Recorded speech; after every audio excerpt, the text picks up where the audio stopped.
1973, with General Importer as core of its business, PT Fajar Mas Murni has marked the beginning of its glorious journey. In its first office in Menara Hijau, PT Fajar Mas Murni has morphing into a trading company that actively contributing to Indonesia's national development up to this very moment. It has also becoming a preferred and trusted company for its business partners. On the 11th of May 1978, PT Fajar Mas Murni has accepted the challenge to enter the global market by establishing international partnerships and represent several prominent brands from numerous countries.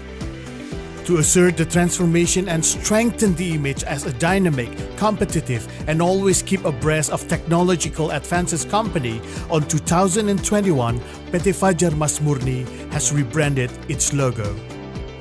Becoming an exclusive distributor for several prominent brands, PT Fajar Mas Murni is confident that it can give a high standard support to 4 business groups: industrial technologies equipment, construction and mining equipment, laboratory and inspection equipment, rotating and process equipment. By establishing branch offices in major cities in Indonesia, PT Fajar Mas Murni is ensuring that the service quality align with its market expansion. PT Fajar Mas Murni is committed to establish good relationship with business partners.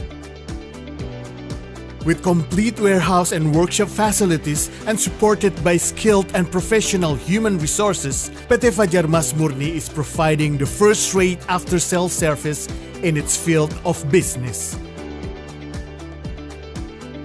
All aligned with PT Fajar Mas Murni vision and mission commitment to provide the excellent services by implementing the good management standard on quality, health, safety, and environment.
In year 1973, with General Importer as core of its business, PT Fajar Mas Murni has marked the beginning of its glorious journey. In its first office in Menara Hijau, PT Fajar Mas Murni has morphing into a trading company that actively contributing to Indonesia's national development up to this very moment. It has also becoming a preferred and trusted company for its business partners. On the 11th of May 1978, PT Fajar Mas Murni has accepted the challenge to enter the global market by establishing international partnerships and represent several prominent brands from numerous countries. To assert the transformation and strengthen the image as a dynamic, competitive, and always keep abreast of technological advances company, on 2021, PT Fajar Mas Murni has rebranded its logo.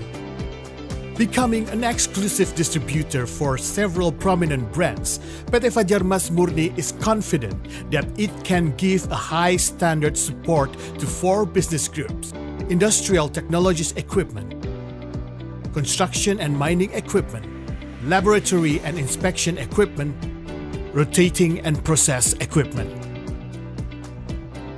By establishing branch offices in major cities in Indonesia, PT Fajar Mas Murni is ensuring that the service quality align with its market expansion. PT Fajar Mas Murni is committed to establish good relationship with business partners. With complete warehouse and workshop facilities and supported by skilled and professional human resources, PT Fajar Mas Murni is providing the first-rate after-sales service in its field of business. All aligned with PT Fajar Mas Murni vision and mission commitment to provide the excellent services by implementing the good management standard on quality, health, safety, and environment.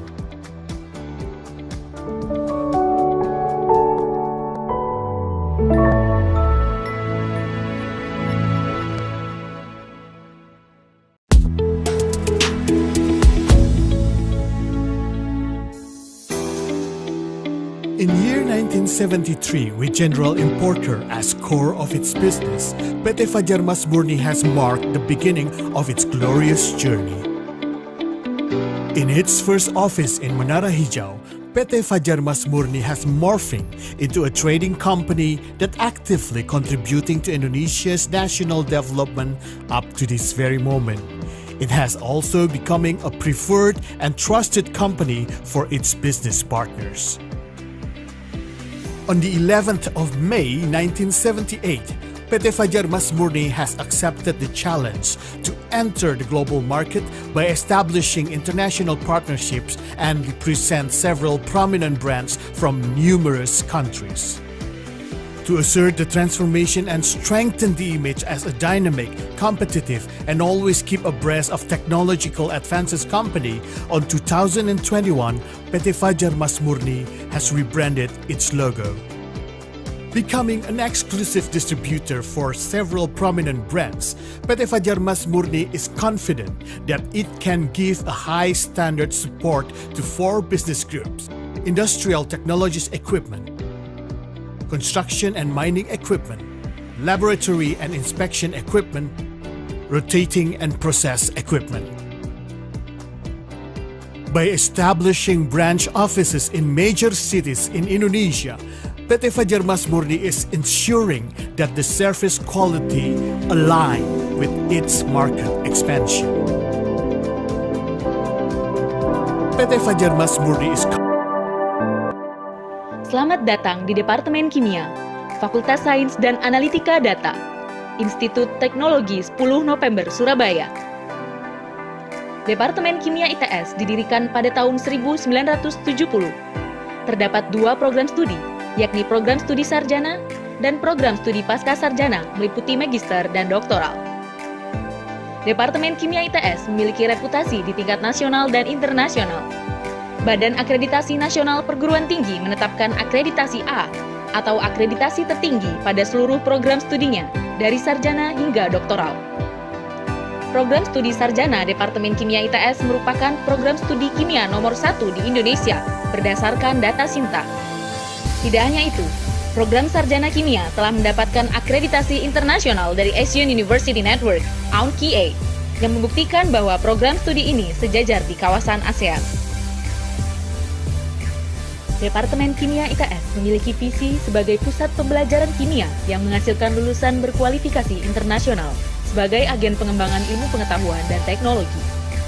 Dengan misi menyelenggarakan pendidikan tinggi yang efisien dalam bidang kimia sampai jenjang pasca sarjana, untuk menghasilkan lulusan yang diakui dan dikenal di tingkat internasional.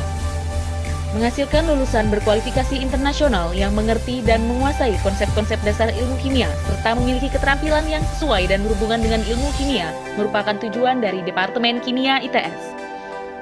Hal tersebut didukung dengan lingkungan Departemen Kimia ITS yang sangat kondusif untuk kegiatan belajar mengajar. Diskusi dan interaksi antar mahasiswa sudah menjadi budaya bagi Departemen Kimia, sehingga proses transfer ilmu pengetahuan lebih efektif. Departemen Kimia ITS memiliki 6 fasilitas laboratorium yang dapat mendukung riset dan aktivitas belajar mahasiswa, terdiri dari 1 laboratorium pendidikan dan 5 laboratorium riset. 1 laboratorium pendidikan yakni Laboratorium Kimia Fundamental, yang berfungsi untuk mendukung proses pendidikan, belajar, dan mengajar di Departemen Kimia.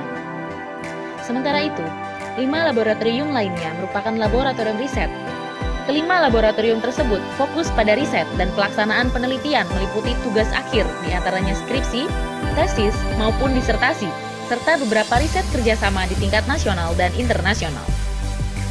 Lulusan program studi Kimia ITS rata-rata mampu mendapatkan pekerjaan kurang dari 3 bulan pertama setelah kelulusannya. Lulusan program studi Kimia ITS dapat bersaing di dunia pekerjaan dan memiliki peluang karir yang besar dalam bekerja di dunia industri, lembaga pendidikan, maupun pemerintahan di Indonesia.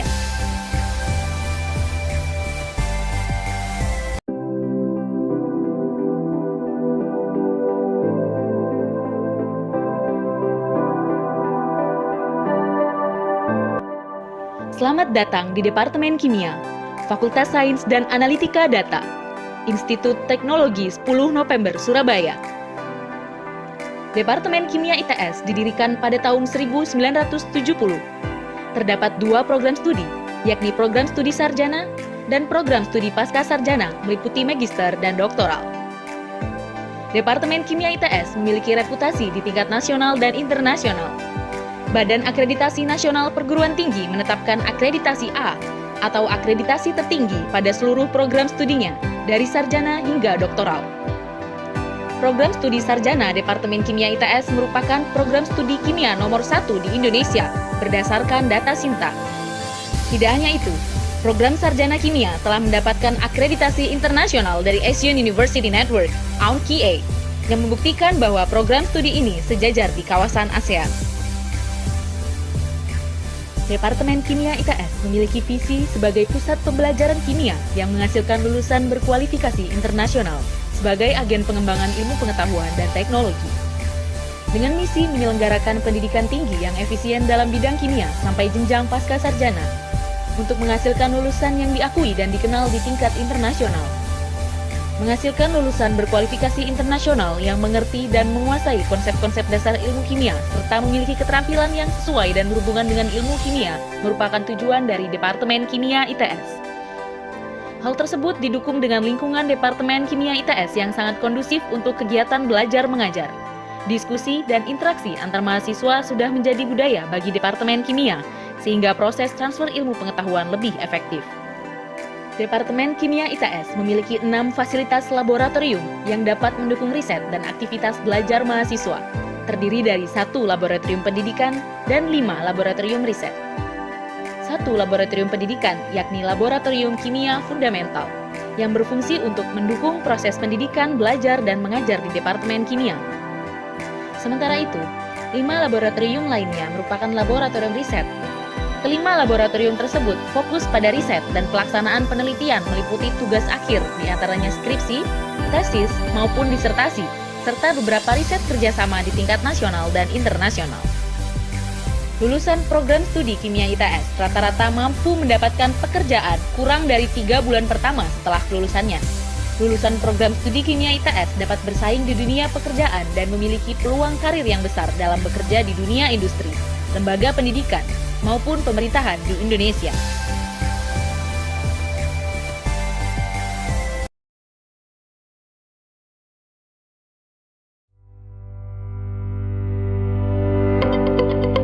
Welcome to the Chemistry Department Faculty of Science and Data Analytics, Institut Teknologi 10 November, Surabaya. The Chemistry Department of ITS has plenty building facilities for students to use. For instance, classrooms with capacity of 40 to 50%, each with LCD projector, AC, and Wi-Fi. Trial rooms for final project presentation and thesis.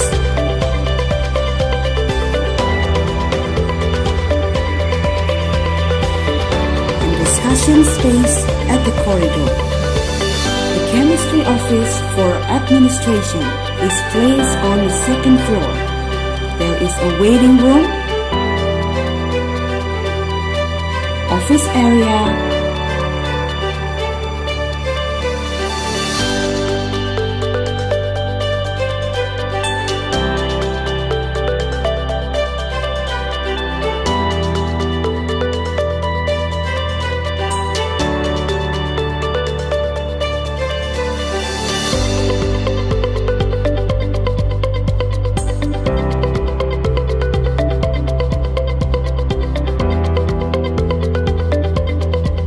discussion room for lecturer, lecturer rooms, and prayer room. There is also a small library on the fourth floor. Due to the pandemic, during this past year, most learning has been conducted online, generally via Zoom. ITS has Moodle-based learning platform called My ITS Classroom. In My ITS Classroom, students and lecturers can find out which courses could be taken in a particular semester. There are also several activities that can be carried out.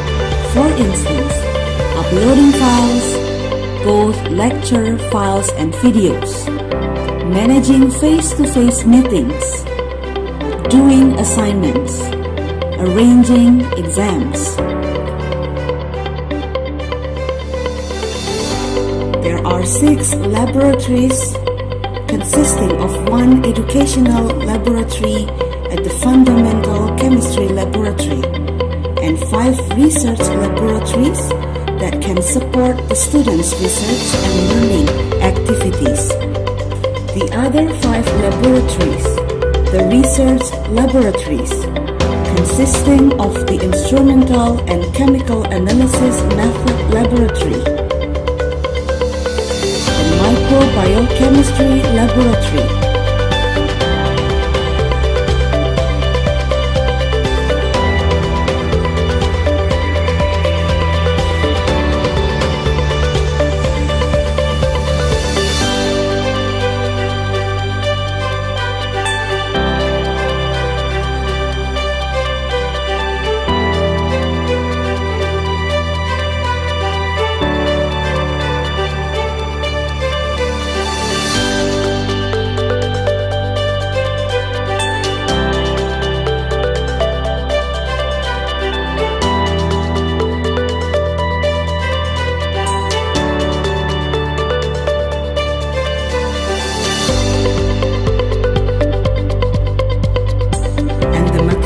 Chemistry and Energy Laboratory.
The Natural Product and Chemical Synthesis Laboratory.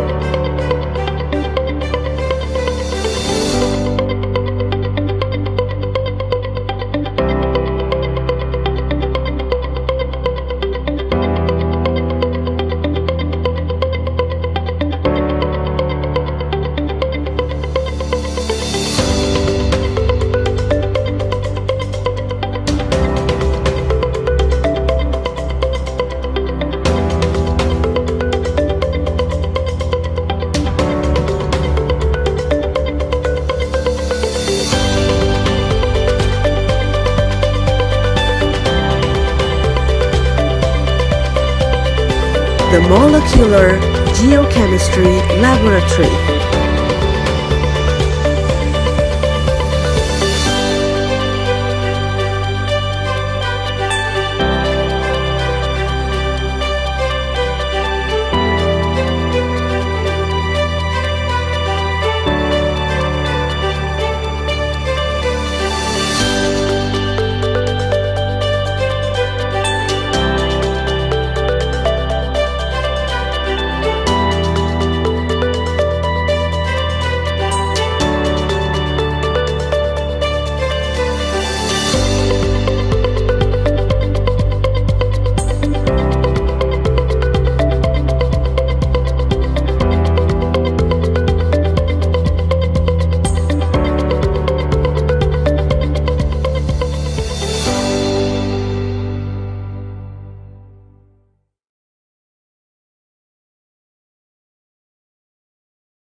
Do you ever wonder what makes a life-changing history?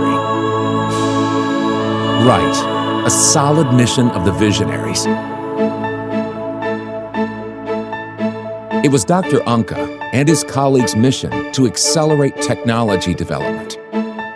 Through the establishment of Institute Technology 10 November, their goodwill has encouraged ITS students to take important roles in both local and global communities.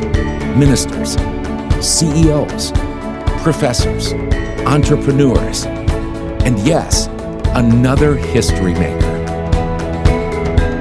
These successful alumni were trained in a healthy learning environment that was equipped with various supporting facilities.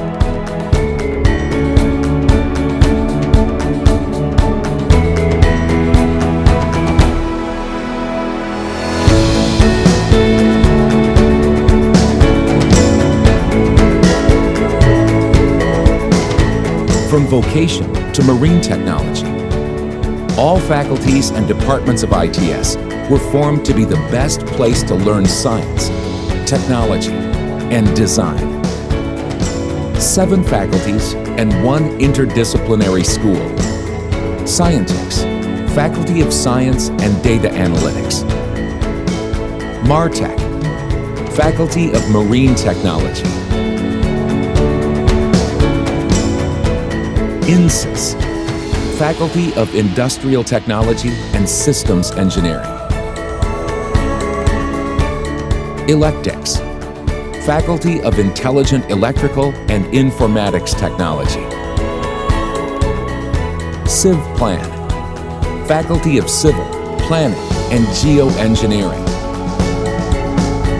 CreaBiz, Faculty of Creative Design and Digital Business. Vocation, Faculty of Vocational.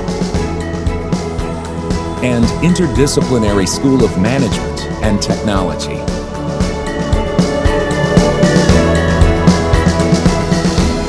Recognized as one of the top best-ranked institutes doesn't mean the finish line for ITS. To gain greater international recognition, ITS launched International Undergraduate Program. Students can get wider international exposure through 20 study programs they can apply.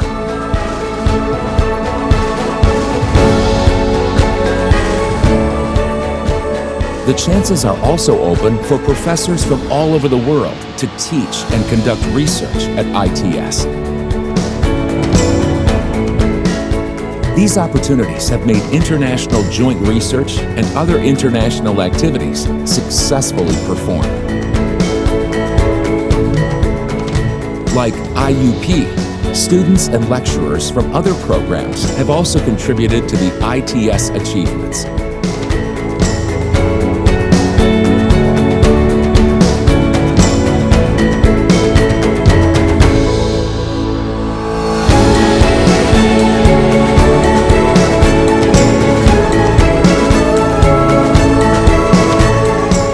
Numerous appreciations earned exemplify Institute's excellent performance.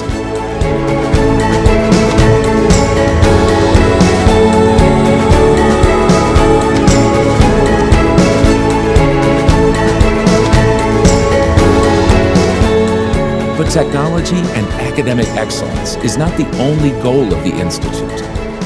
Students are guided to apply their knowledge for the welfare of society.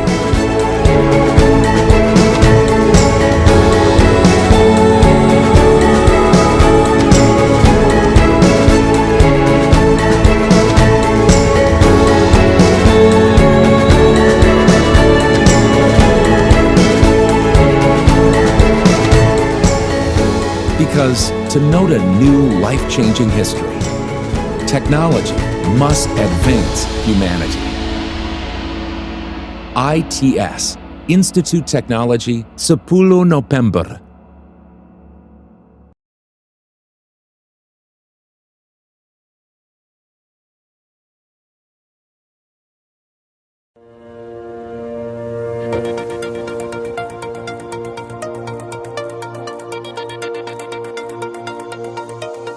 Institut Teknologi 10 November Surabaya, as one of Indonesia's leading universities for study and research, is built above 180 hectare land, currently accommodating 18,484 active students, 1,094 lecturers, and managed by 1,561 staff members.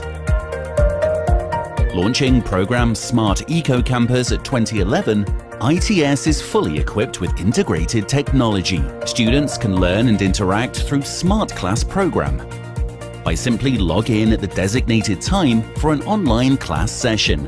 Massive open online courses, MOOCs, are free online courses available for anyone to enroll.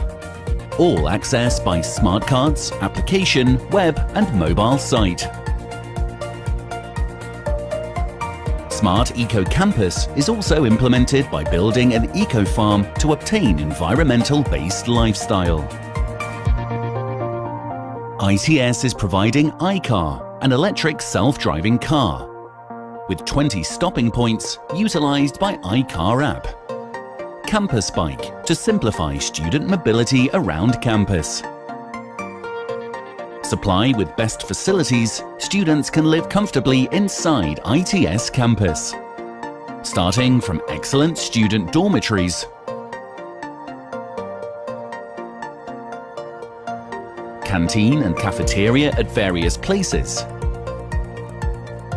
K1 Mart to shop daily needs,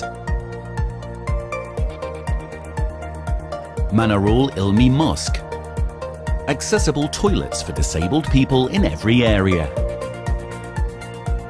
various sports facilities, indoor and outdoor fields,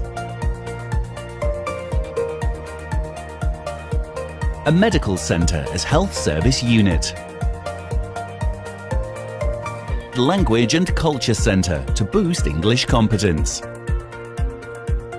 ITS library, and several co-working spaces as a learning resource centre.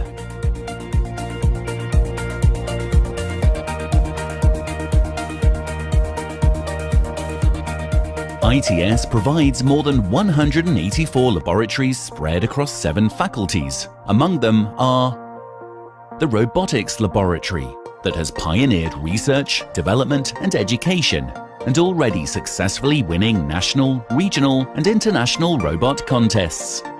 Robotics team built Robot Medical Assistant, RAISA, to reduce the workload of medical personnel and minimize the exposure of viruses. The Energy and Environmental Laboratory has the main task to support ITS main research and provide consulting, analysis and training services.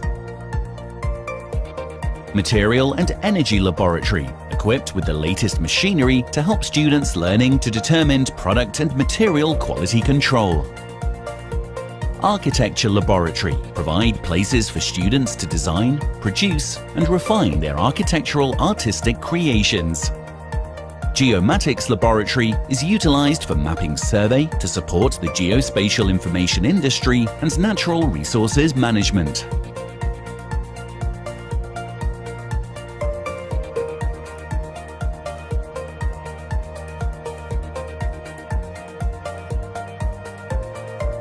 ITS Techno-Science as a place for ITS to contribute to the industry by collaborative learning to support technological innovation and commercialization, business creation and employment development, economic development, which all incorporated in Science Techno Park.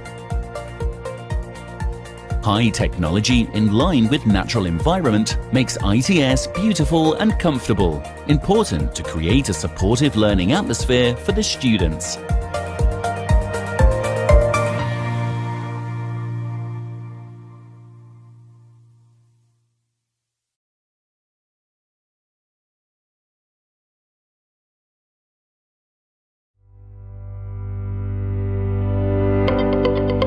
Welcome to the Chemistry Department Faculty of Science and Data Analytics, Institut Teknologi 10 November, Surabaya. The Chemistry Department of ITS has plenty building facilities for students to use. For instance, classrooms with capacity of 40 to 50 persons, each with LCD projector, AC, and Wi-Fi. Trial rooms for final project presentation and thesis.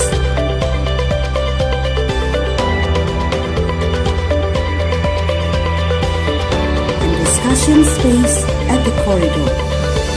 The chemistry office for administration is placed on the second floor. There is a waiting room, office area,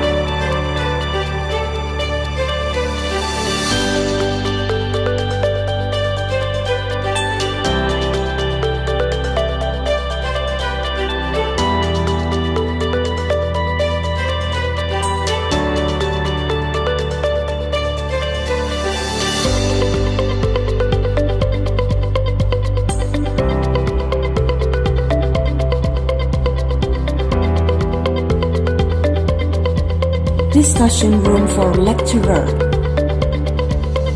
lecturer rooms, and prayer room. There is also a small library on the fourth floor.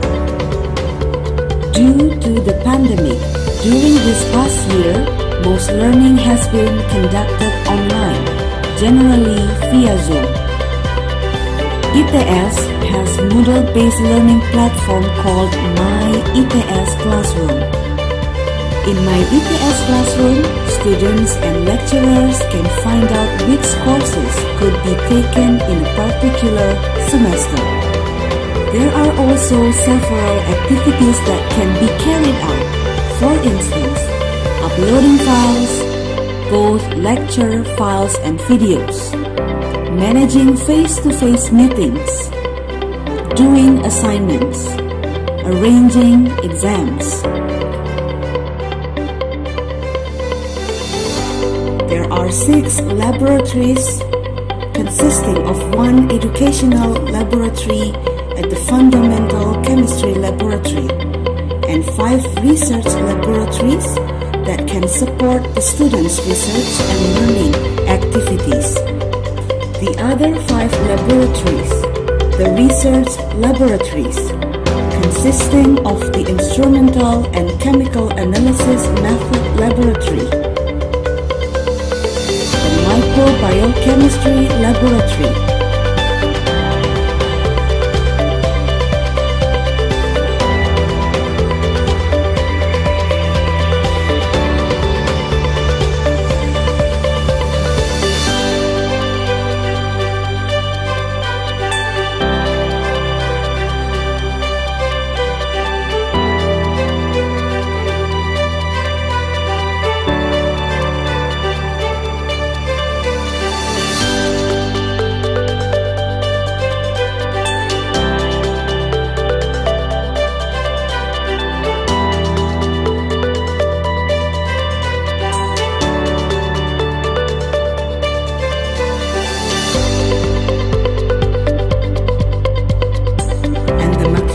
Chemistry and Energy Laboratory.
The Natural Product and Chemical Synthesis Laboratory.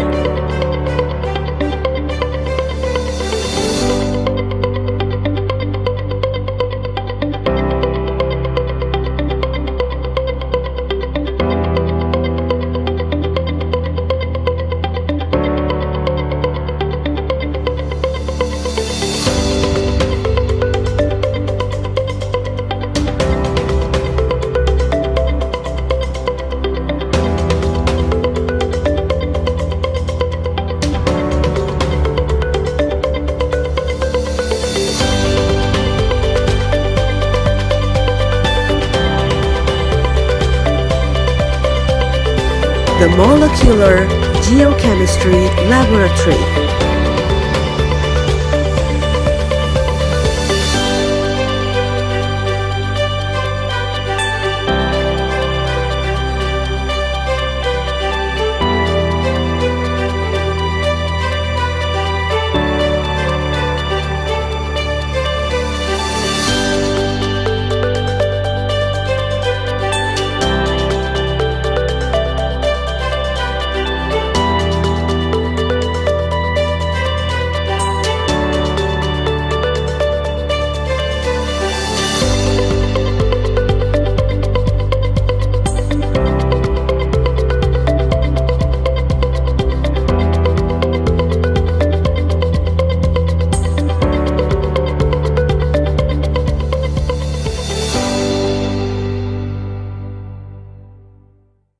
Committed to establish good relationship with business partners. With complete warehouse and workshop facilities and supported by skilled and professional human resources, PT Fajar Mas Murni is providing the first-rate after-sales service in its field of business. All aligned with PT Fajar Mas Murni vision and mission commitment to provide the excellent services by implementing the good management standard on quality, health, safety, and environment.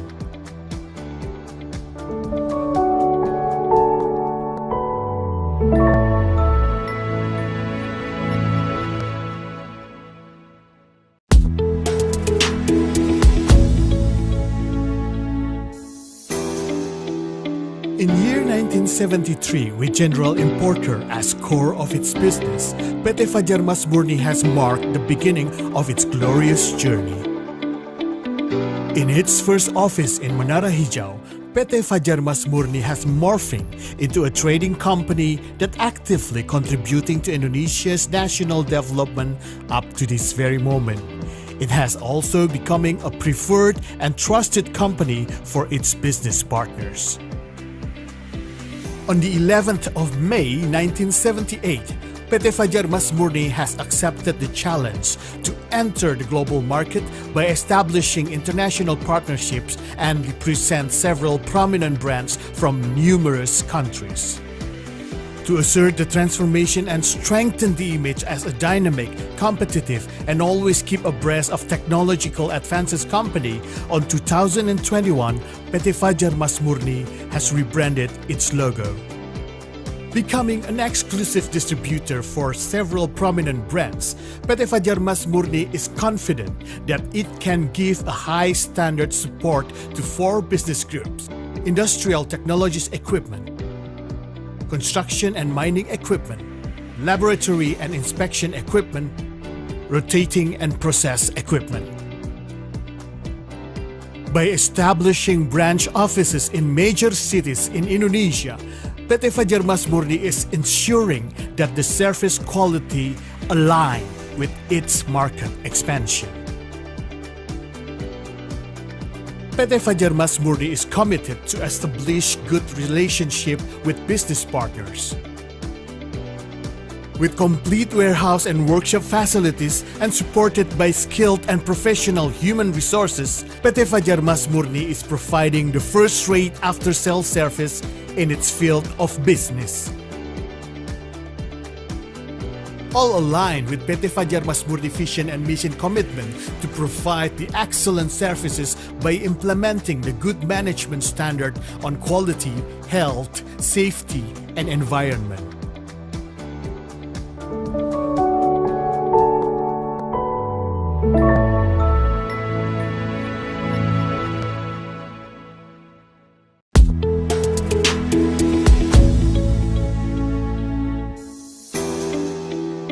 In year 1973, with General Importer as core of its business, PT Fajar Mas Murni has marked the beginning of its glorious journey. In its first office in Menara Hijau, PT Fajar Mas Murni has morphing into a trading company that actively contributing to Indonesia's national development up to this very moment. It has also becoming a preferred and trusted company for its business partners. On the 11th of May 1978, PT Fajar Masmurni has accepted the challenge to enter the global market by establishing international partnerships and represent several prominent brands from numerous countries. To assert the transformation and strengthen the image as a dynamic, competitive, and always keep abreast of technological advances company, on 2021, PT Fajar Masmurni has rebranded its logo. Becoming an exclusive distributor for several prominent brands, PT Fajar Masmurni is confident that it can give a high standard support to 4 business groups: industrial technologies equipment, construction and mining equipment, laboratory and inspection equipment, rotating and process equipment. By establishing branch offices in major cities in Indonesia, PT Fajar Masmurni is ensuring that the service quality align with its market expansion. PT Fajar Masmurni is committed to establish good relationship with business partners. With complete warehouse and workshop facilities and supported by skilled and professional human resources, PT Fajar Masmurni is providing the first-rate after-sales service in its field of business.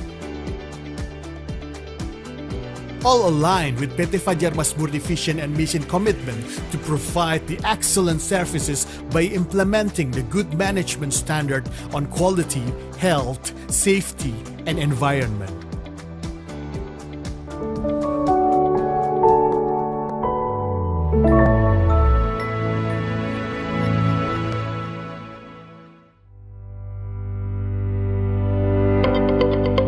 Welcome to the Chemistry Department Faculty of Science and Data Analytics, Institut Teknologi 10 November, Surabaya.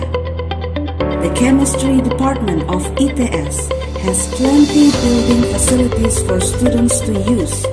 For instance, classrooms with capacity of 40 to 50 persons, each with LCD projector, AC, and Wi-Fi. Trial rooms for final project presentation and thesis.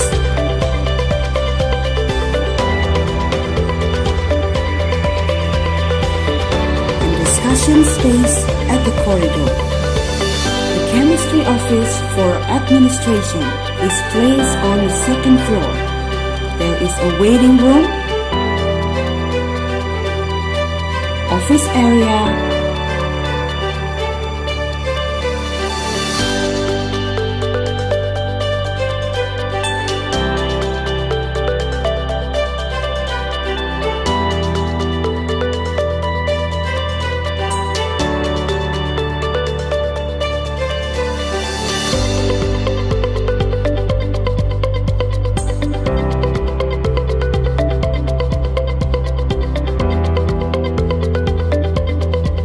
discussion room for lecturer, lecturer rooms, and prayer room. There is also a small library on the 4th floor. Due to the pandemic, during this past year, most learning has been conducted online, generally via Zoom. ITS has Moodle-based learning platform called My ITS Classroom. In My ITS Classroom, students and lecturers can find out which courses could be taken in a particular semester. There are also several activities that can be carried out. For instance, uploading files, both lecture files and videos, managing face-to-face meetings, doing assignments, arranging exams. There are 6 laboratories consisting of 1 educational laboratory at the Fundamental Chemistry Laboratory and 5 research laboratories that can support the students' research and learning activities. The other 5 laboratories the research laboratories, consisting of the instrumental and chemical analysis method laboratory, the microbiochemistry laboratory,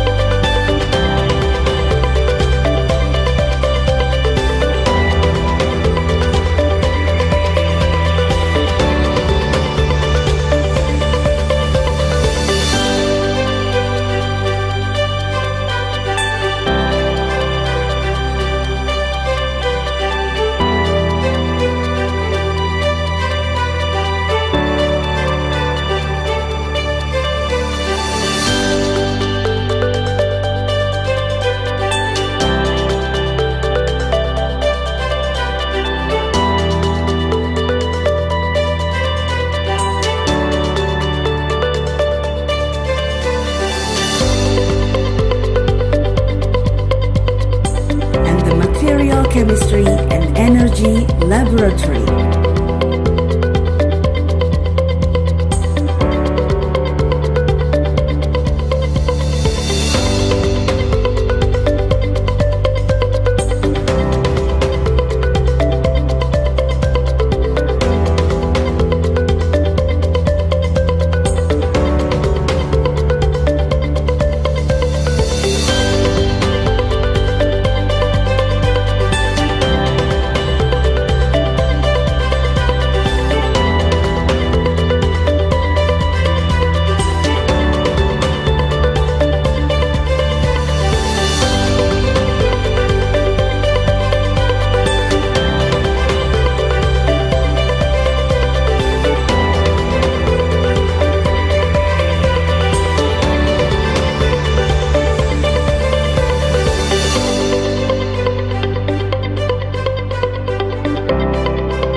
The Natural Product and Chemical Synthesis Laboratory.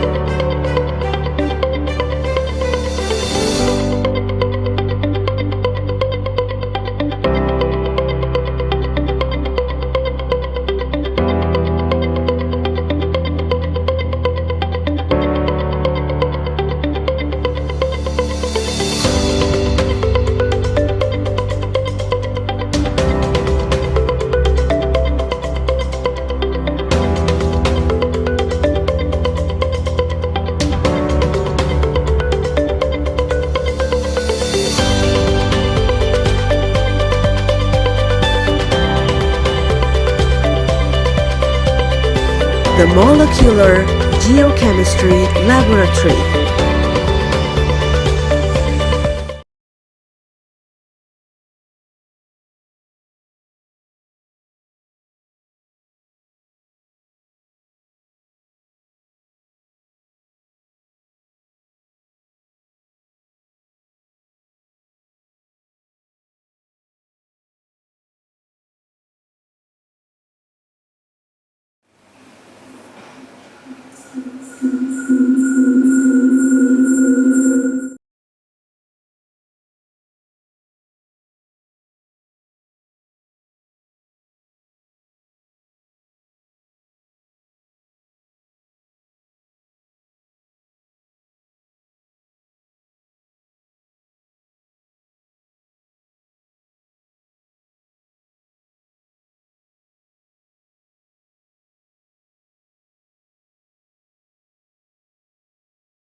Respectable lecturers who were present in this morning. Honorable lecturers as invited speakers, respectable participants of this seminar. First of all, let's thank the Almighty Allah Subhanahu wa Ta'ala, who has given us some mercies and blessings, so that we can attend this agenda without any trouble and obstacles. Secondly, given to our Prophet Muhammad, salawat and salam may always be given to our Prophet Muhammad Sallallahu Alaihi Wasallam, who has guided us from the darkness to the lightness. I would like to introduce myself. I am Garsalina Rizky Anindika, will be your master ceremony this morning. Welcome to today's seminar. The 5th Isoc is International Seminar on Chemistry 2022. We would like to thank everyone here for making time to attend this remarkable seminar.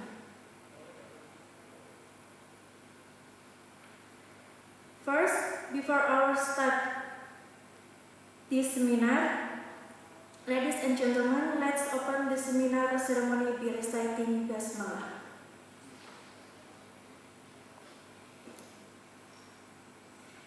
And then I invite all of you to stand and sing our national anthem Indonesia Raya.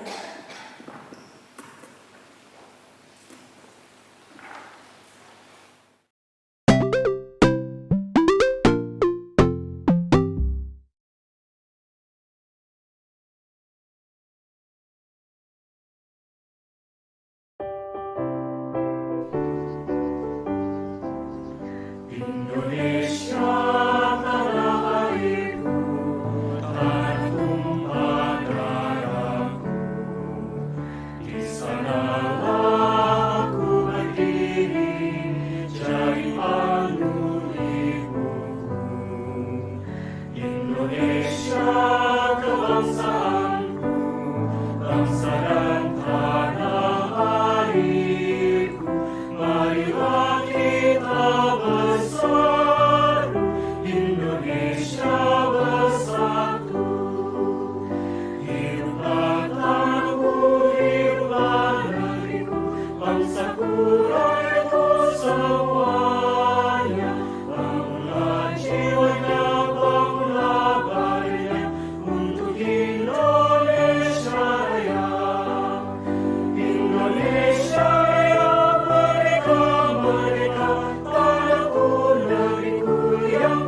deliver the results that improve sustainability development for our future. But first of all, I'd like to report this year Isoc is held with the participant 118 participants from various countries, and if I'm not mistaken, is 6 countries join this event.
Dr. Trianda Gunawan for your uncommon speech.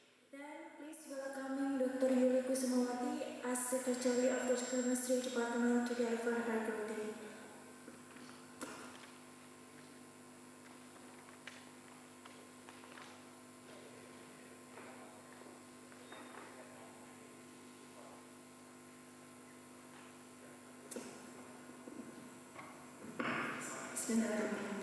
Assalamualaikum warahmatullahi wabarakatuh.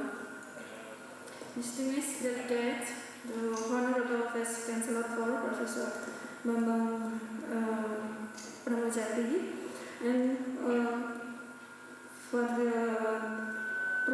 Frank Wan Hai PhD from Vanica University, Vietnam.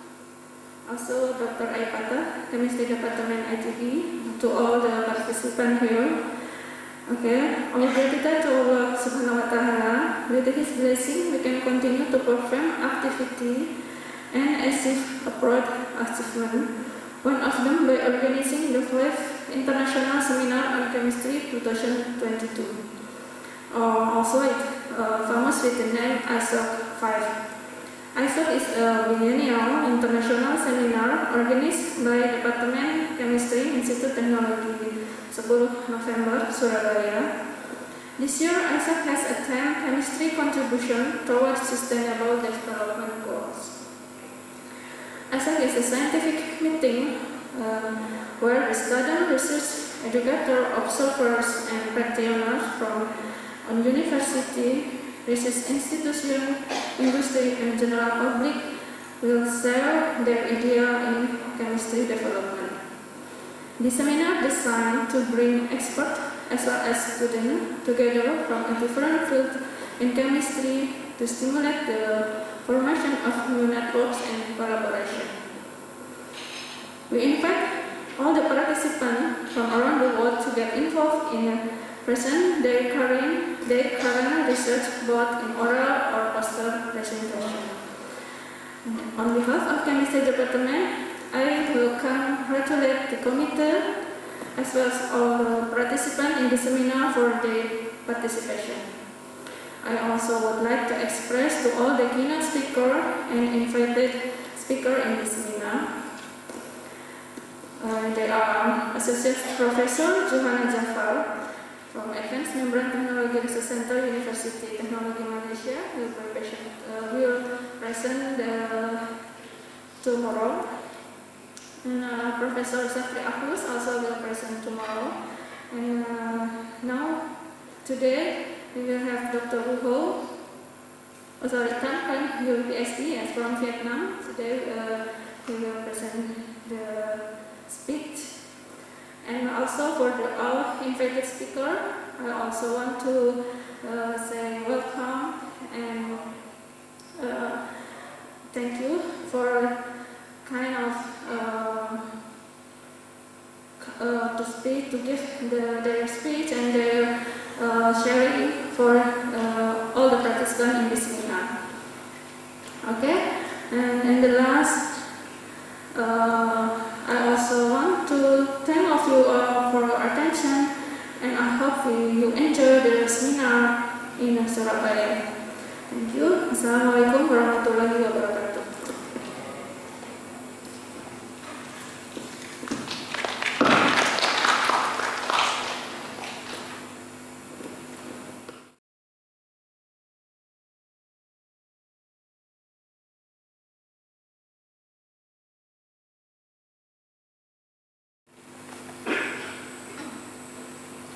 Thank you very much, Dr. Yuli Kusumawati.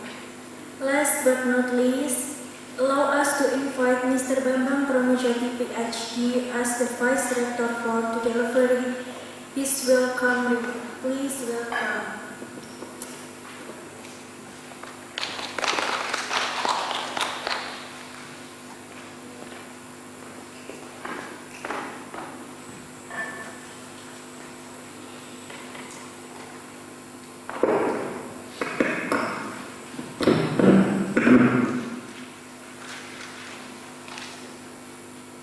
Assalamualaikum warahmatullahi wabarakatuh. Salam sejahtera buat kita semua. honorable guests, keynote speaker, invited speaker, head of department of chemistry, Isoc committee, and all participants of this seminar. First of all, this praise goes to Allah for His mercy that we can all get here this beautiful morning. It's my pleasure to be here to welcome you all in this 5th International Seminar on Chemistry, or Isoc, with the topic of chemistry contribution toward SDGs by Institute Technology November in Hotel Mojopaik this morning. We know that over the past few years, SDG becoming a very important topic, very important issues in this world. Adopted by United Nations member states, SDG become blueprint for peace and prosperity for people and planet now and in the future. There are several goals in the SDG, as you may know, that some of them, such as the no poverty, zero hunger, good health and well-being, etc., etc. There's 17 goals of SDGs. And today's seminar, the theme of today's seminar is how the chemists, all of these participants contributed in SDGs, in achieving the SDGs goal. So this is a very important issue and very important topic to be discussed, as we know that the situation of the world today's needed more attention. More than 2 years, we know that the pandemic has most likely worsened the world prospect in meeting of the SDG target. Therefore, the challenges have become greater and urgent action are necessary. But there is cause for optimism too.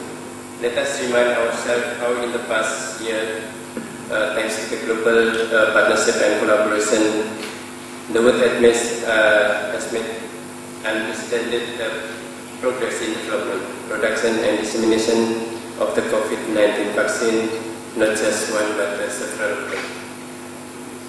And the world today is not better, it's facing many challenges. We must address the sustainability agenda to deliver improvement in the resources of efficiency and productivity.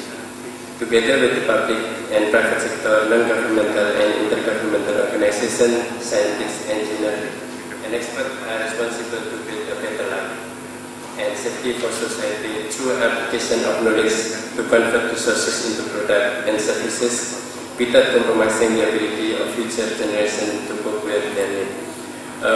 We know that our scientists, not only in Indonesia but all over the world, have many contribution in the developing of technology, and the seminar that we have today, this kind of seminar, is actually one of the best methods for us to share our knowledge, to share our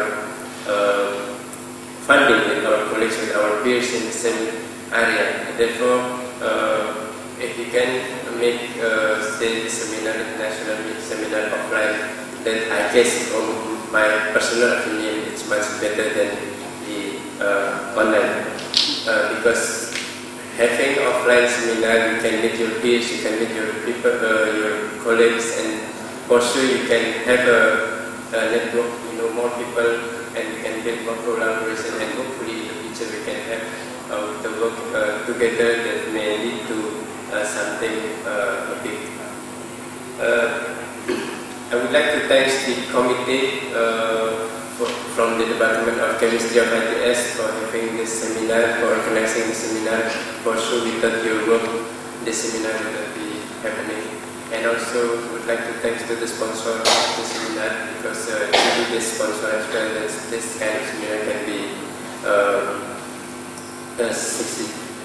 And hopefully, you all can have a fruitful discussion during the seminar. And last but not least, I would like also to thank to all the speakers, invited speakers, and for sure all the participants for your time and for your effort to make and join the seminar, such that all of us can have an opportunity to meet and to share what we have done in the past. Thank you. very much. Have a nice discussion. Assalamualaikum warahmatullahi wabarakatuh.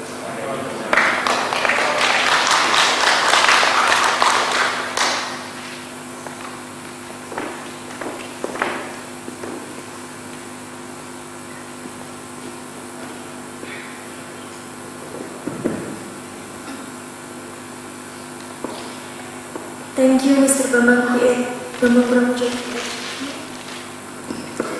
for your delightful speech. Ladies and gentlemen, now we proceed to the seminar agenda. The presentation will be guided by different moderator in every parallel session.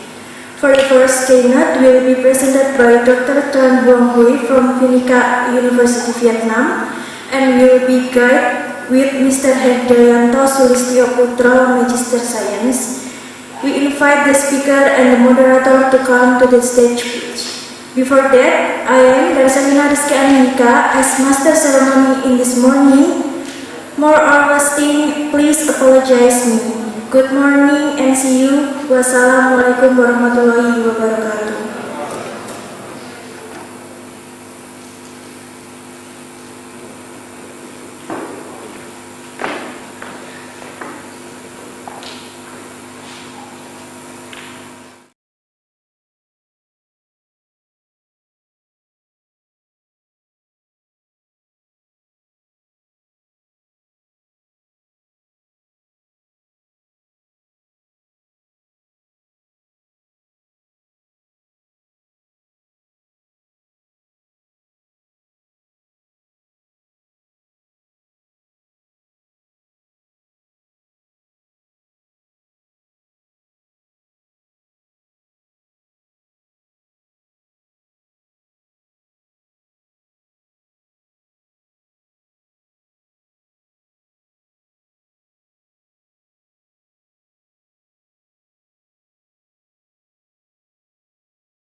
For today, and it will be our beginning to start the what we call that kick-off for Isoc, the 5th Isoc International Seminar on Chemistry.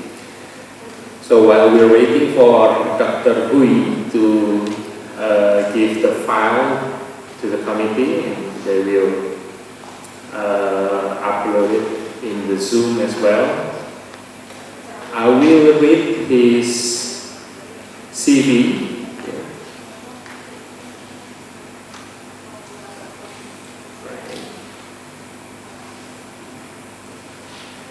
So, Dr. Tran Vuong Huy, PhD, is from Vietnam, and his affiliation is from Phunica University in Hanoi, Vietnam. Never been there, but hopefully I can go there. He said that he can accommodate me at some point, maybe. Okay. So he has his expertise in biomedical engineering, in biophysics, biosensor, nano-drug delivery, and nanomedicine. And his recent research is about exploiting the balance between conductivity and absorption capacity and redox electrocatalytic ability in MIL-based porous crystalline materials for the electrochemical response. I hope I read it right. Yeah. So I called him Dr. Kui because he's my best friend of mine. Is really nice, and we met when we were in India. I think it's about 3 years ago, I suppose.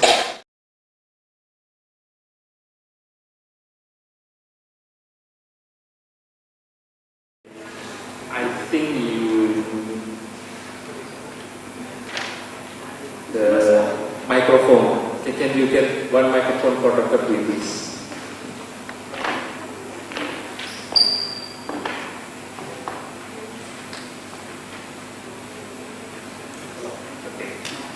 You can use this one. Thank you, Professor. First of all, I would like to thank the organizing committee for giving me a chance to be here. I'm very proud to be a very beautiful city, the city of Paris. I heard that very wonderful city, and all of you. Hello. Must be very proud of the city with heritage and with very wonderful history. May I take the mask? Is that mustard? Today I also thank Dr. Putro who gave me a chance to be here, and I met him in India 3 years ago. From that to now, I never been abroad. Yeah, it was my first time to go abroad. After the COVID, yes, very terrible. Okay. Yes, you can start it now. Yeah. Sure.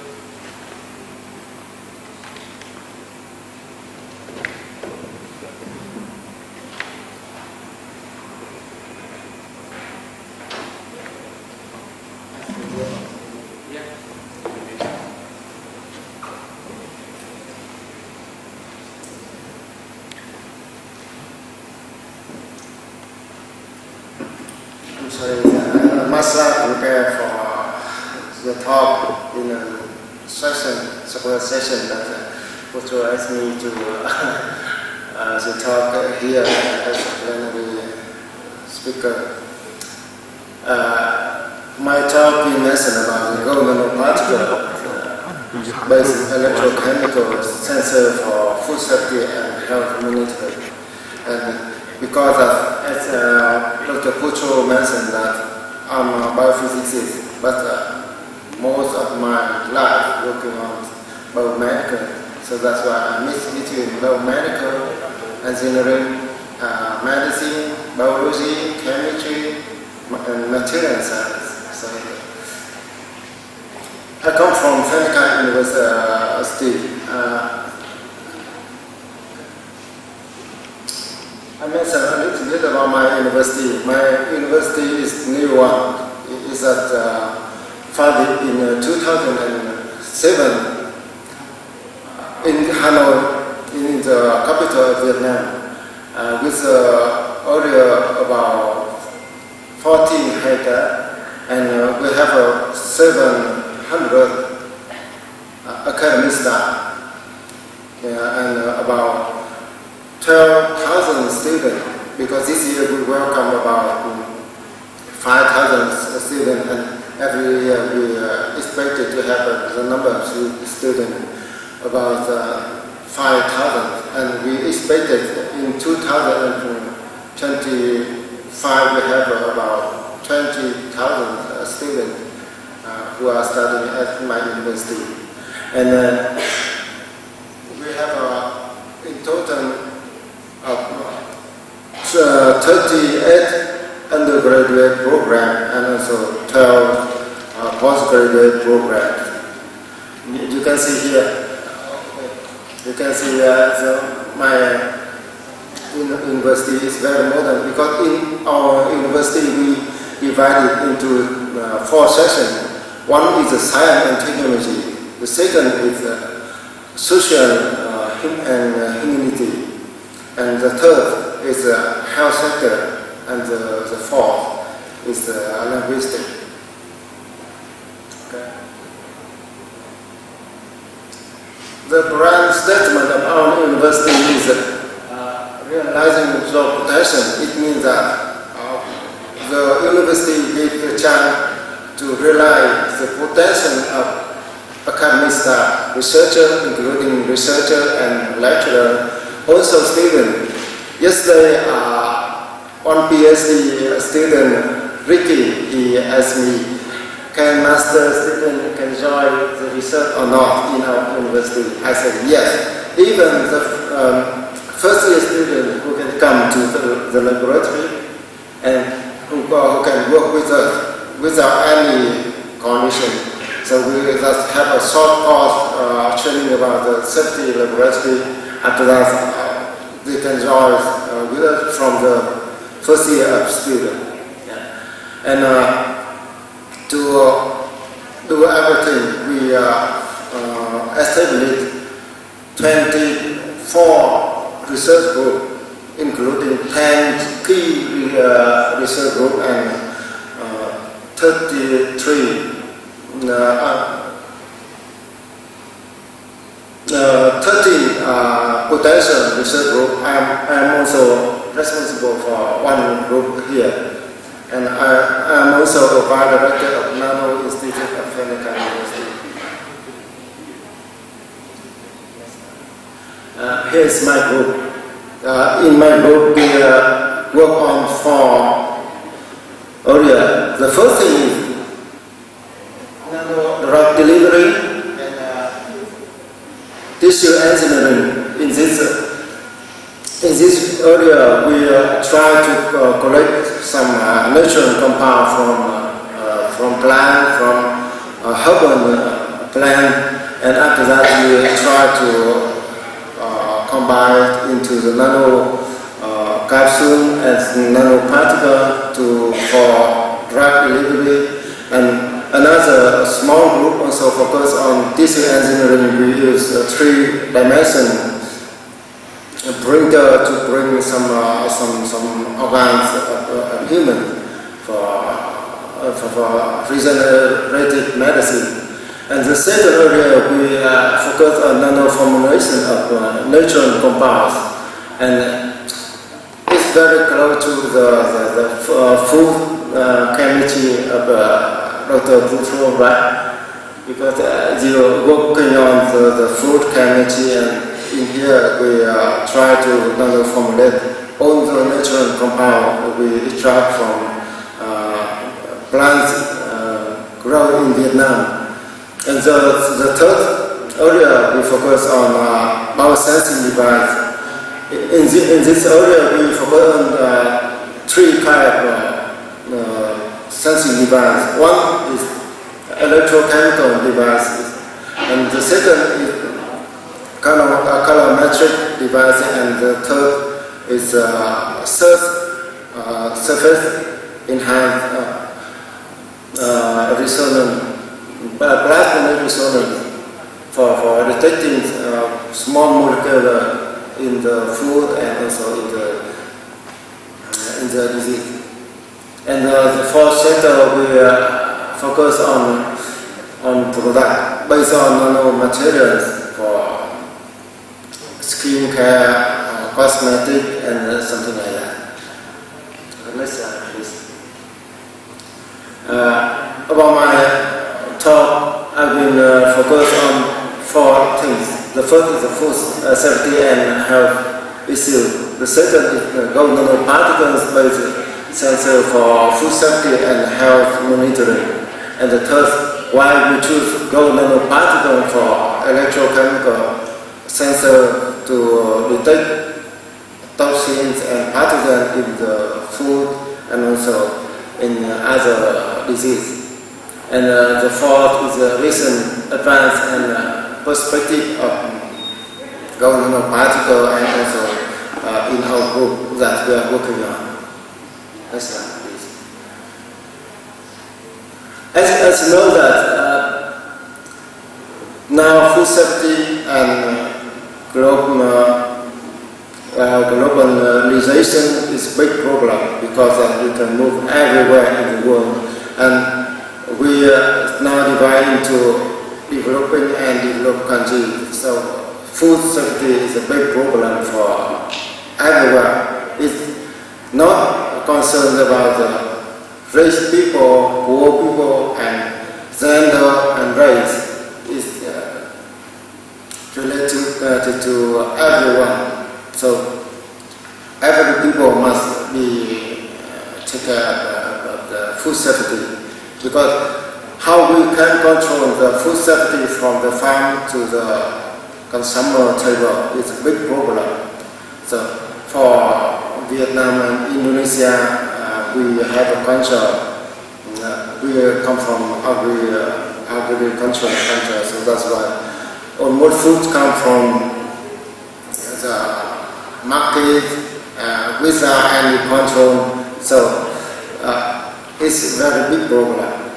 So if you can see in the slide, almost the food contaminant coming from chemical, the pesticide, coming from the antibiotic, coming from the pathogens like E. coli and the other toxins. And so the problem is how to control that. How to control that? Because for chemical contamination and the pathogen contamination is a major problem, because we don't have enough equipment and analytical equipment to analyze the agent causing the food contamination.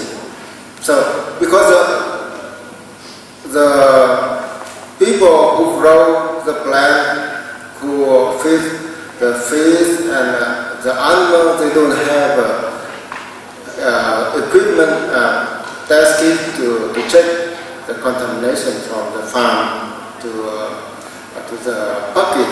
So we just control the quality of the food when we pack it, when we send to the some company for exportation, something like that. But from the farm to the market, we have almost the product without any control of the food safety. So that's why we expected to have some equipment, some test kit to check even in the farm before sending to the market. So it must be feasible for everyone, and the people can buy from the shop and they can check it immediately on site. Please. You know that the food safety also, the disease is related to everyone. You know that 3 years ago we have to face very, very big pandemic caused by COVID, caused by SARS-CoV-2. In 2003, if somebody knows, we had to face the coronavirus, but very small people who infected. So we control well inside the hospital. In Vietnam, at that time, we have 63 people died because of SARS-CoV-2 in 2003. But in 2019, the outbreak of SARS-CoV-2 came again. And until now, more than 600 million people infected with SARS-CoV-2. And around 6 million people died because of SARS-CoV-2. I have checked Indonesia from World Metro. Indonesia, you have more than 6 million people infected with SARS coronavirus, and more than 150,000 people died because of SARS coronavirus. We didn't imagine that happened 3 years ago. We didn't think that. But now it happened. In Vietnam, the number of people infected is double. It's around 14 million people infected. But fortunately, we have a vaccine. So that's why the number of dying is less than Indonesia, with 40,000 people died of SARS coronavirus. So I mean that here, if we do not care about the disease, we do not care about what we eat, what we go, where we go. Sometimes we don't know why we die. Sometimes we don't know why we die, because today we can smile together, but we don't know how about tomorrow, because now globalization, we can go everywhere. This morning we stay in Indonesia, but this afternoon we are in Vietnam, for example. So we can bring something inside the body and spread everywhere. So it means that from the food control and also for disease, we must be monitored as well as possible. Next slide, please. And according to WHO, for food safety, they count about 31 foodborne agents, which including bacteria, virus, parasites, toxin, and chemical that are agents contain the food. And according to CDC, every year 48 million people get sick because of foodborne illness, and more than 120,000 are hospitalized and 3,000 people die because of foodborne illness. It's a very huge number. So why? Because every day we need energy to survive. Every day we need food to eat. So it must be, the food must be controlled well. Next slide, please. For food safety and health issues concerning 3 things. One is chemical hazard, including pesticides, antibiotics, and veterinary residue, and non-permeable food as additive. And for microbiome hazard, including virus, bacteria, virus, and insect. But here we just mention that everything we should consider how to control to meet 5 standards for food safety.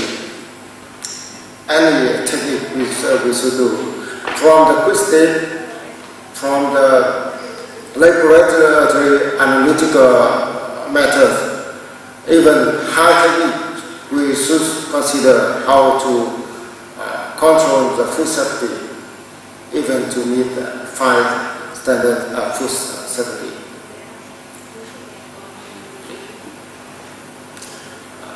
So the question is, why we should talk about gold nanoparticle?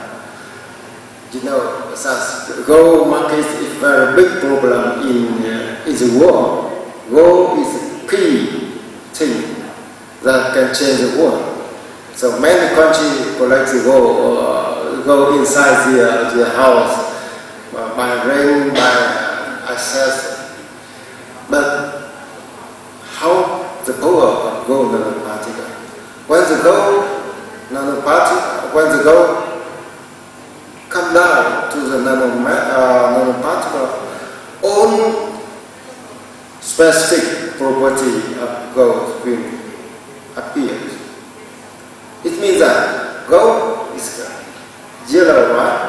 You can see the rain, everything. Gold is yellow and yellow. But when it comes to nanoparticle, it becomes red. It becomes red. So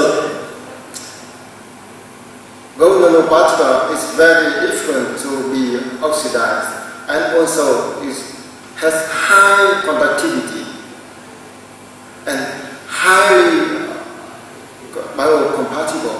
So that's why we can link the gold to the body quite easy. We also easy to link between gold nanoparticle with the biological molecule. So that's why gold nanoparticle usually is in electrochemical biosensor and also other sensor. And every equipment, if you have a gold, it will be a stick.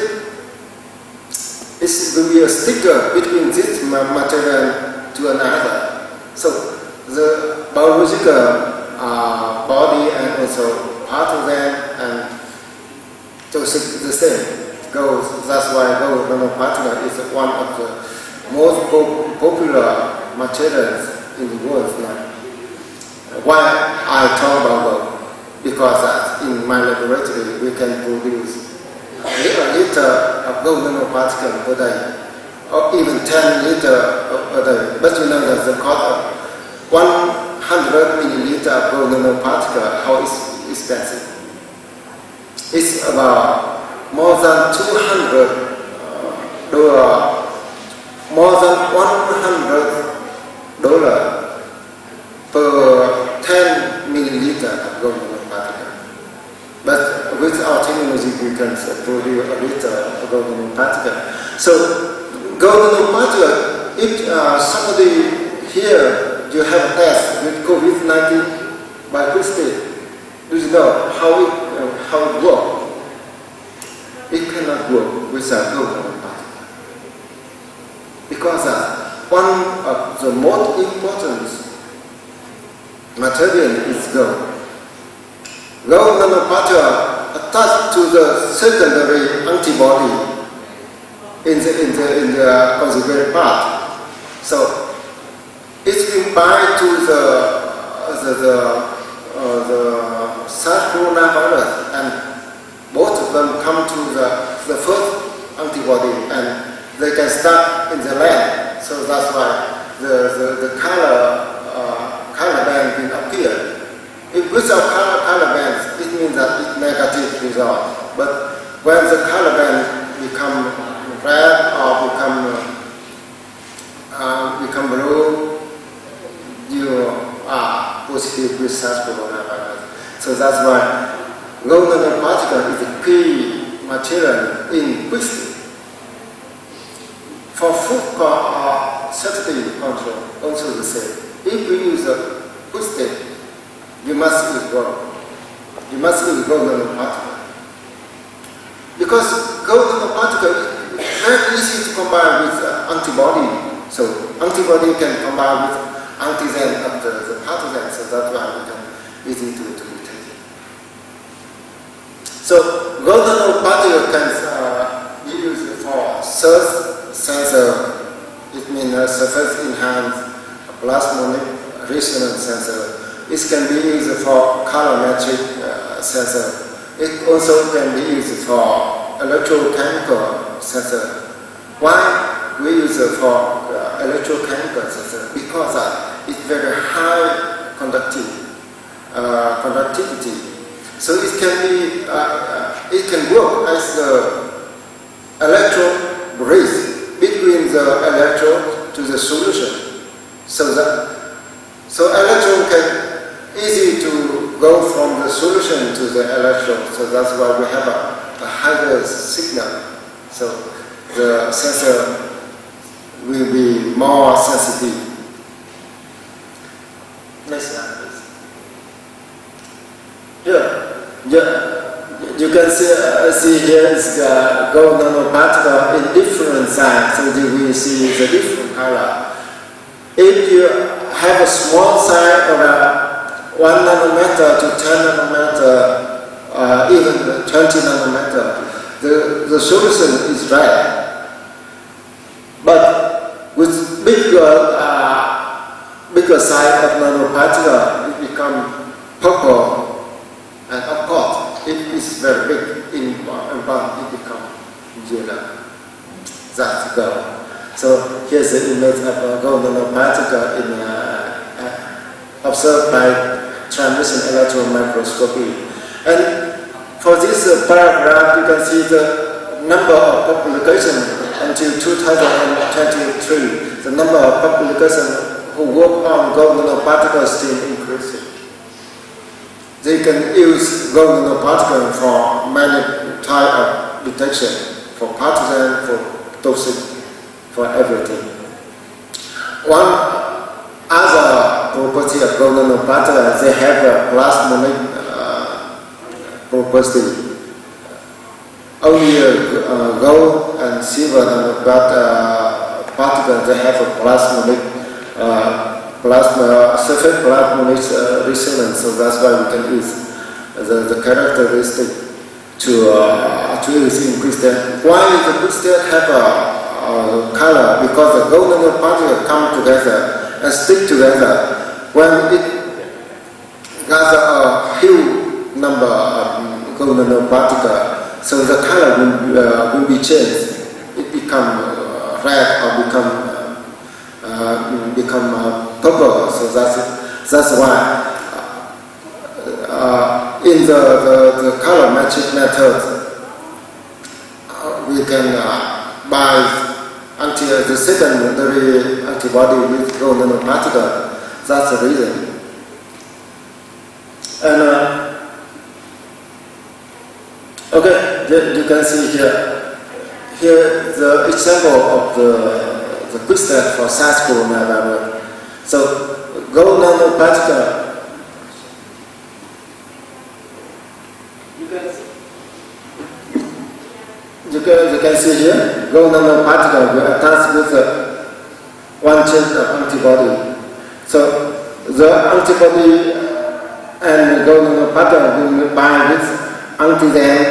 After that, both of them will go to the first antibody, and it will be sent as the first line of the first antibody. So that's why if you are positive with SARS coronavirus, and if the food cause pathogen or toxic, it will become red or purple, depending on the concentration of gold nanoparticle. It's not related much to the pathogen, but it must related to the number of gold nanoparticle rather on the land of antibody. This slide, please.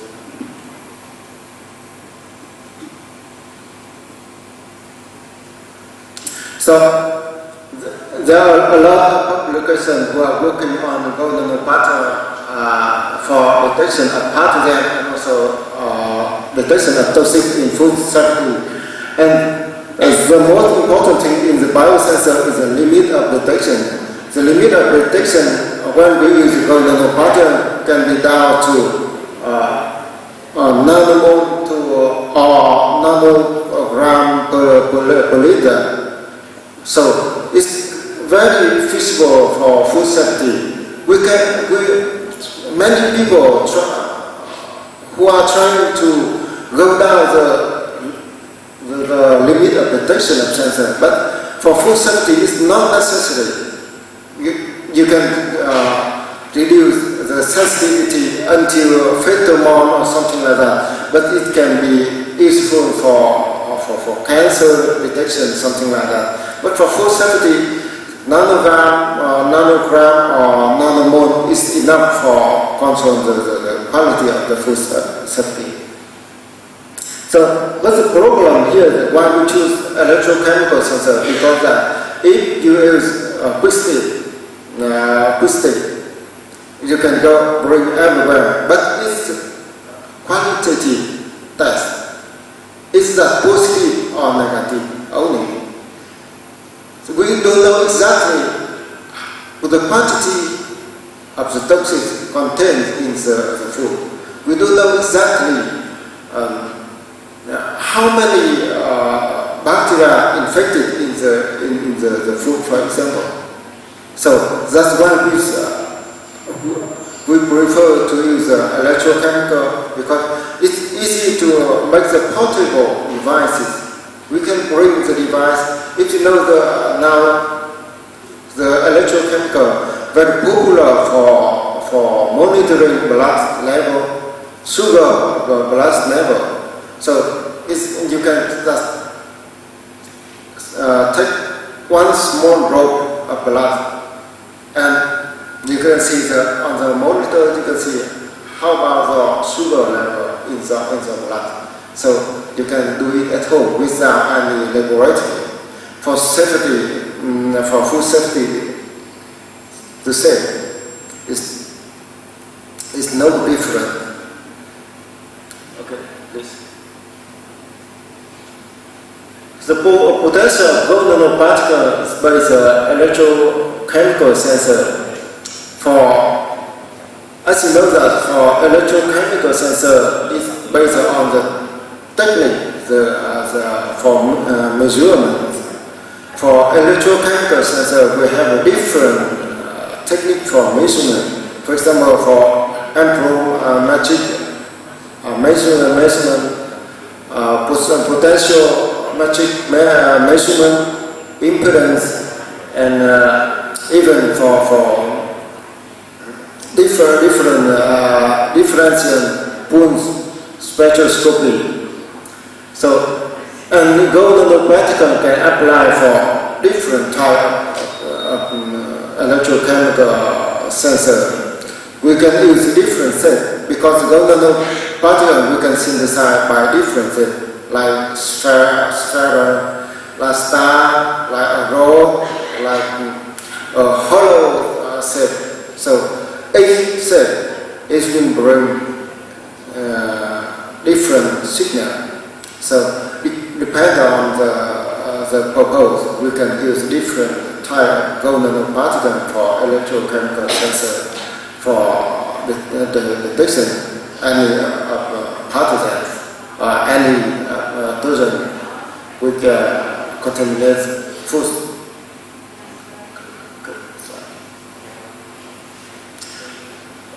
For gold nanoparticle based electrochemical sensor, the sensitivity and selectivity and limit of detection quite important. If we try to down the sensitivity, but we don't care much about selectivity, it's no meaning. So it means that we have to balance between the selectivity, sensitivity, and limit of detection. Of course, the linear range of detection is also important, but I think that we should balance between three things: selectivity, sensitivity, and limit of detection. For food safety, we do not need to have a very low limit of detection, but with nanomole or nanogram per liter, I think it is enough to control the food safety.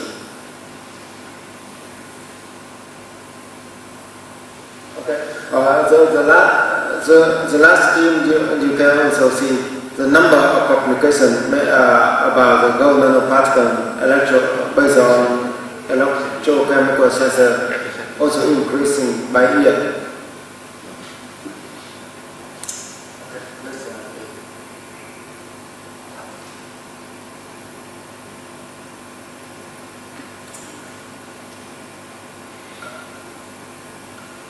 This figure also shows, you can see the development of electrochemical sensor for controlling the disease.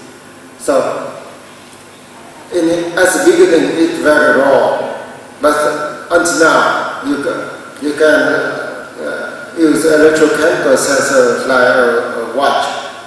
So you can take it everywhere. So it automatically detects the blood level or something like that. Because in the electrochemical sensor, we can use very, very small electrode. It can stick to the skin of the human body. So it's easy to control the blood level. And also, until now, there are a lot of material we use for electrochemical sensor. Why? Why they prefer to use different type of material? First of all, graphene oxide, carbon nanotube, and some oxide nanoparticle. There's a lot of organic and inorganic nanostructure were used for electrochemical because they try to improve the sensitivity and selectivity. But for me, I don't think that is a big problem. The big problem of the electrochemical sensor is stability. Stability is more important. If we have a good limit of detection, if we have a good selectivity and also sensitivity, I think that it's okay. But the problem is how the lifetime of the electrochemical sensor. It can be months, can be years. We can store it at 2 to 8 degrees Celsius, or we can keep it at room temperature. It's a big problem for electrochemical sensor. So they are trying to use different type of material to improve the sensitivity, selectivity. They try to enhance the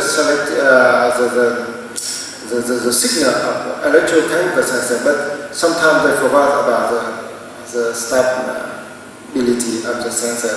So that's the reason I come back to gold nanoparticle, because gold nanoparticle, as you know, that it has a very good conductivity, very stable. It's very difficult to be oxidized.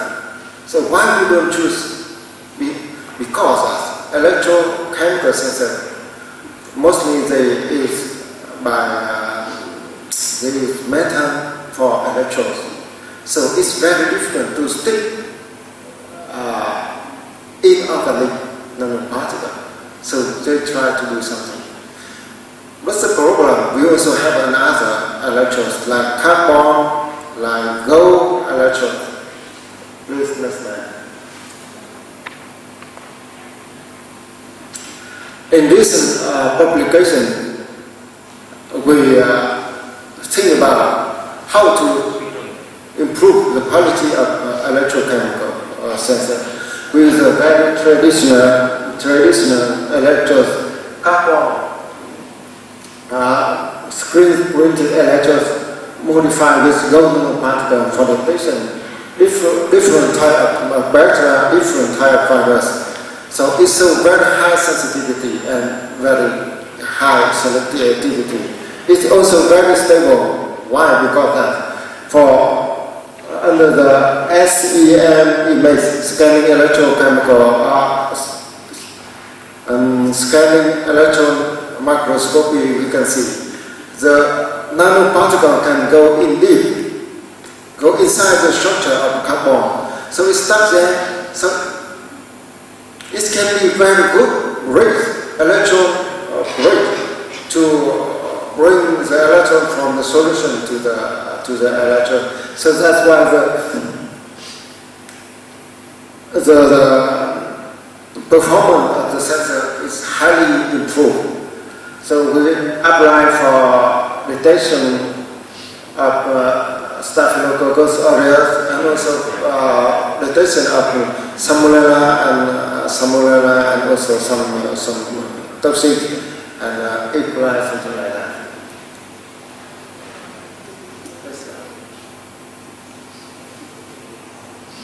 Okay, and some results are already published in the international journal, because that we can use this gold nanoparticle modified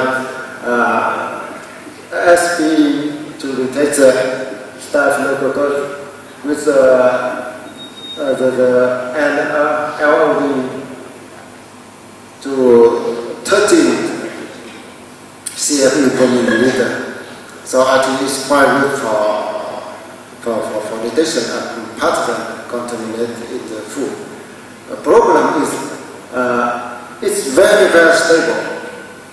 Because for electrochemical measurement, we need to scan many samples. So during the scan, the material can be detached, can be moved on. So that's why we're trying to keep the electrode as stable as possible.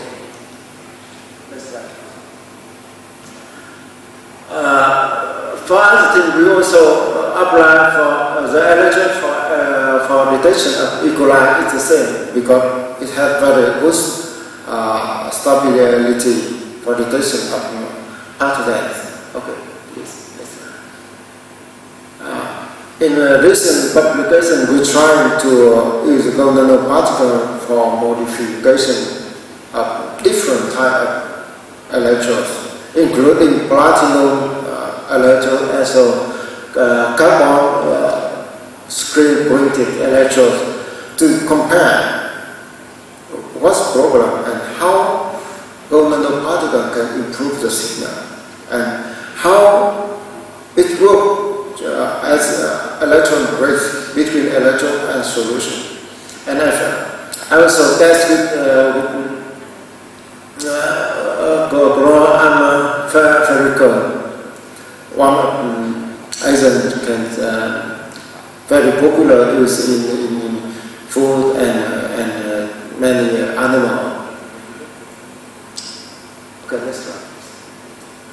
So in this publication, we also use other technique. It's different duration pools spectroscopy to detect the signal. So depend on the reduction peak, we can see which toxic and which chemical inside the food. So some good results already published in the international journal. Please. Next slide. Okay. We also have to compare with other elements, so I think it's good enough. And we also compare between the platinum electrode and about the carbon screen printing electrodes. The quality is quite similar.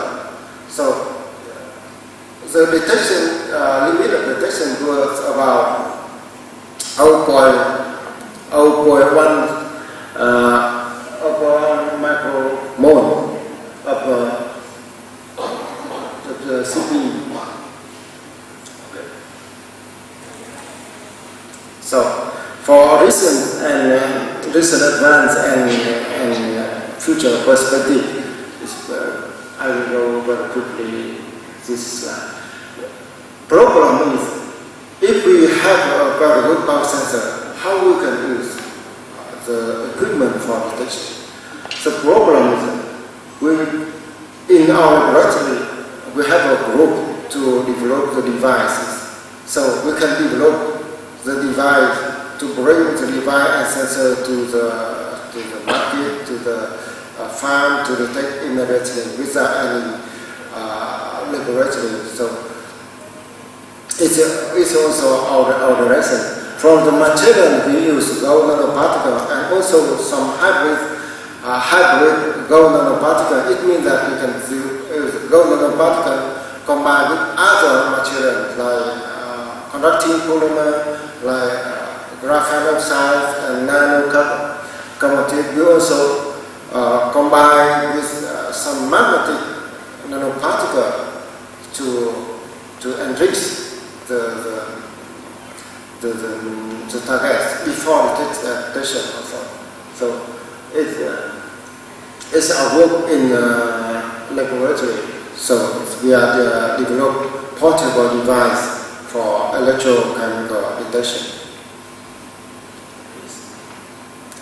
Another direction we just mentioned a little bit is smart. I call that smart surf. It means smart surface enhanced resonance spectroscopy. So we use technique to detect some toxic agents in food safety.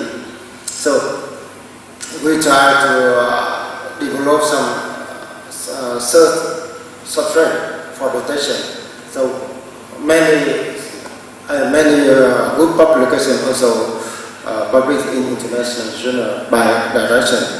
Because for this thing we also focus on some pathogen and also some toxic agent in food safety. Yeah. So that's it. So last research direction also mentioned about colorimetric sensor. So problem is how to bring the test to the farm, how to bring the test to the market to control the quality of the food. So that is our mission. That I think is also our future of research related to the monitoring of health and food safety. And it's also, if we come back to the SARS-CoV, I mean that if we come back to the pandemic where they are happening, one of the key of the success is to develop the crystal.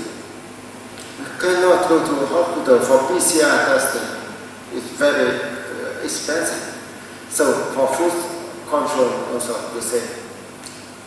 Problem is how to do the simple, cost-effective and portable device for detecting agent, for detecting pathogen to give the food safety.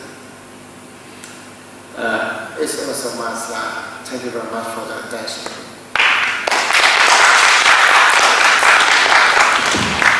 Okay, thank you so much, Dr. Bui. And then we come to Q&A, question and answer session. So, do we have any questions from the audience, please?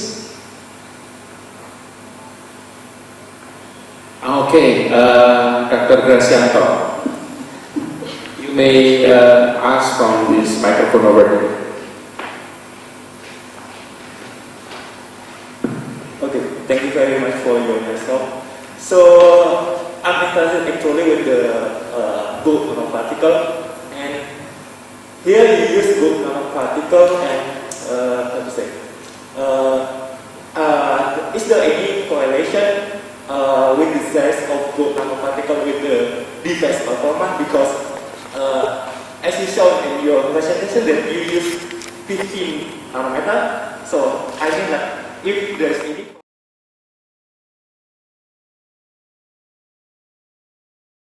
higher, how to say, the larger good nanoparticle or lower volume of good nanoparticles, then isn't any correlation with the device performance.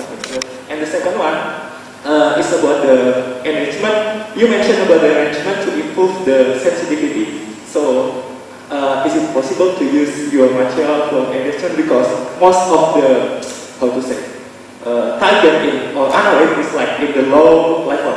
So, if we can enrich the sample by your device, I think it will be, how to say, wonderful device. Yeah, thank you very much. Okay, thank you very much for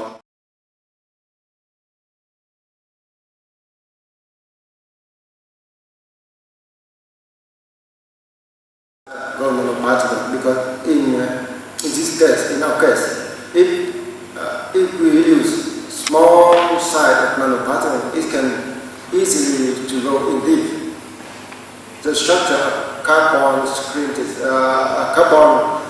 printed electrodes, because when we observe the structure of of the surface. It depends on the surface. If gold nanoparticle becomes small, it's easy to be stuck because of the interaction between the surface and gold nanoparticle. Like London force and like Van der Waals force, or even be easy to functionalize the gold nanoparticle.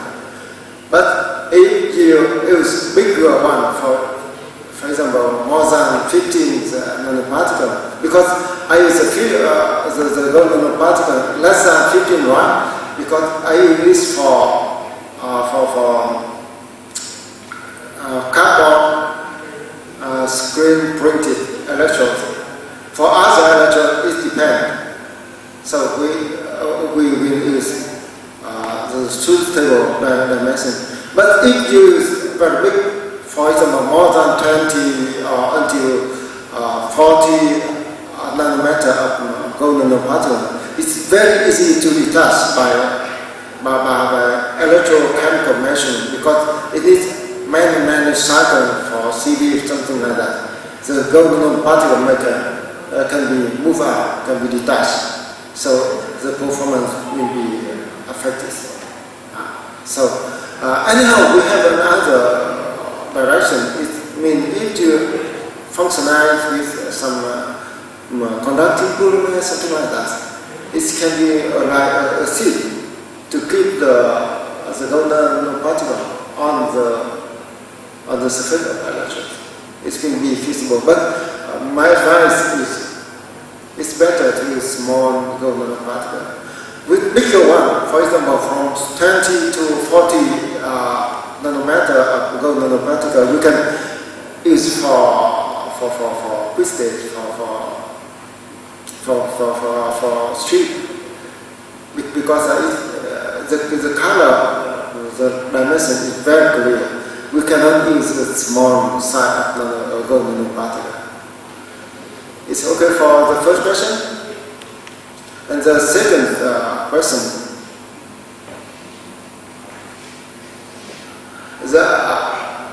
the second question is enrichment of target one.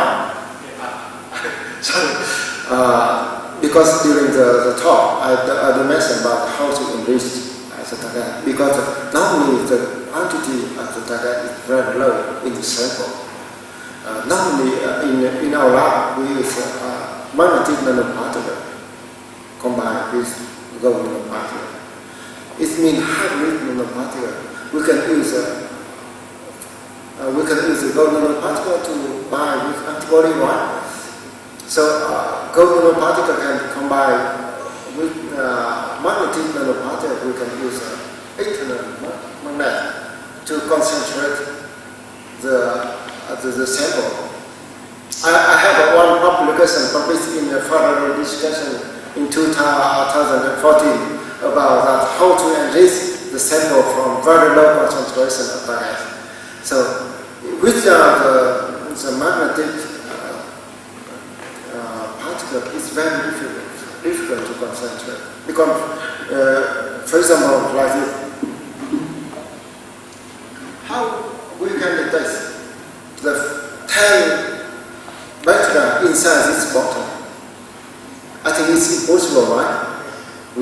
It's very difficult to centrifuge with a laser of bottle of water, right?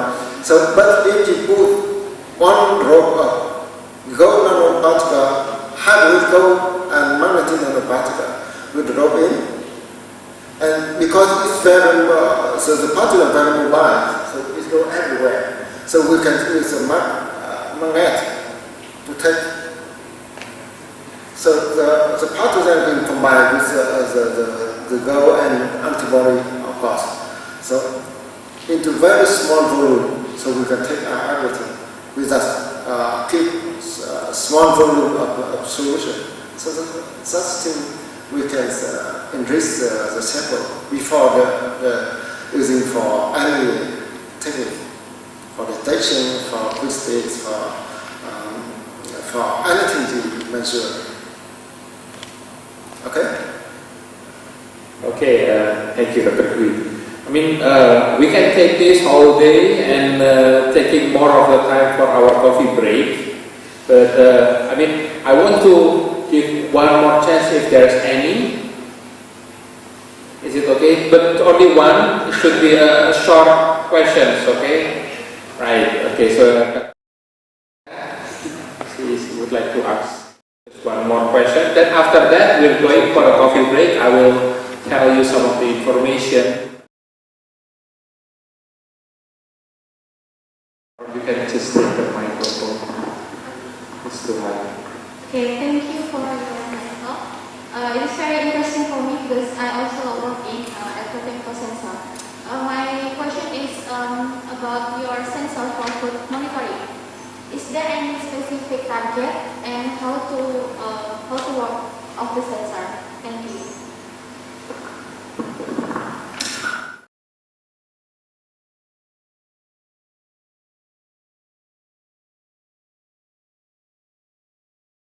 Specificity is a big problem, but it depends on the mechanism.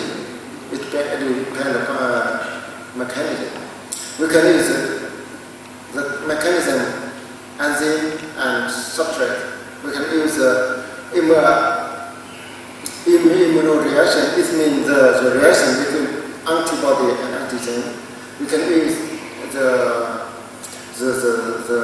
hybrid DNA, for example. It means that we need to use a specific strain of DNA.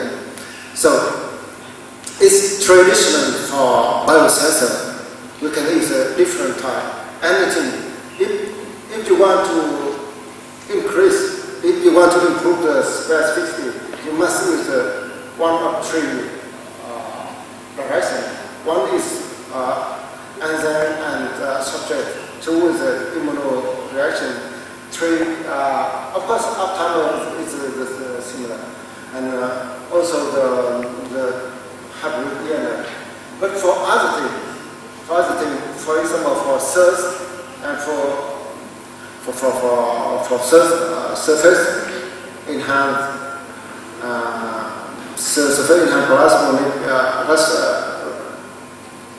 resonance, and also for differentiation pools spectroscopy, we can use the big, because if you have a different type of chemical and different type of pathogen, it have a different big.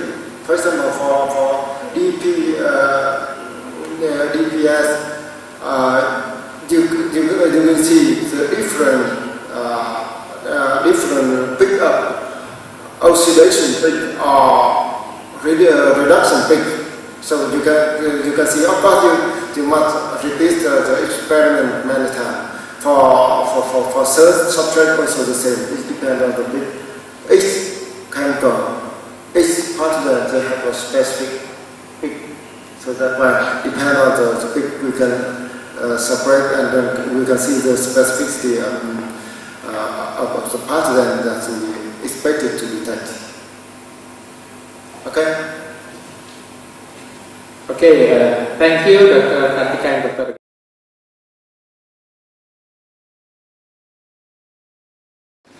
And before I close this session of Dr. Bui, we would like to give some thing. I don't even know what it is. I think it's like some gratitude that you're coming here. And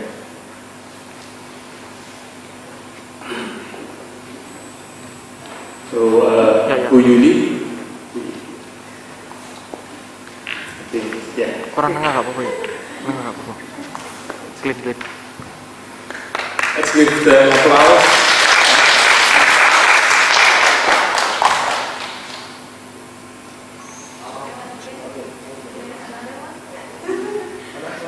Yeah, I think it's a offender. It's from our department.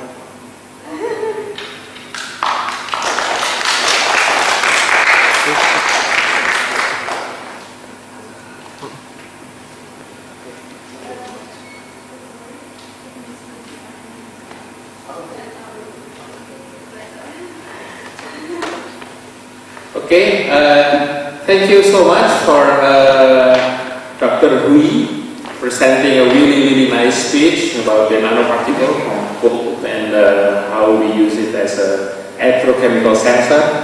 And after this, we will have a short break for coffee break.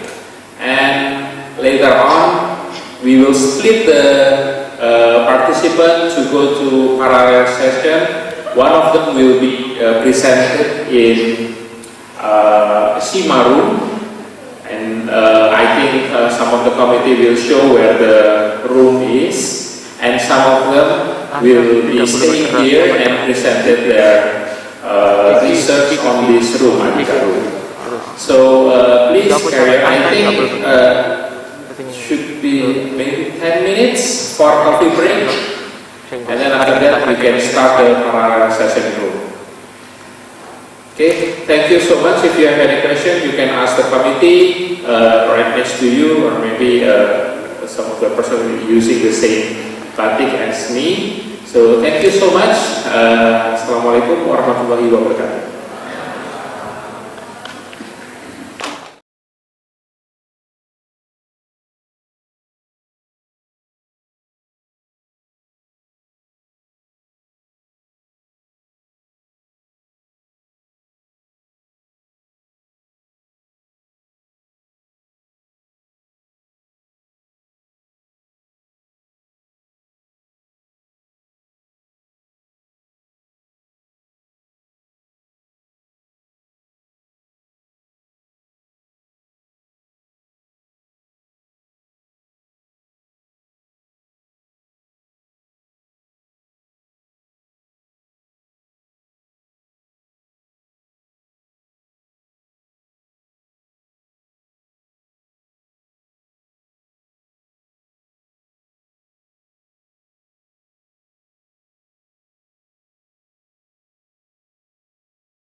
Selamat datang di Departemen Kimia, Fakultas Sains dan Analitika Data, Institut Teknologi 10 November, Surabaya.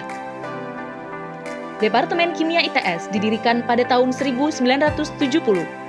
Terdapat dua program studi, yakni program studi sarjana dan program studi pasca sarjana meliputi magister dan doktoral. Departemen Kimia ITS memiliki reputasi di tingkat nasional dan internasional. Badan Akreditasi Nasional Perguruan Tinggi menetapkan akreditasi A atau akreditasi tertinggi pada seluruh program studinya, dari sarjana hingga doktoral. Program studi sarjana Departemen Kimia ITS merupakan program studi kimia nomor 1 di Indonesia berdasarkan data Sinta.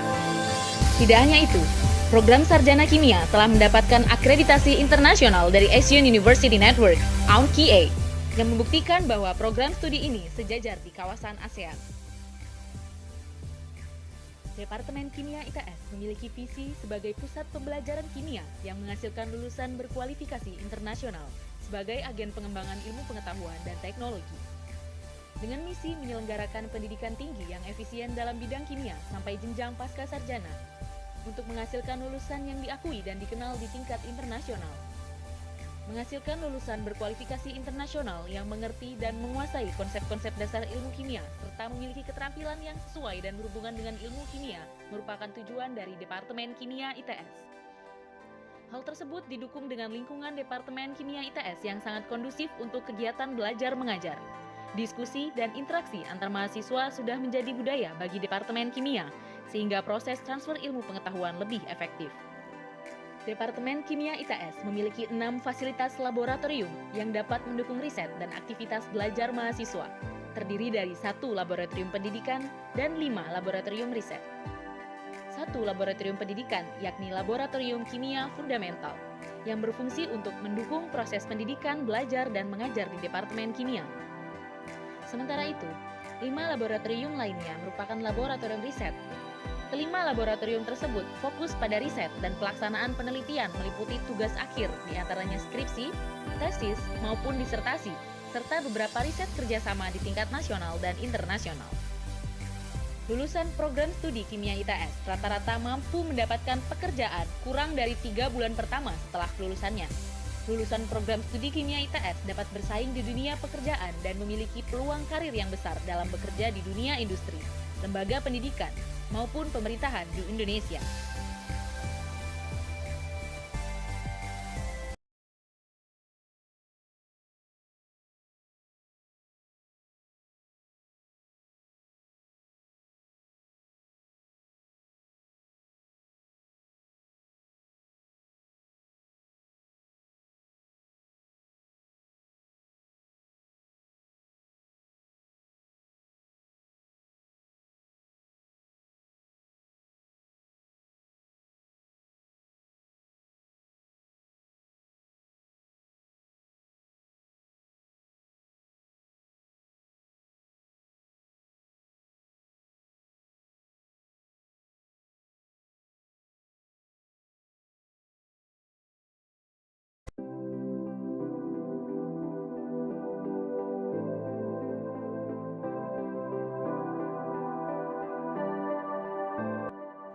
Selamat datang di Departemen Kimia, Fakultas Sains dan Analitika Data, Institut Teknologi 10 November, Surabaya.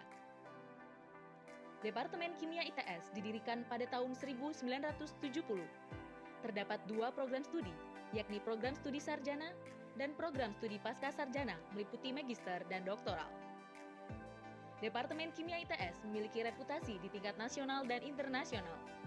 Badan Akreditasi Nasional Perguruan Tinggi menetapkan akreditasi A atau akreditasi tertinggi pada seluruh program studinya, dari sarjana hingga doktoral.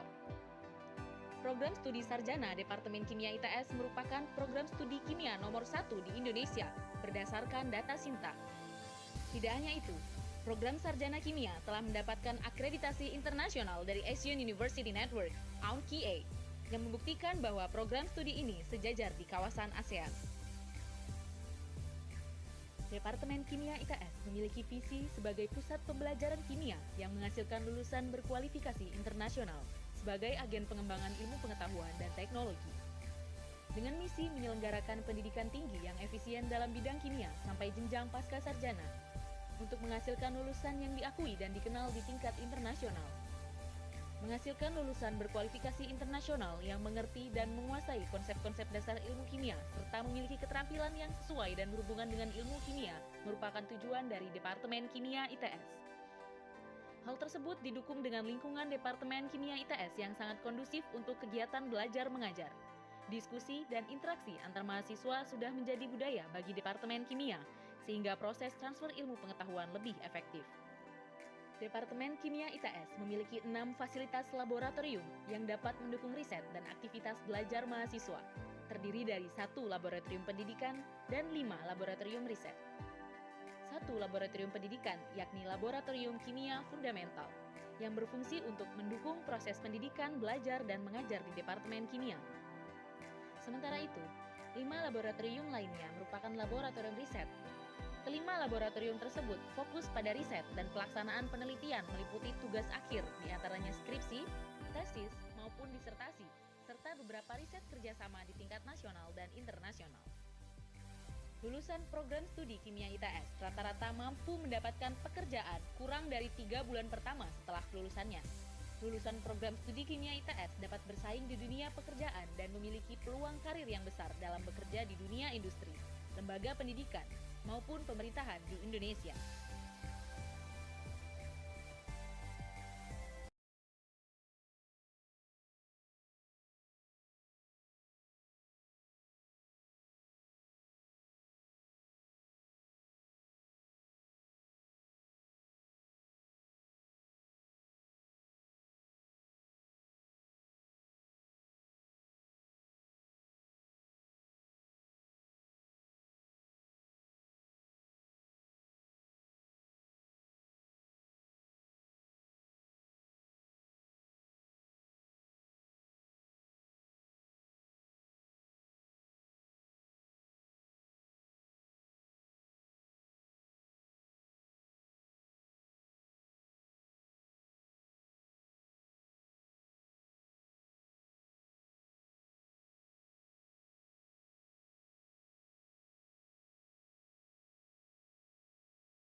Selamat datang di Departemen Kimia, Fakultas Sains dan Analitika Data, Institut Teknologi 10 November Surabaya.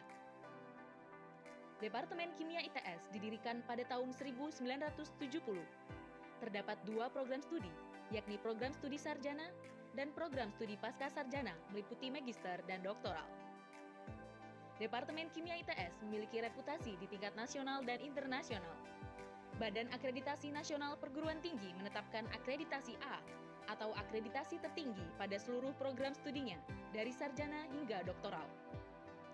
Program studi sarjana Departemen Kimia ITS merupakan program studi kimia nomor 1 di Indonesia berdasarkan data Sinta.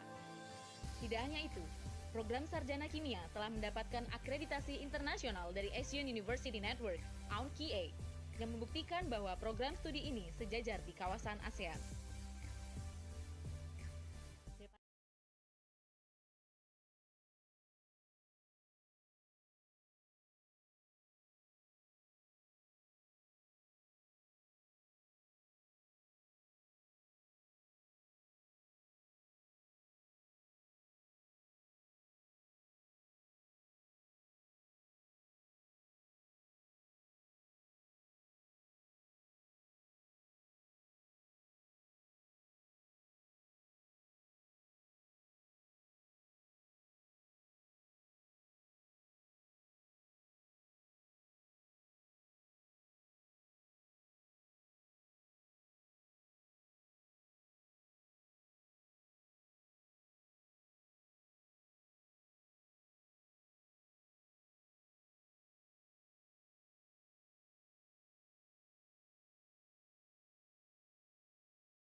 Okay, ladies and gentlemen, let's move to our parallel session. So in this main room, we will have 4 presenters in the parallel session, in the morning parallel session, and here we have our invited speaker, Dr. Wu Hao from the School of Energy and Environment, City University of Hong Kong, and his expertise in materials science, electrochemical analysis, photocatalysts, and nanomaterials. The recent publications of Dr. Wu Hao was published in ACS Applied Energy Materials this year with title Surface Modulation using bismuth rich surface composition in bismuth oxide for efficient photoelectrochemical water splitting. And then the second one also in this year in a small journal with title Modulating the Active Site of Oxygen Diffusion Titanium Oxide by Copper Loading for Enhanced Electrocatalytic Nitrogen Reduction to Ammonia. So that's the curriculum vitae for our invited speaker in this room for our parallel session, morning parallel session here. So for the next one, I will give the time to Dr. Wu Hao to deliver the presentation for this parallel session. I think Dr. Wu Hao already joined us in the online connection by Zoom. Yeah, this one. Hello, Dr. Wu Hao. Are you okay with the connection?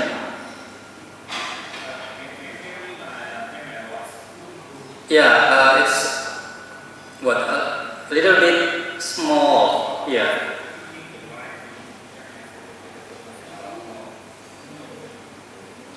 Hello, Dr. Wu Hao. Can you hear me?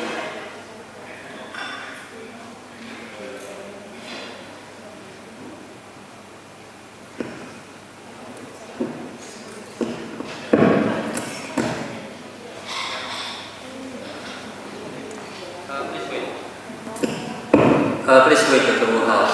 We still fix the problem.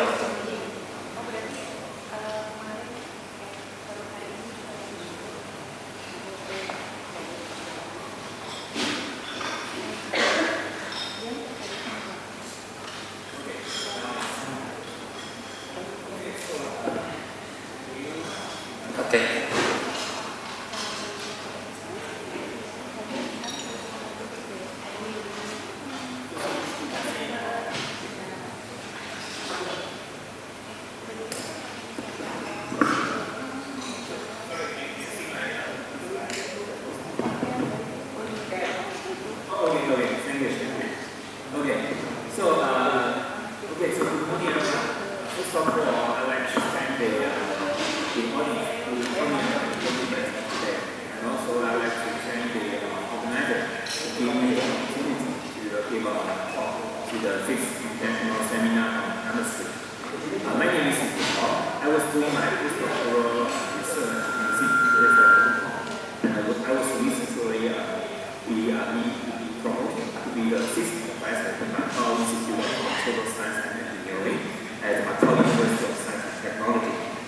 Currently, I'm running a research laboratory for solar energy and environmental analysis, feedback, as the principal investigator.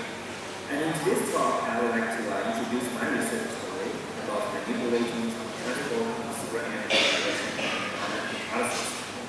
Before talking about my research, I would like to give several things to my university and my research effort.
we found that the pre-light maximum one day shows lower production temperature, which is below the redox time condition.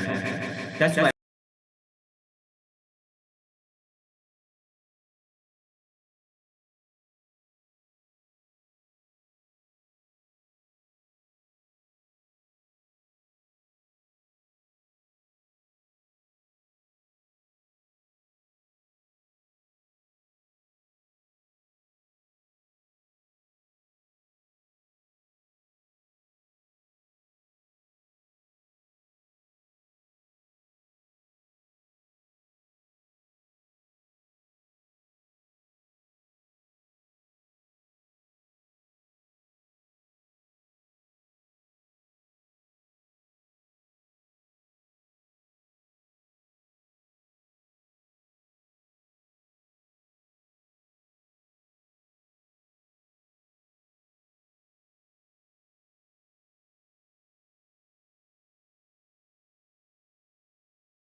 think the mic is not connected.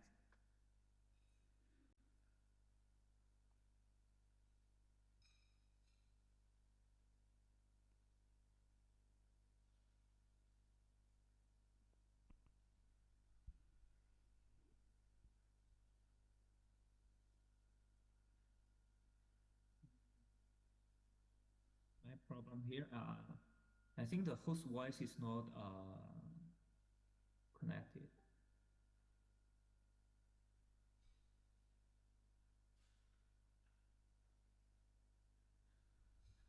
Dr. Wu, how is it okay with the connection? Oh, yeah. Okay. Yeah, can hear okay. now, yes. Okay, can you hear me? Yeah, yes. Okay, thank you. So now we move to our Q&A session. So please, Dr. Gracian.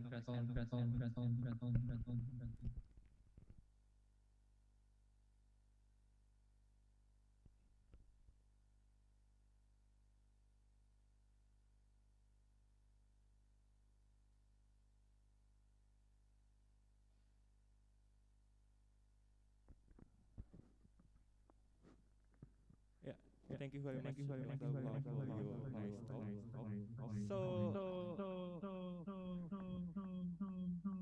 Please wait a little bit.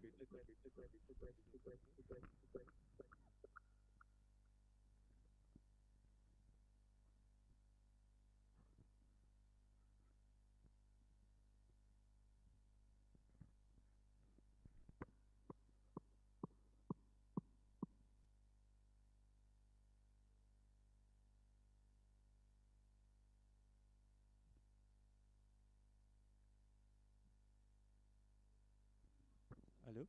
I think okay. Yeah. So yeah, on your presentation, I saw that you use metal organic framework for coating. I think. I want to know like the thickness of the coating, because I'm wondering about the thickness of the coating is effect on the photocatalytic activity or electron transfer or something like that. Yeah. I just want to know about it. Yeah, this one.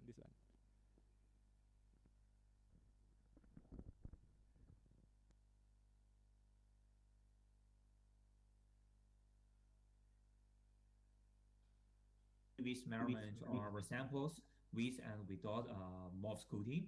Actually, at the beginning, we expect that there should be some detrimental or parasitic light absorption effect happen, but actually not. So when we do the UVs, actually both samples shows a very comparable light absorption capacity. I think that is mainly due to the pore structure of the shell.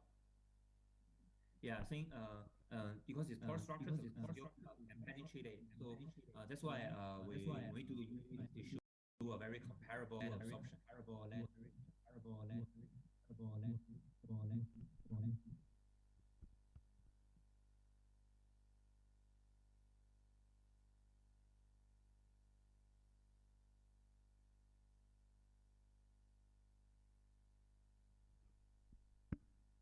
Okay, thank you.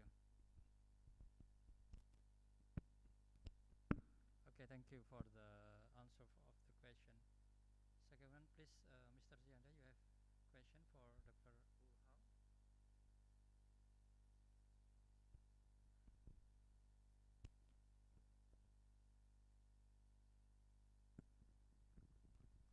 Okay, thank you, moderator, for allowing me to ask question. Dr. Wu Hao, can you hear my voice? Okay, so I have a question regarding your research about the CO2 reduction into a methane and oxygen. So basically, the first one I would like to confirm is the methane and the oxygen is the product of the reduction process? If so, what is the condition for the resulting process of the photocatalytic? Because if we have a methane and oxygen and we have some extra energy, it would be a combustion reaction would be occur. How do we prevent about this kind of reaction happening? Thank you. Okay. Thank you for your question. I think here I will need to admit that this work now so far at the current stage is still in the proof of concept stage. So this such reaction we did in the gas surface using the water vapor as the electron donor or the water molecules as the reactant, the source of oxygen. When we conduct such reactions, the activity at the moment is still very low. Yeah. So when we do it, there's so the safety in the future, if with the activity increase, indeed the coexistence of methane and oxygen has a potential safety problem. Then we I think, but with the development of the membrane technology, I think such things can be work out in the future.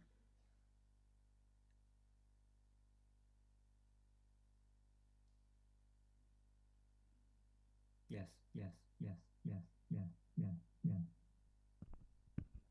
Okay, thank you for the question and also for the answer from Dr. Ruha. I think that time is over for our invited speakers in this parallel session in the main room. So thank you so much, Dr. Wu Hao, for joining with us in this parallel session as invited speaker. And the committee will deliver you a virtual certificate, I think, please committee.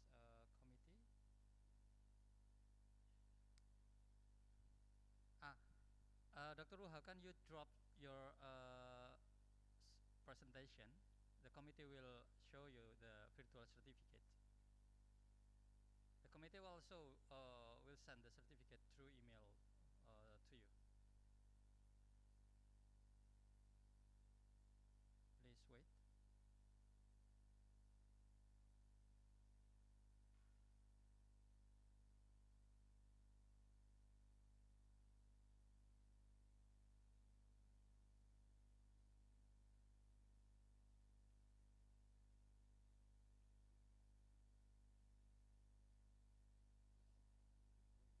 Okay, this one, the virtual certificate of appreciation to Dr. Wu Hao, and the committee will send this certificate to your email. Thank you so much, Dr. Wu Hao. Please give a big applause to our invited speaker, Dr. Wu Hao. Thank you. So next, we will move to our presenters. I think the ID of the presenter is IC003. Please come and deliver your speech.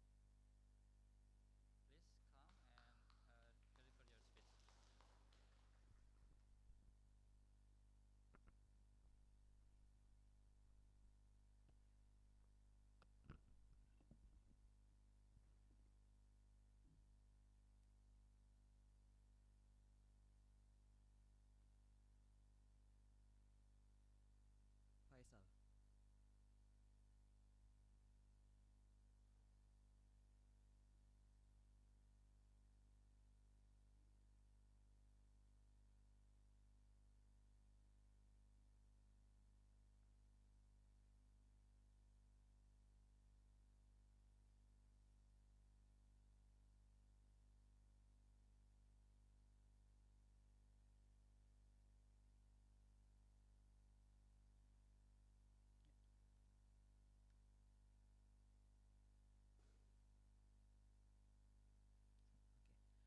Okay.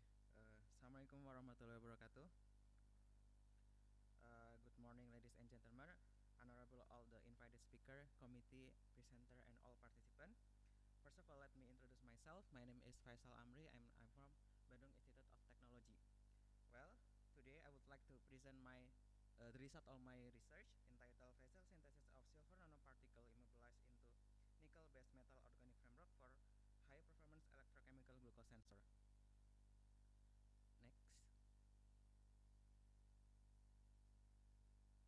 Next. So this is the presentation outline. First one will be introduction, and then experimental method, result and discussion, and conclusion. Now I will start with the background of this research. As we know that diabetes is a chronic disease indicated by high glucose level in blood, And this disease can lead to different complications such as renal failure, blindness, heart attack, kidney problem, and many more. According to the data from International Diabetes Federation in 2021, there are more than 500 million diabetic patients worldwide, and unfortunately, Indonesia has 19.5 million diabetic patients with more than 70% undiagnosed number, and this one, the most significant undiagnosed number in the world. Therefore, a sensor with high sensitivity to detect glucose level accurately will be beneficial for this community, especially in Indonesia.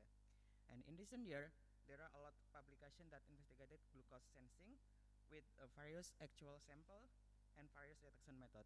And the glucose detection method that many researchers have developed is an electrochemical sensor that rely on a working electrode as a material that facilitated a redox reaction in order to detect glucose. Next.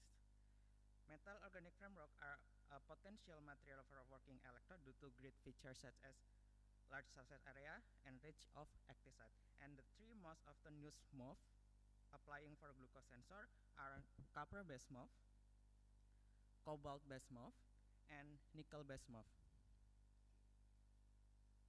And this research, we choose nickel-based MOF, especially nickel BTC or NiBTC.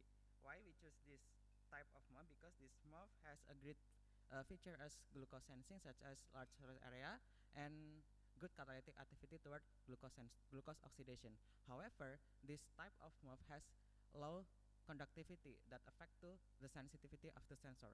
So to overcome this limitation, we try to immobilize metal nanoparticle. In this case, we try to immobilize silver nanoparticle in order to enhance the conductivity and sensitivity of the sensor.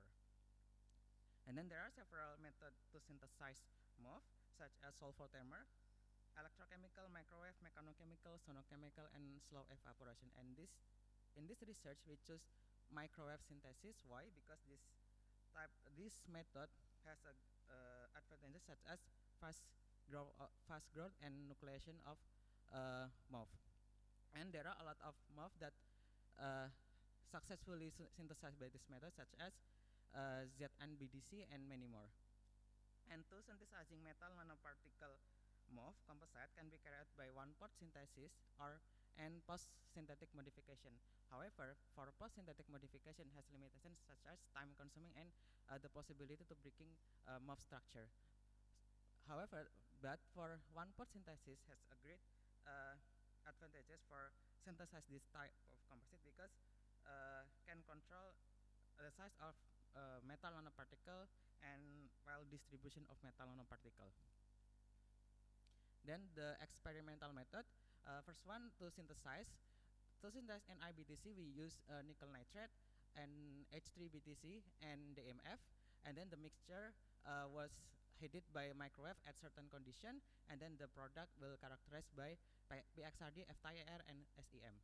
And then to synthesize AGNP and IBTC, we use similar method like synthesizing of NiBTC with the addition of AgNO3 as a precursor of silver nanoparticle. And then the product was characterized by PXRD, FTIR, SEM, and TEM. And then for the application, first we fabricate modified carbon-based electrode. These electrodes are made by the mixture of graphite and then the MOF and AgNP and IBTC and paraffin oil with the certain ratio. Then for the electrochemical measurement, we use voltammetry measurement with platina wire as a counter electrode and AgCl as a reference electrode. And then next to the result and discussion, first one, the characterization of NiBTC, as we can see for all synthesis condition, based on diffraction pattern, confirm that the all condition can success to synthesize NiBTC that identical with the reference structure. And then this one also confirmed by the FTIR analysis that there is appearance of peak at 721 from vibration of NiO. For the SEM images that for all synthesis condition give identical morphology, which is rod-like morphology, and then the increasing temperature condition increase the crystallinity of the MOF. And then the characterization of AGNP and IBTC for the PXHD, as we can see that the diffraction pattern are similar or identical with the reference with the NIBTC, suggesting that the addition of silver nanoparticle doesn't affect the MOF structure. And then from the SEM also confirmed that the addition of silver nanoparticle doesn't affect the morphology of NIBTC. And then for the TEM analysis to determine the size of silver nanoparticle, that we can see that the size of the nanoparticle is around 2.13 nanometer. And then the determination of electrochemical surface area that conducted using cyclic voltammetry, as based on Randus-Safik equation, we obtained that the electrochemical surface area in NEBTC is 0.064, and for AGNP and IBTC is 0.056. Next. And then for the application, we try to test the electrode with or without glucose. As we can see that the addition of glucose can increase oxidation peak current, and then the addition of AGNP or silver nanoparticle can increase the current produced, indicating that the presence of silver nanoparticle in MOF structure can increase the rate of electron transfer. And then to determine the limit detection and sensitivity, we use this formula, and we got that the addition of silver nanoparticle can improve the sensor performance with the higher sensitivity and lower detection limit. And then the electrode, we analyze the reproducibility, reusability, and the selectivity. And for reproducibility, we fabricate 5 electrodes, and then all of the electrodes are tested using same glucose with the same concentration, and we got that for all electrode give produce current with no significant difference. And then for reusability, we use same electrode for 10 dyes, and we got the electrode can maintain the current produced. And then for the selectivity, we compare with the some molecules such as leucine, sucrose, citric acid, and ascorbic acid, and we get the electrode has a good selectivity toward glucose. And then we compare our research with the previous research, that our research has good in sensitivity. And then for the conclusion, that MOF type NIBTC have been synthesized by microwave heating at several conditions, and AGNP and IBTC have been successfully synthesized, but by one-pot synthesis one-pot microwave assisted method. And for modified electrode with AGNP and IBTC show better performance than modified with NIBTC. And the author, I would like to thanks to LPDB as for financial support, and I would like to thanks to Mr. Yesi Permana, Laila Mukaruma, and Unique for the PXRD measurement. Thank you for your attention. Wassalamualaikum warahmatullahi wabarakatuh. Okay, thank you for great presentation. I think this one is more new type of materials. So let's see. Are there any questions from our audience? Okay, thank you. Please.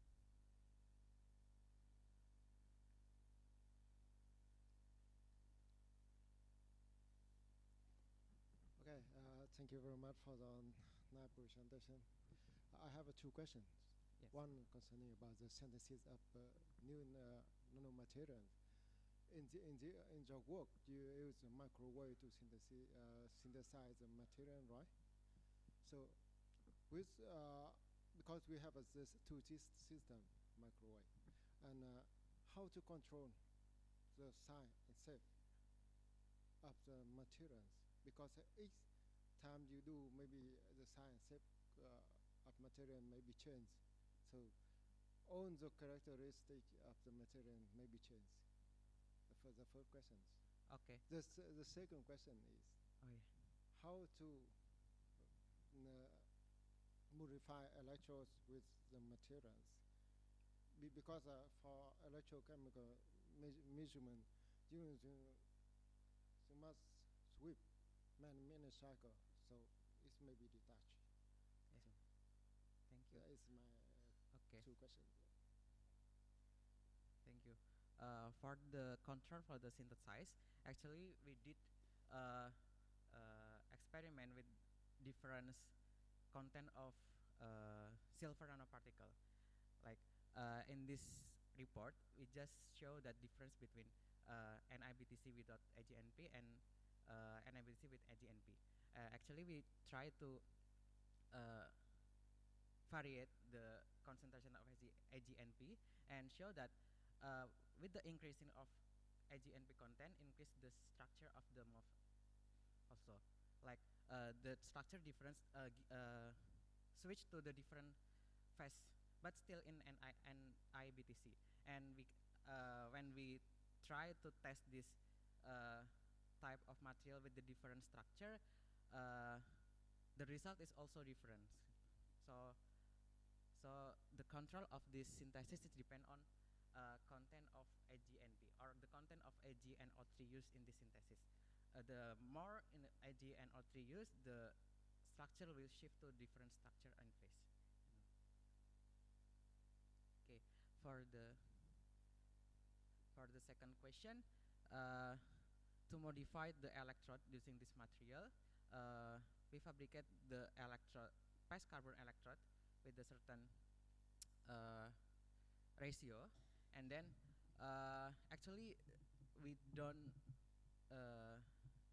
use the different variation. We just use one variation, which is 6.6. The ratio 6:1 to 3, and then when we try to apply this electrode using linear sweep photometry, the result, as we can see in this presentation, but actually we did the measurement using another method, not only using like linear sweep photometry, but using cyclic photometry and differential photometry. But for this result, we just showed for the linear sweep photometry. I hope I answered this question. Okay, thank you for the answer. I think it's very interesting for us to discuss outside of this time. I think when we have lunch, you can discuss more about this one. I think it's very interesting. Yeah, that's enough for our first presenter. Let's give him a big applause. Okay, let's move to our second presenter with the ID OC011. Please come and please deliver your speech. Devi Anggraini.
collaboration with Department of Chemistry, ITS. Okay.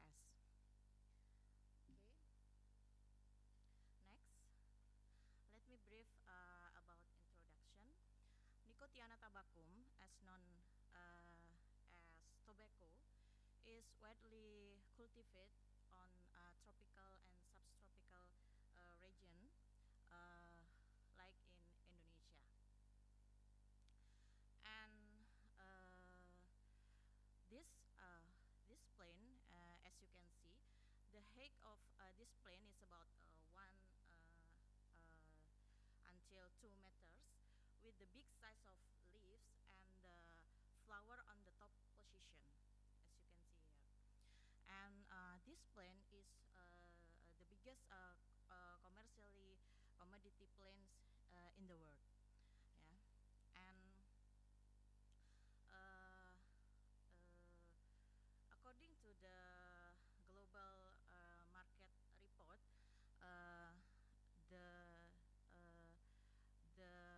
this Nicotiana tabacum, the Asia Pacific region was dominated the tobacco market up to 61% in 2021. What does it mean? It means the Asia Pacific region has good perspective for resource of raw material. And back to our research, we focus on the leaf of Nicotiana tabacum. We collect the sample from the Pamekasan, Madura, and Madura is the island of Indonesia that produce tobacco rapidly every year. And this is our reported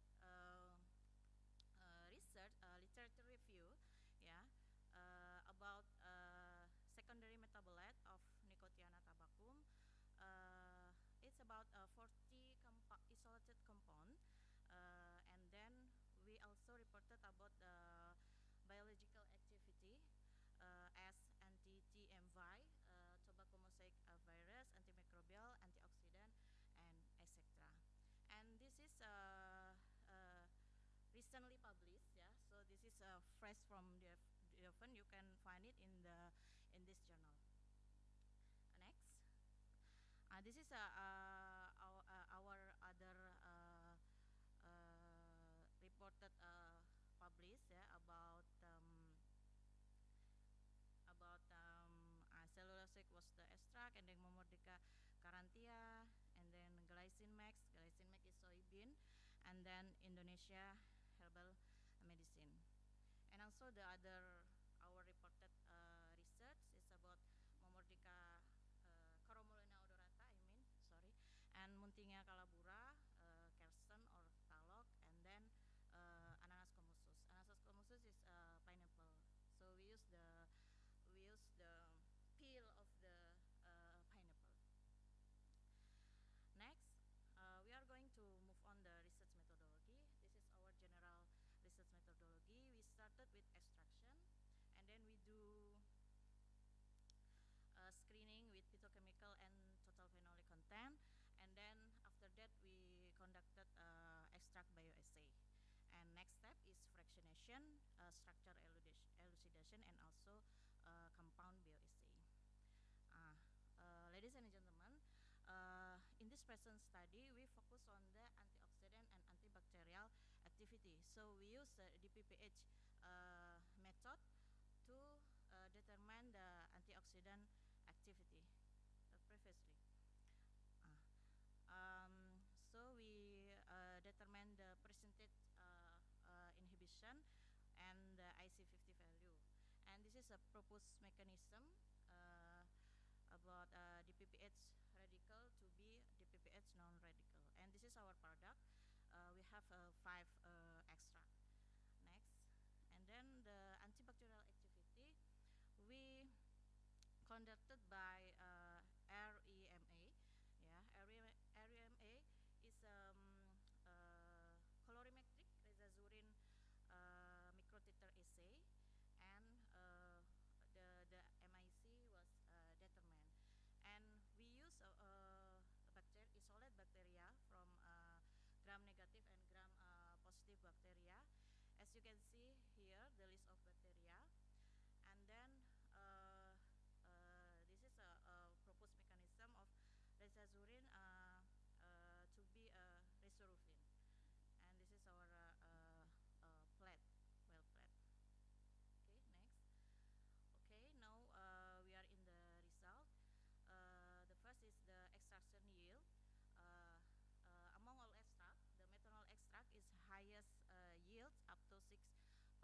and this is we reported in this proceeding, but still process, yeah, so still in press.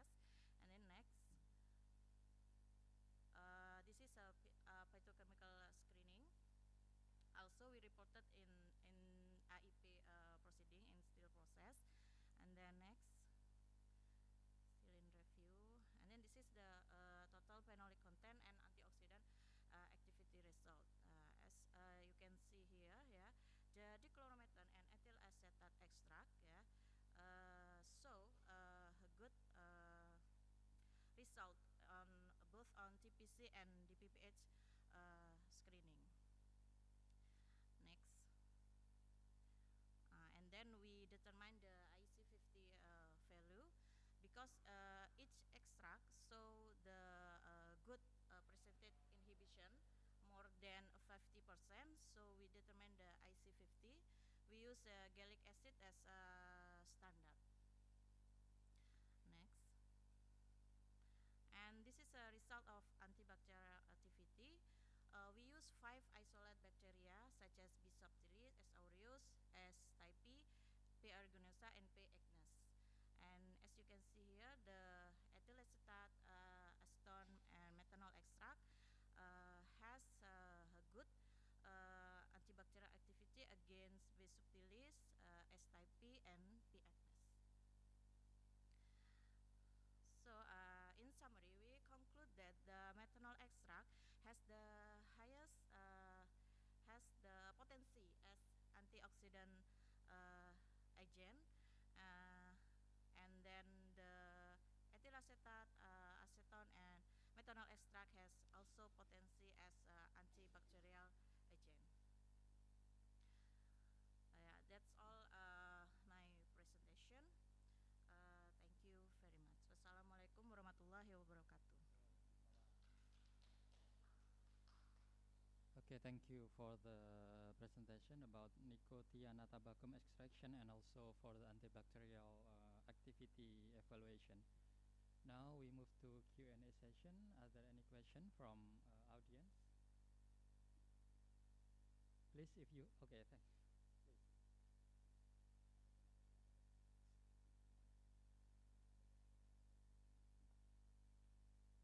Okay, thank you very much. Me again. I have only one question. It's very nice talk and mention about the extract from the special herbal medicine in Indonesia. So you have a test with 5 strains of bacteria, right? With the extract.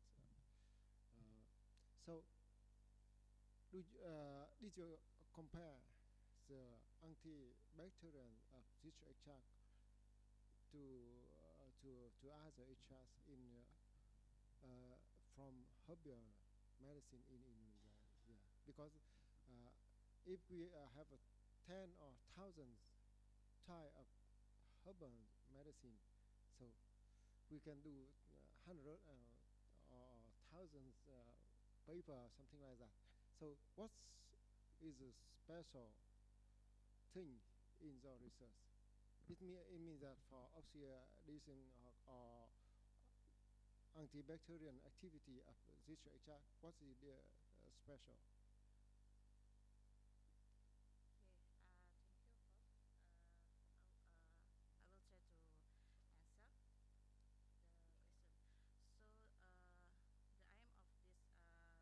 Okay, thank you, Bob. I will try to answer the question. So the aim of this of our research is determine the antibacterial activity of the herbal medicine. We want to know how the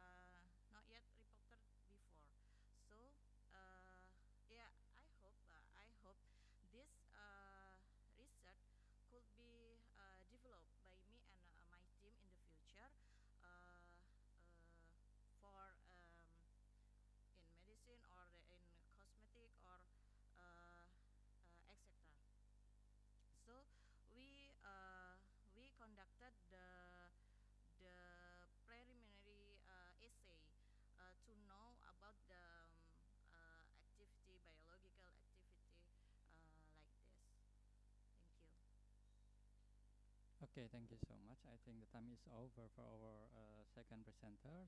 Please give her a big applause. Thank you. And now we move to our third presenter with ID FC016. Please deliver your speech.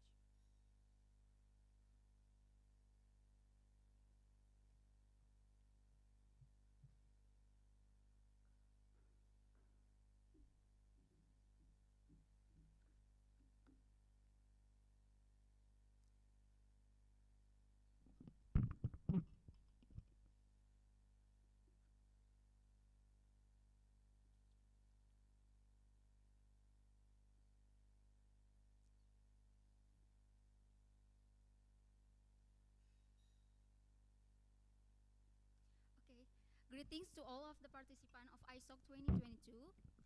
Good afternoon. My name is Safana Zahra Hermaini, and I would like to present you my and Mr. Hendro Juwono research, which titled Biodiesel Production from Crude Palm Oil through variation step of esterification, trans-esterification, and its evaluation. Next. Okay, we start with introduction. About 1.37 hectares of land in 12 tropical countries are fields of palm oil cultivation. And palm oil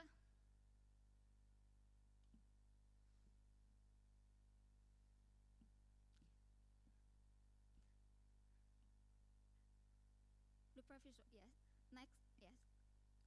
And palm oil has proved to be very versatile in every part of the tree, include the fruit. And next, from the fruit we can get the CPO. Indonesia and Malaysia are the two main producers for crude palm oil. Even Indonesia can cover 61% of CPO production, and it's around 36 million tons.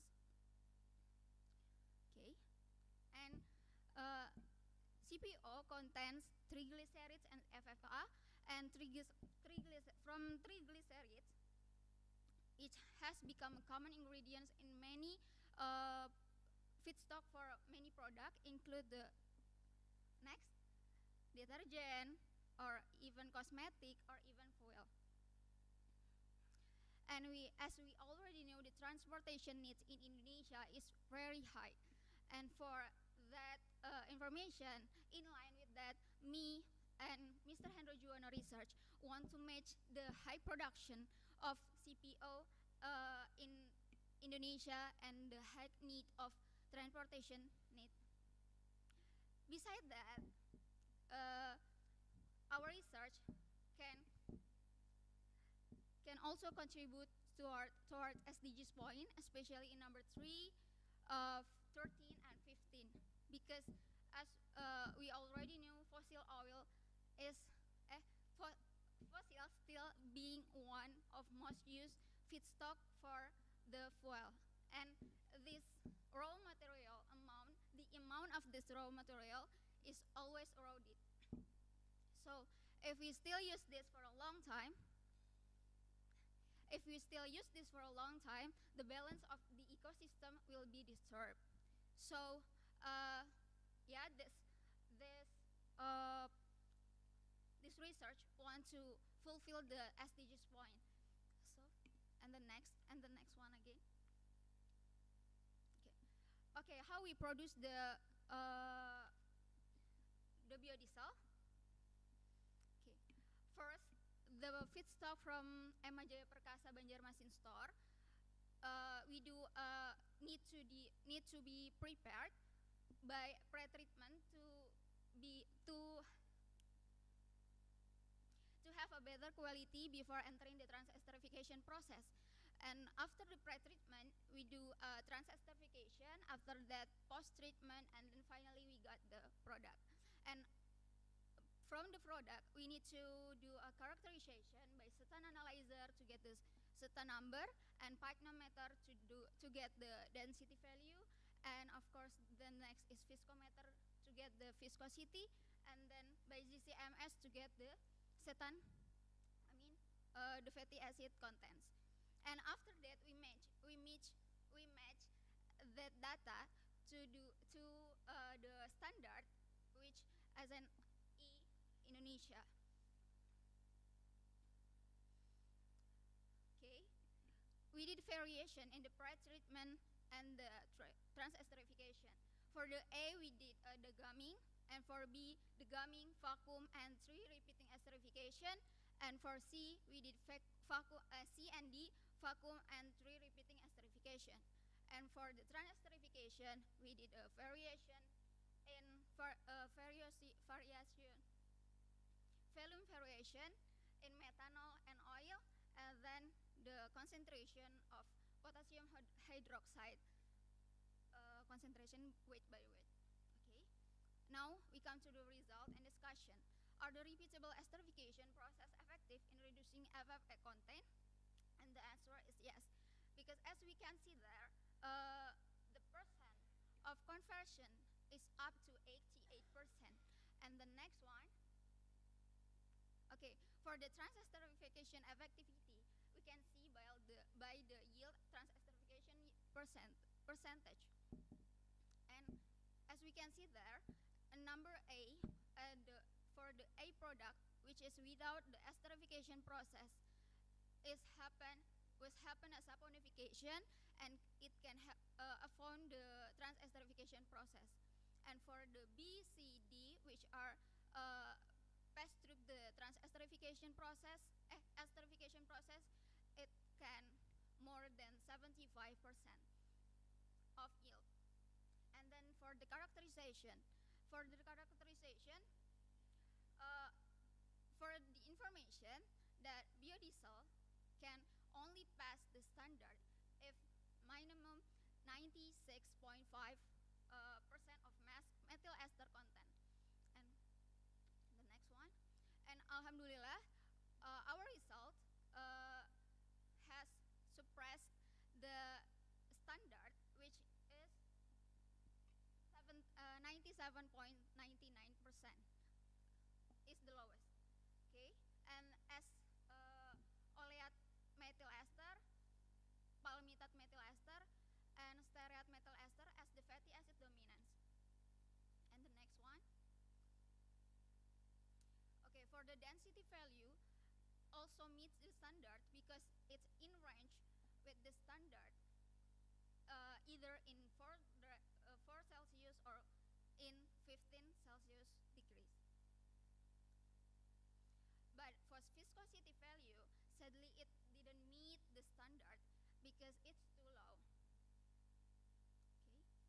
For the zeta number values, we did 4 variation. For A is biodiesel B100, which is the mix of biodiesel A, B, C, D, and for the B, biodiesel B100 at 5% cetanol improver, and for C at 1000% improver, and for D 50-50 of biodiesel index light, and all of that data meets the standard and even shows the good quality of the biodiesel because it can be the cetan improver itself. Okay, the next one. And finally, we come to the conclusion. From this conclusion, variation step of esterification, variation step of esterification, trans-esterification refer to a positive response. In biodiesel production from CPO, and the esterification process step help to raise the quality of production. And FFA from CPO has been successfully reduced. And for the characterization, 3 out of 4 characteristic meets the standard. That's all for me. Thank you very much. Wassalamualaikum warahmatullahi wabarakatuh. Okay, thank you for the nice talk about the trans-esterification of palm oil. Any question from the audience? Okay, please come here.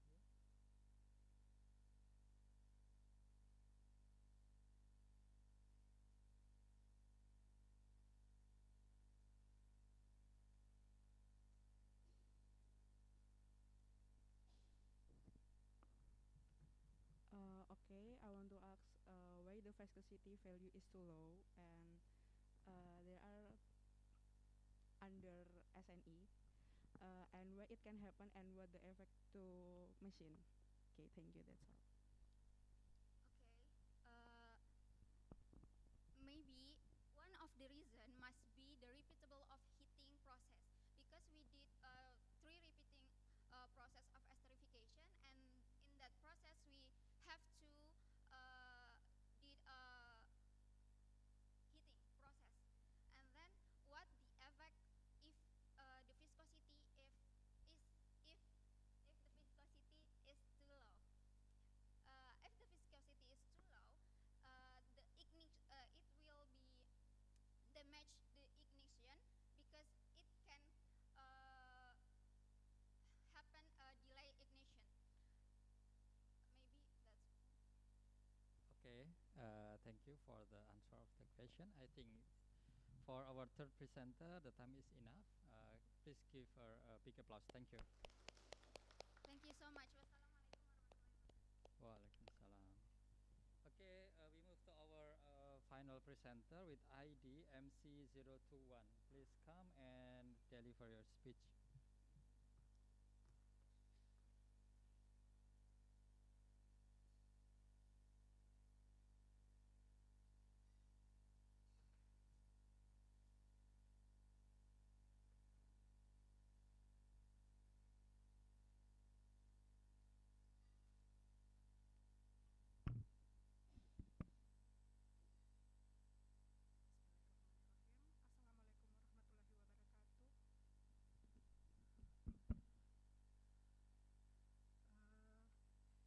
I'm sorry I'm not good in performa, so let me using my masker during presentation.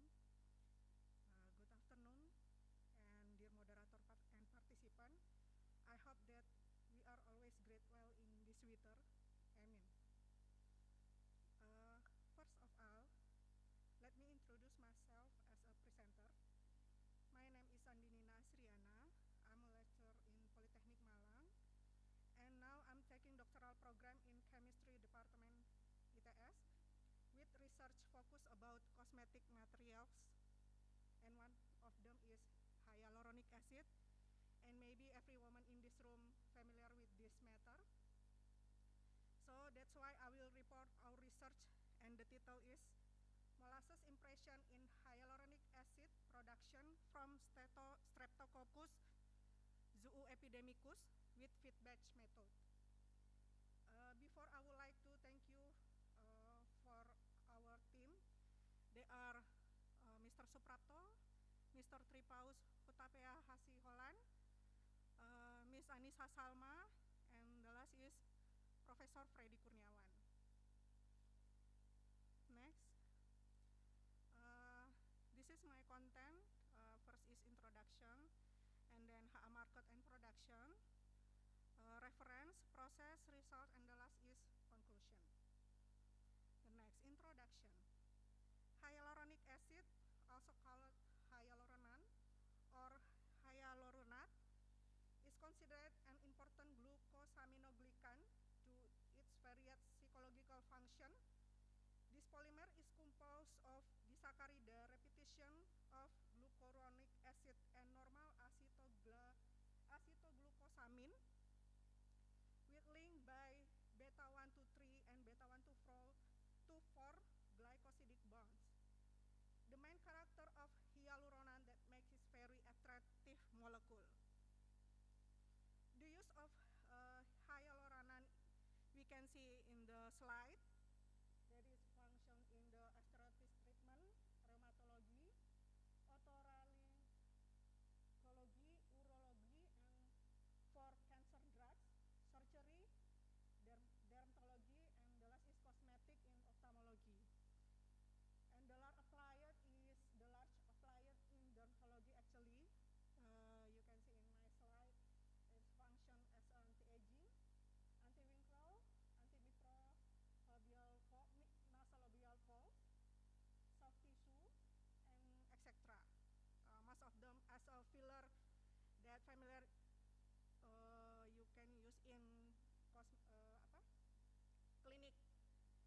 clinic, just like that. And the next, this is hyaluronan market in the world. Globe News Wire's newsroom in August 20 and 21 has predicted the need for hyaluronan from 20 and 21 and 28. We can see the Asia Pacific region is the largest market in the world. This is related to use of hyaluronan for cosmetic, specialist for sunscreen products, which we have discussed in this application. Industrial manufacturing of hyaluronan is based on two main processes. Before, please. The first is from extraction from animal tissue, and the last is from bacterial production.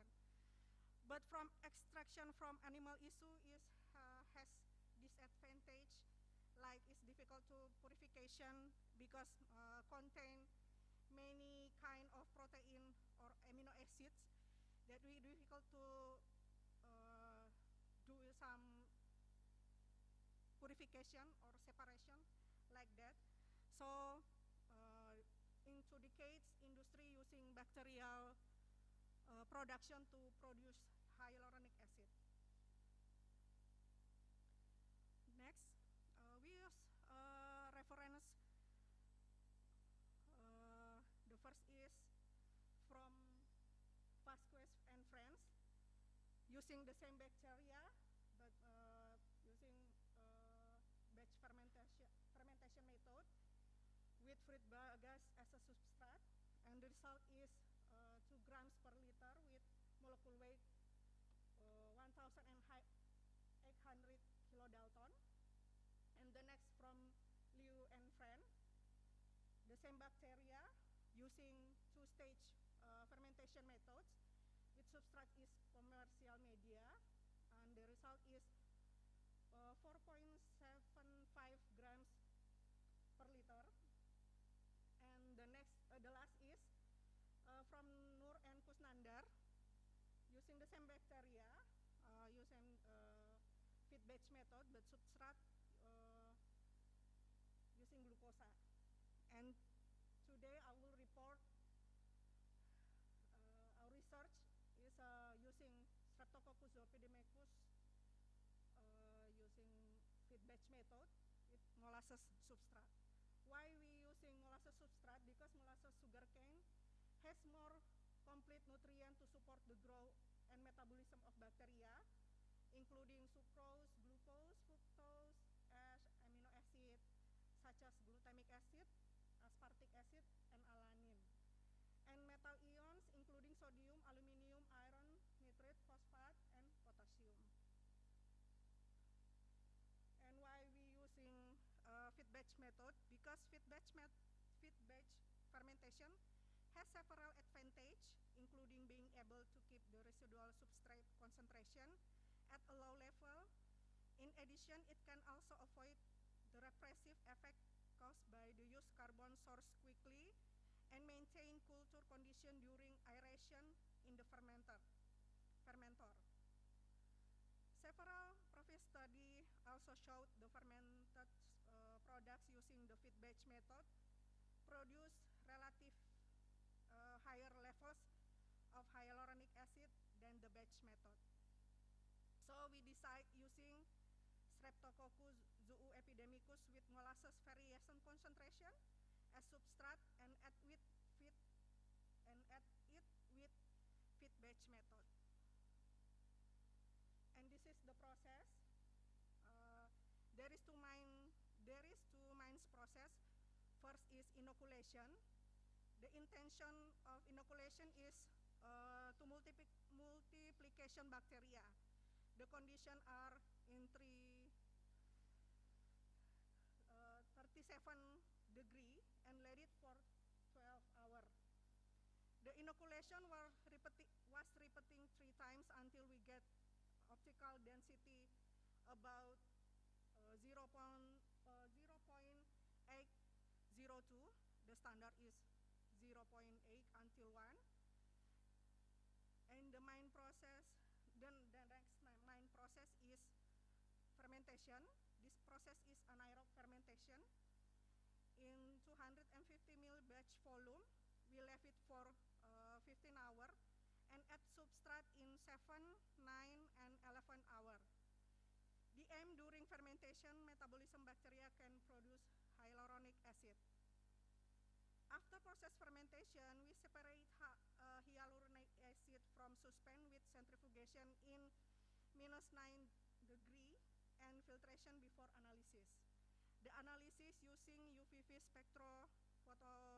spectroscopy and infrared. The next. This is our result. Infrared analyze giving result, and we can see on the slide wave number between standard and our hyaluronan in variation concentration giving a similar pattern. From this, we can assume that fermentation process using molasses success to produce hyaluronan. Next. And after that, we can account concentration using UVV spectroscopy and showing result that we can see on the slide. The best concentration that giving a highest concentration is a 43%, about 190.452, and from this we got conclusion. Next, the best sugar cane molasses content the produce the highest hyaluronic acid is for 43%, producing hyaluronan with a concentration of 190.4 ppm. The production of hyaluronic acid sugarcane molasses is proven to be an alternative substrate other than glucose and bagasse. We claim the result is crude hyaluronan because still containing contaminant like bacterial endotoxin, protein, nucleic acid, and heavy metals exist. So that's all my presentation, and I'll return to moderator. Thank you so much for the presentation about molasses impression in hyaluronic acid using the Opidermicus bacteria. Thank you. Are there any questions from the audience? Okay, please come here.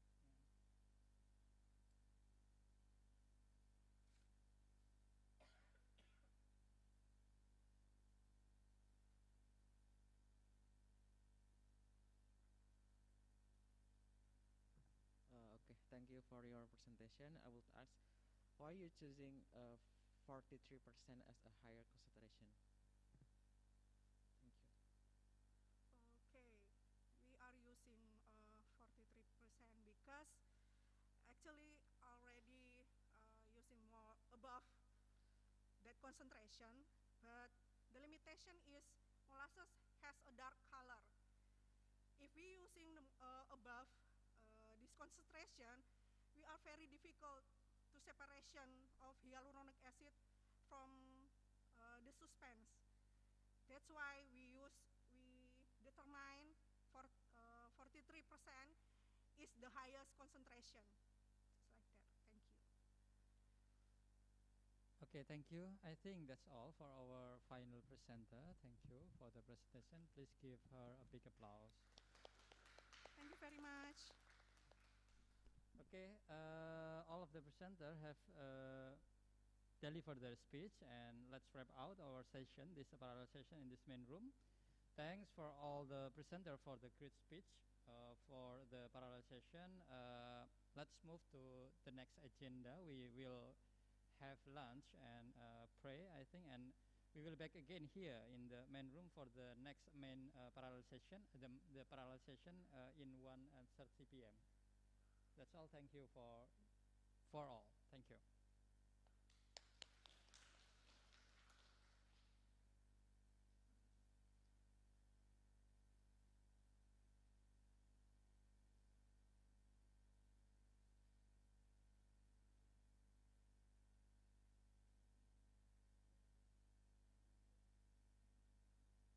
Departemen Kimia ITS memiliki visi sebagai pusat pembelajaran kimia yang menghasilkan lulusan berkualifikasi internasional sebagai agen pengembangan ilmu pengetahuan dan teknologi.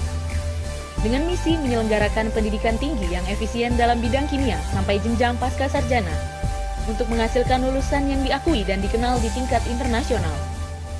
Menghasilkan lulusan berkualifikasi internasional yang mengerti dan menguasai konsep-konsep dasar ilmu kimia serta memiliki keterampilan yang sesuai dan berhubungan dengan ilmu kimia merupakan tujuan dari Departemen Kimia ITS. Hal tersebut didukung dengan lingkungan Departemen Kimia ITS yang sangat kondusif untuk kegiatan belajar mengajar. Diskusi dan interaksi antar mahasiswa sudah menjadi budaya bagi Departemen Kimia, sehingga proses transfer ilmu pengetahuan lebih efektif. Departemen Kimia ITS memiliki 6 fasilitas laboratorium yang dapat mendukung riset dan aktivitas belajar mahasiswa, terdiri dari 1 laboratorium pendidikan dan 5 laboratorium riset. 1 laboratorium pendidikan, yakni Laboratorium Kimia Fundamental, yang berfungsi untuk mendukung proses pendidikan, belajar, dan mengajar di Departemen Kimia. Sementara itu, 5 laboratorium lainnya merupakan laboratorium riset. Kelima laboratorium tersebut fokus pada riset dan pelaksanaan penelitian meliputi tugas akhir, diantaranya skripsi, tesis, maupun disertasi, serta beberapa riset kerjasama di tingkat nasional dan internasional. Lulusan program studi kimia ITS rata-rata mampu mendapatkan pekerjaan kurang dari 3 bulan pertama setelah kelulusannya. Lulusan program studi kimia ITS dapat bersaing di dunia pekerjaan dan memiliki peluang karir yang besar dalam bekerja di dunia industri, lembaga pendidikan, maupun pemerintahan di Indonesia.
afternoon, ladies and gentlemen. Welcome back to Parallel Session 2. Yeah, actually in this session, we have one invited speaker and 6 presenter. But the invited speaker now is heading here, so we will start from the first presenter. Okay, I'm Gracianto, and I will be the moderator in this session. So for starting the presentation in this session, let's start from the Miss Ellie Giska Bulan. It's your time, please.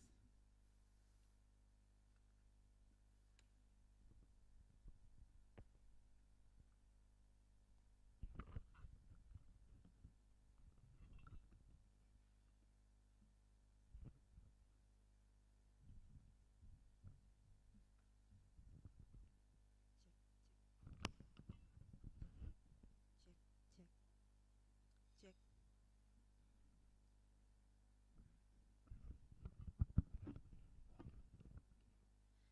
Okay, check.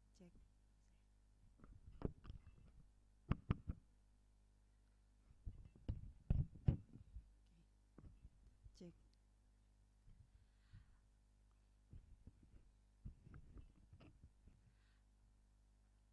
Good afternoon, ladies and gentlemen. Thank you for the opportunity. First, let me introduce myself as presenter. My name is Erli Krisya Bulan. I'm from Universitas Katolik Widya Mandira, Kupang, and this is collaborative research with Professor Adi Setio Purnomo from Institut Teknologi 10 November and Professor Ichiro Kamei from University of Miyazaki. Now, I will present our research with the title Biotransformation of Dichlorodiphenyl trichloroethane by white rot fungus Ganoderma lynxi. At the 1940s, DDT was of the first synthetic pesticide widely used in the world, and at the time, the cumulative world production of DDT was estimated at up to 2 million tons. The use of DDT was increased substantially since World War II for agricultural pests and control insect-borne diseases such as typhus and malaria. Since the late 1940s, DDT has been banned for agricultural use in most countries because of its high toxicity, extremely hydrophobic, and persistency lead to biological magnification and accumulation, and within the food chain bring on high degree of contaminant. Although DDT application has been banned in many countries, DDT residue may also present at elevated concentration in urban, agricultural, or industrial soil as a consequence of DDT's historical use and recycled nature. Several studies have reported that DDT is still found in the waters, several rivers, and coastal area in Java, such as Citarum River, Ciliwung River, and Saguling Dam. Oginawati et al. Reported that DDT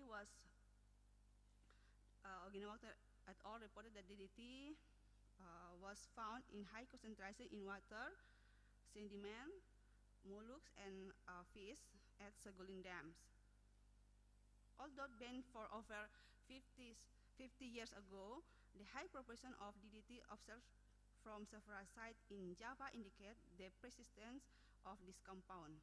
The accumulated of DDT in environment is unavoidable because DDT has a long life, about in soil 4 to 30 years, in sediment 1 to 4 years, in water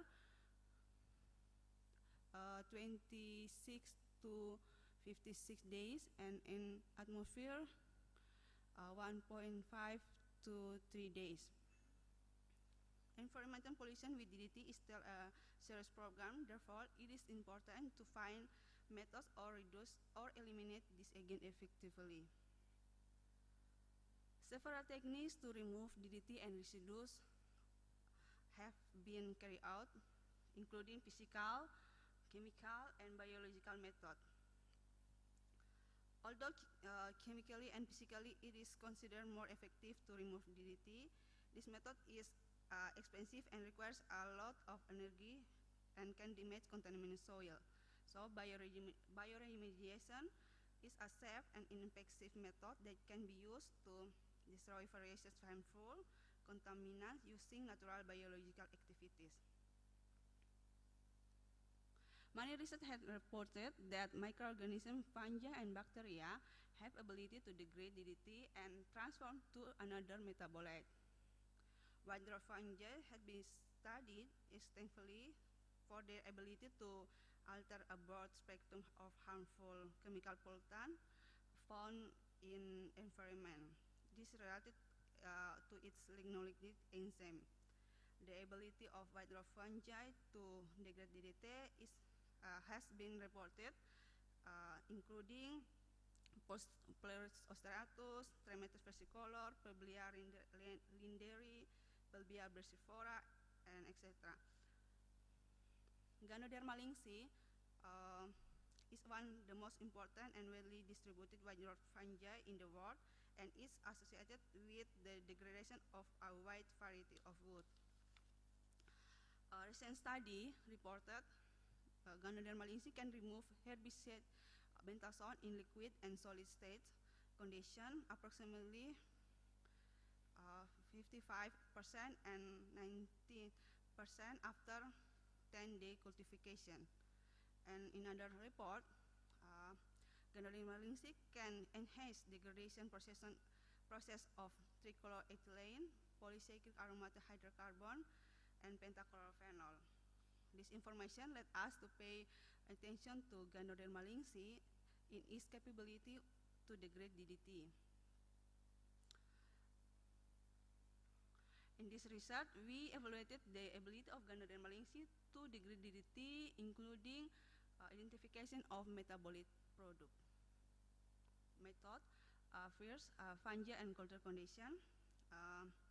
What dwarf fungus Ganoderma lynxi was maintained as culture on PDA medium and was incubated at 30 degrees Celsius.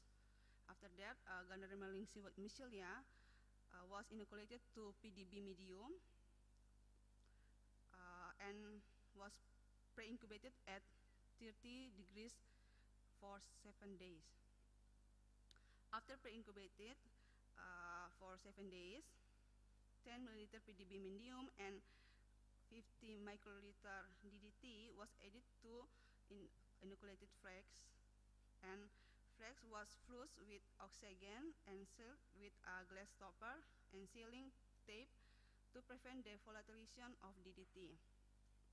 After incubation and the culture were incubation statically for 7 days at 30 degrees Celsius. After incubation for 7 days,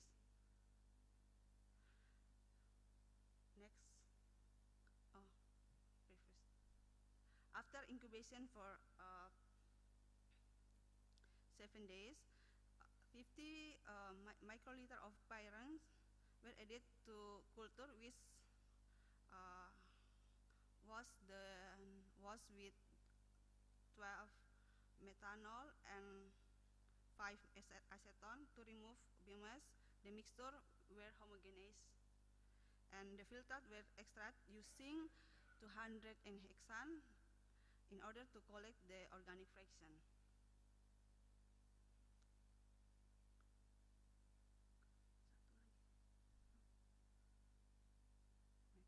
Furthermore, they were passed through an anhydrous sodium sulfate and measured. The extract were concentrated by an evaporator and diluted with methanol and analyzed by using HPLC to estimate the concentration of DDT, and to classify the metabolite product, sample was also diluted with hexane and analyzed using GCMS. This is the result. The ability of Ganoderma lynxi to degrade DDT was determined in PDB medium. Certain incubation to degrade DDT has been evaluated in this study, and the results show during 7 days incubation, Ganoderma lynxi was able to degrade DDT approximately 53%. Next. And 2 metabolites were detected based on GCMS analysis, based on comparison with standard metabolites. At retention time 12.2 minutes, what is identified as DDD, and metabolite 2 at retention time 13.4 minutes, what identified as DDD. Conclusion, yeah. Based on the present research, it can be conclude viral fungus Ganoderma lynxi has capable to degrade DDT, and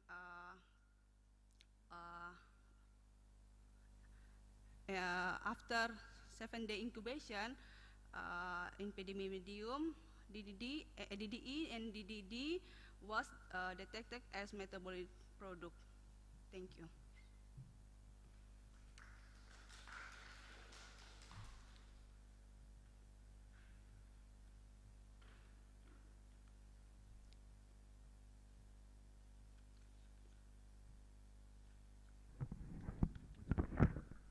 Okay, thank you very much for your nice talk.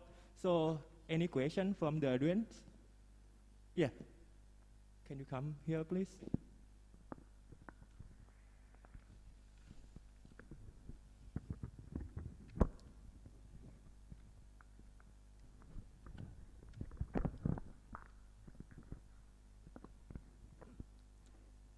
Okay, I have question for Mrs. Ali Bulan. The first is, I can see control variable in your research. Please, can you explain that? And the second one is, what enzymes are involved in degradation of DDT? Because you're using Ganoderma lynxi. That's all. Thank you. Okay, thank you for your question. So, would you answer the question right now? Yes. So, can you catch the question? Okay, so the first question is about your control variable. Yes. The first question, the answer of first question, as the control, the culture will killed by autoclave. After we treatment, the culture were killed by autoclave. So that is control. Maybe the question is like, what kind of like temperature or dyes or something? Is it like? Yes. So, do you perform at the same day, like 7 day, or at same temperature or something? Condition, yeah, your experiment condition for experiment.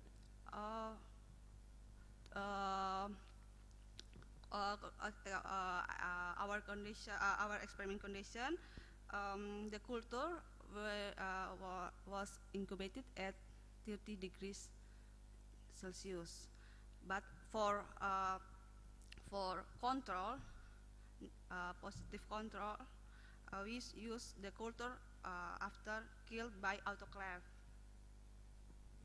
Okay, yeah, maybe the answer you can continue later on this yet, yes. Okay, maybe continue to the second question. What kind of enzyme that you use in the experiment?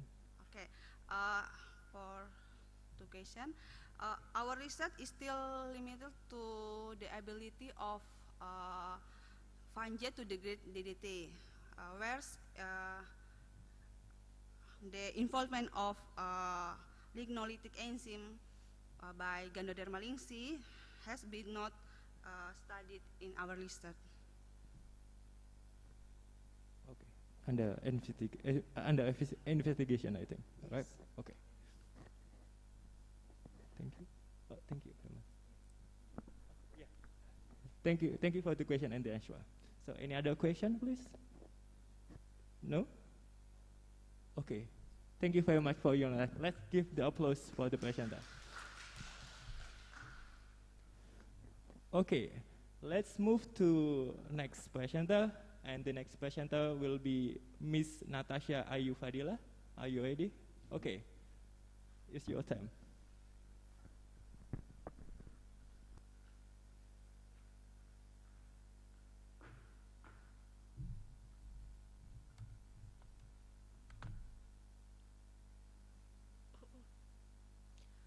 Okay, Assalamualaikum warahmatullahi wabarakatuh. Good afternoon, guys. I hope you're healthy always. Okay, let's go to the slide. Nano emulsion of citrus pericarp extract using soy protein isolate and maltodextrin as additive on egg tart. Next. There's the outline. Let's go to the first introduction. Next. Okay. Orange. In here, in all the people in here familiar with orange, right? Orange is have familiar with the taste, nutrition. Orange are used to in pharmacological, cosmetic, and the others. So, orange is a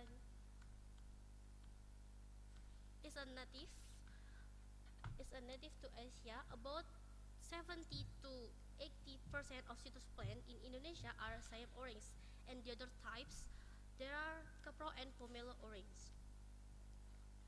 Next, in the orange, we're not the beneficial not only in the flesh, but there are also the pericarp, or we know it peel, the peel of the orange.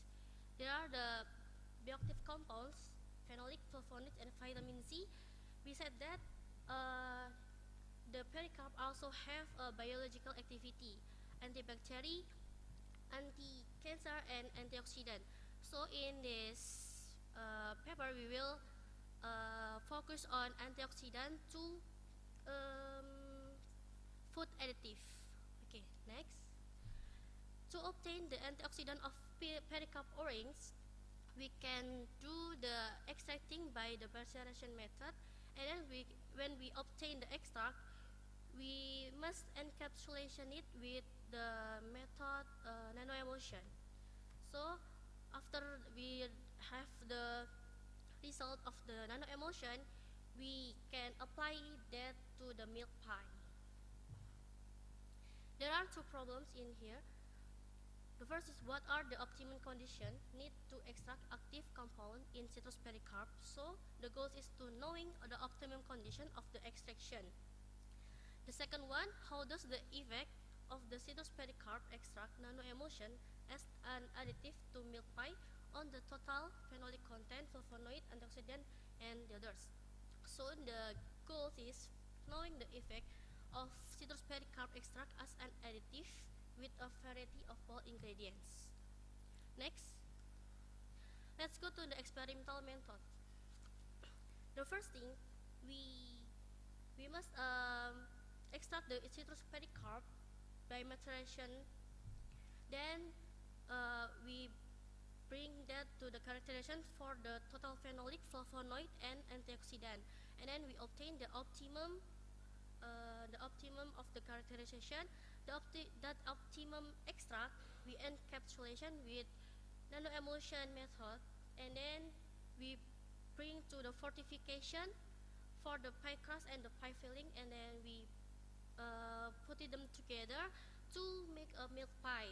For the milk pie, separately we go to the extraction for we know what is the optimal milk pie that contains in nanoemulsion. And then separately, we bring for organoleptic and observation for mold growth. And we have the result. Next, in the result and discussion, the first thing is the total phenolic and flavonoid compound in citrus pericarp extract. In that table, we can see that the optimum or the highest phenolic content and flavonoid content in citrus pericarp is on the temperature drying 19 Celsius. And some active ingredients will be damaged at high temperature, including phenolic compound. So we can keep in the phenolic and flavonoid, the optimal is 90 Celsius. 90 Celsius. Okay, and that's the antioxidant activity. In the table, we can also see that the optimum is on the 90 Celsius degree. Why it can be? Because the antioxidant activity is influenced by the content of phenolic and the flavonoid in the plant. So when phenolic and flavonoid high, it can mix antioxidant high too. Next, this is the total phenolic and flavonoid compound in the milk pie extract. To know does it works in the milk extract. And for the table, we can see next. Let me. So in the table, we can see that the optimal is on the sample milk pie KP4. KP4 is milk pie with with extract nanoemulsion maltodextrin and sonification for 10 minutes. We can see in here that maltodextrin can mix with the water and become a colloidal liquid when heated. So it can be used the manufacture of table or wall materials. And then the variation is 10-minute sonification. So the particle size of citrus pericarp extract is getting smaller. So it can make the absorption of active compound due to the less surface area of particles. Next, the antioxidant activity in milk pie extract. Before we knew that the antioxidant is linear with the total phenolic and flavonoid compound. So in here is KP42 that higher or the optimal. Antioxidant activity in milk pie is influenced for flavonoid and phenolic compound. Okay, so the optimal is on the KP4. That is 45 milk pie of citrus pericarp extract emulsion with the MD at 10 minutes of sonification. It has the highest phenolic flavonoid antioxidant that indicate the material has succeeded in protecting the active compound. Okay, next. This is the organoleptic test analysis with the analysis of variance. And before we knew that the KP4 is the optimum, so we focus on the KP4 that we can conclude that KP4 then an additive on milk pie is work on color, aroma, and taste, but the texture is the same with the control and the others. Okay, next is the observation of mold growth in milk pie. The observation is we got is on the day 2, the KP1 and KP6 mold growth has growth in day 2, but in the 7 kinds of milk pies, mold growth in day 4. Next, there the fungus of the spoilage spread, Asparagus flavus and Disopus stolonifer. Next, so the conclusion is one, optimum condition for citrus pericarp extraction were obtained at a temperature variation of 90 Celsius. 2. Optimum result in the test of total phenol content, flavonoid, and antioxidant activity in milk pie were obtained in the addition of 12.5 ml of citrus pericarp extract nano-emulsion with MD sonification 10 minutes, or in here is KP4. Then the result of organic lactic testing showed that the adding an extract gave differences in aroma, taste, and color, but doesn't change the texture of the milk pie. Thank you.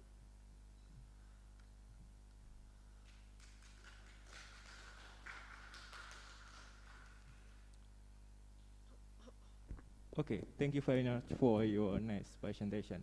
So it's about like citrus extract. So any question from the audience, please? Oh, yeah. Would you come, please?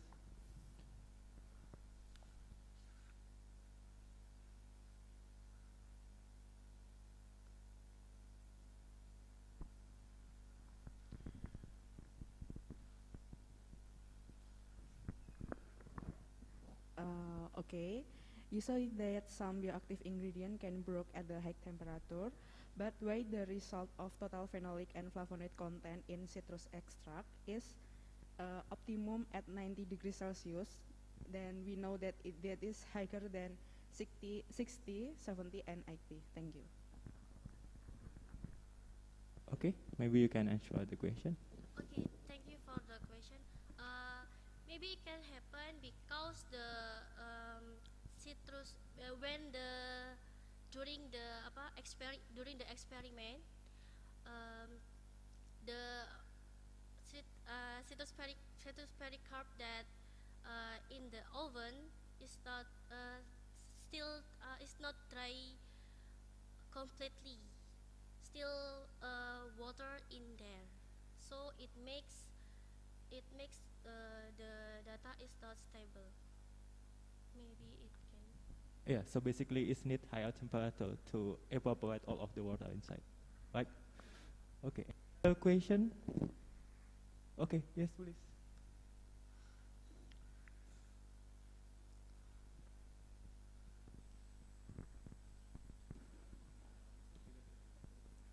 Sorry. I have only one question. In the title, you mentioned about the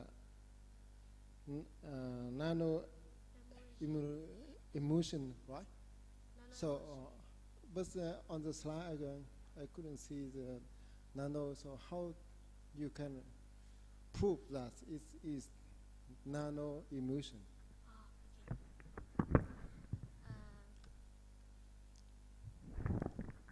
Thank you for the question. What I know about nano emulsion is nano emulsion. Simply, we can think about water in the oil. When oil, when water, when water Drop. throw it to the oil, it will become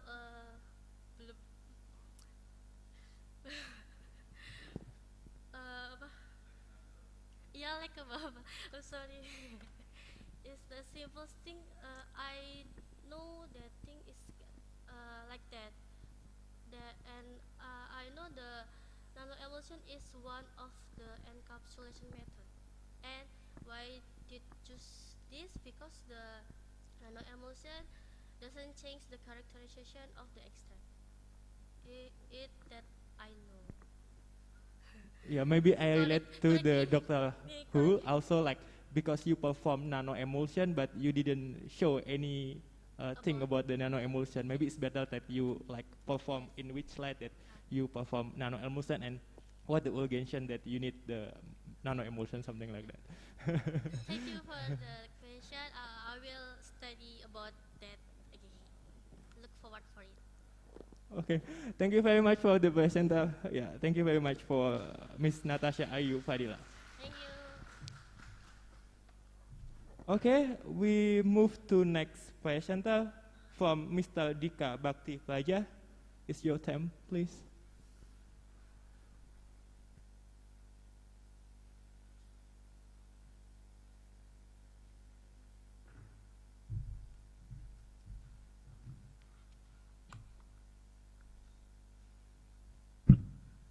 All right. Hello. Good afternoon, everyone. In this precious opportunity, I will present the research from our team, which title is Synthesis and Characterization of Membrane based on cytosine or modified fly ash for fuel cell application. Next. Right. At the first, I will introduce what about energy, then fuel cell, the membrane, and also cytosine. Okay, first I'm gonna focus on this screen.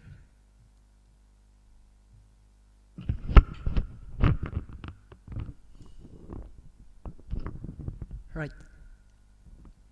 Energy is an important aspect for all human beings in various sectors or fields. Most of the energy consumed by humans comes from fossils. Because every year there's an increase in energy consumption, this fossil is expected to run out in the next few years. Therefore, it's necessary for us to look for alternative energy, which is currently being discussed is fuel cells. Next. And the fuel cells are energy producing cells that are obtained from the conversion of chemical energy into electrical energy. In general, fuel cells components consist of an anode, a cathode, and a membrane as a barrier between two electrodes. Anode oxidation reactions occur, which will release electrons and ions. These electrons will move towards from the anode to the cathode through the external circuit. Meanwhile, the ions produced from the anode will move toward to the cathodes through the membrane as a barrier between two electrodes. Please, next. Right. Membrane have an important role in improving fuel cells performance. Not only regulates the diffusion of fluids, membrane also determines the ionic conductivity by facilitating the movement of the protons from the anode to the cathode. The membrane requirement that can be used to increase proton mobility is a membrane with high proton conductivity at temperature above 100 Celsius. But in general, membrane can operate at high temperatures because the water from the membrane will evaporate and causing a decrease in membrane conductivity. This is the picture of the cytosine, and right here is the cytosine's chemical structure. Cytosine is a highly hydrophilic biopolymer. Cytosine can be obtained from serine, a polysaccharide consisting of an acetyl diglucosamine, which is a waste in the process of the fishing industry. In addition to hydrophilic properties, cytosine also has a regular chemical structure and good properties. In this research, a cytosine biopolymer was combined as a membrane matrix with inorganic filler, such as fly ash, for fuel cell application. Fly ash with hydrophobic properties is strongly suspect to have some effect as the cytosine or solid membrane. And the hydrophobicity of a compound can reduce the movement of methanol across the membrane. Next, we get into the methodology. There will be an equipment and material that are needed in this research, then research procedure, also results and discussion. Please, next. This is the equipment and materials that are needed in this research. Okay, next. And this membrane on this research is characterized by Fourier transform infrared or FTIR spectroscopy, then scanning electron microscope, also percentage absorption of methanol and water. Right. There will be 3 research procedures in this research, and the first is extraction of cytosine from stream cell waste. After we clean the stream cell waste from dirt, then mass up to 100 mass, and the stream cell waste is deproteinase, demeralized, and decathlate into cytosine. Next, and the second procedure is fly ash modification. At the last, from the previous step, the resulting dry powder is a modified fly ash filler. Please, next. And the third procedure is a mixing or cytosine and modified fly ash printing. First, an aqueous solution of 2% acetic acid filled into 2 reactors aluminum flask. Please, next. Then the content of the two aromaphos after several steps are mixed. Then the mixture was ultrasonicated for 30 minutes. Then wait for 30 minutes before we ultrasonicate it again for 30 minutes. Next. And after the several steps, the foam membrane was characterized by FTIR, SAM, and percentage absorption of water and methanol. Now we get into the results and discussion. At the first, this is the picture from the membrane functional group of characterization by Fourier transform infrared. It can be seen at a wave number of around 3,200 to 3,300, the transmittance, which indicate the alcohol group, decrease with the level of modified phi S content increase. This happens because with increasing level of modified phi S content contained in the cytosine membrane matrix, the hydrophilicity of the cytosine or modified phi S will decrease with the addition of the phi S, which is hydrophobic. Additionally, at a wave number of around 1,500 per centimeters, right there, presents the secondary amine group, the transmittance decrease with the level of modified phi S content increase. This is because some of the cytosine secondary amine group have been bound to the modified phi S filler. Please next. And the second results from this research is membrane morphological characterization with scanning electron microscope. This is the picture of the membrane morphology of pure cytosine or 0% modified phi S. It seems that the morphology of this pure cytosine membrane has a smooth and uniform surface. The particles scattered around this membrane area are the impurities from the synthesis process. And the second picture is the 10% content of modified phi S. It's different from the previous picture. From this picture, it can be seen that the surface of the membrane resulting from this combination is uneven. This indicates that the phi S particles have been distributed into the cytosine membrane matrix. And the third picture, this is the 30% of the modified phi S content. Similarly with the previous slide or previous picture, then this is on the surface, fusion is this membrane also uneven and phi S particles have not been dispersed in the membrane matrix. This happens because the saturation state of the cytosine membrane to disperse phi S begins to occur. Please next. And last, characterization with scanning electron microscope use the 50% content of modified phi S. Also has an uneven and homogeneous morphology. This happens because the cytosine or modified phi S membrane becomes saturated, so many phi S particles are not evenly distributed into the cytosine membrane matrix. Alright, this is the characterization of membrane, the characterization of membrane absorption for water and methanol. It can be seen from the curve, the absorption of water absorbed decrease. On the other hand, the percentage absorption of methanol with the content of moderate phi S up to 30% increase. However, the percentage the 50% modified phi S content, the percentage absorption of methanol decreased drastically. This happens because the higher the content of modified phi S, the higher the hydrophobic properties. Please next. Right. Inogenic filler. Inogenic filler in the form of hydrophobic phi S cause a decrease in the ability of the cytosine or modified phi S to absorb water than the pure cytosine membrane, which is hydrophilic. Not only does inogenic filler affect the absorption of water, but it also affects the percentage absorption of methanol. Then the hydrophobicity of the inogenic filler in the form of modified phi S cause a free volume decrease in the membrane matrix. This causes the growth of the cytosine polymer chains become faster, and this results in a decrease in water storage capacity. Then the hydrophobicity of modified phi S causes the absorption affinity of methanol to be greater than the affinity of water. This occurs through the London dispersion force, so that the percentage of methanol absorbed by the cytosine membrane or modified phi S increases as the amount of modified phi S in the membrane also increase. Right? And the last is conclusion. Based on the research results, it can be concluded that the membrane's performance increased due to the presence of the inogenic filler such as modified phi S. it can be seen that the water absorption decreases as the modified phi S content increase. This indicates that the citizen or modified phi S membrane is good enough to absorb water and retain the absorbed water to maintain membrane conductivity. Alright, I think that's enough for my explanation from this research. Thank you.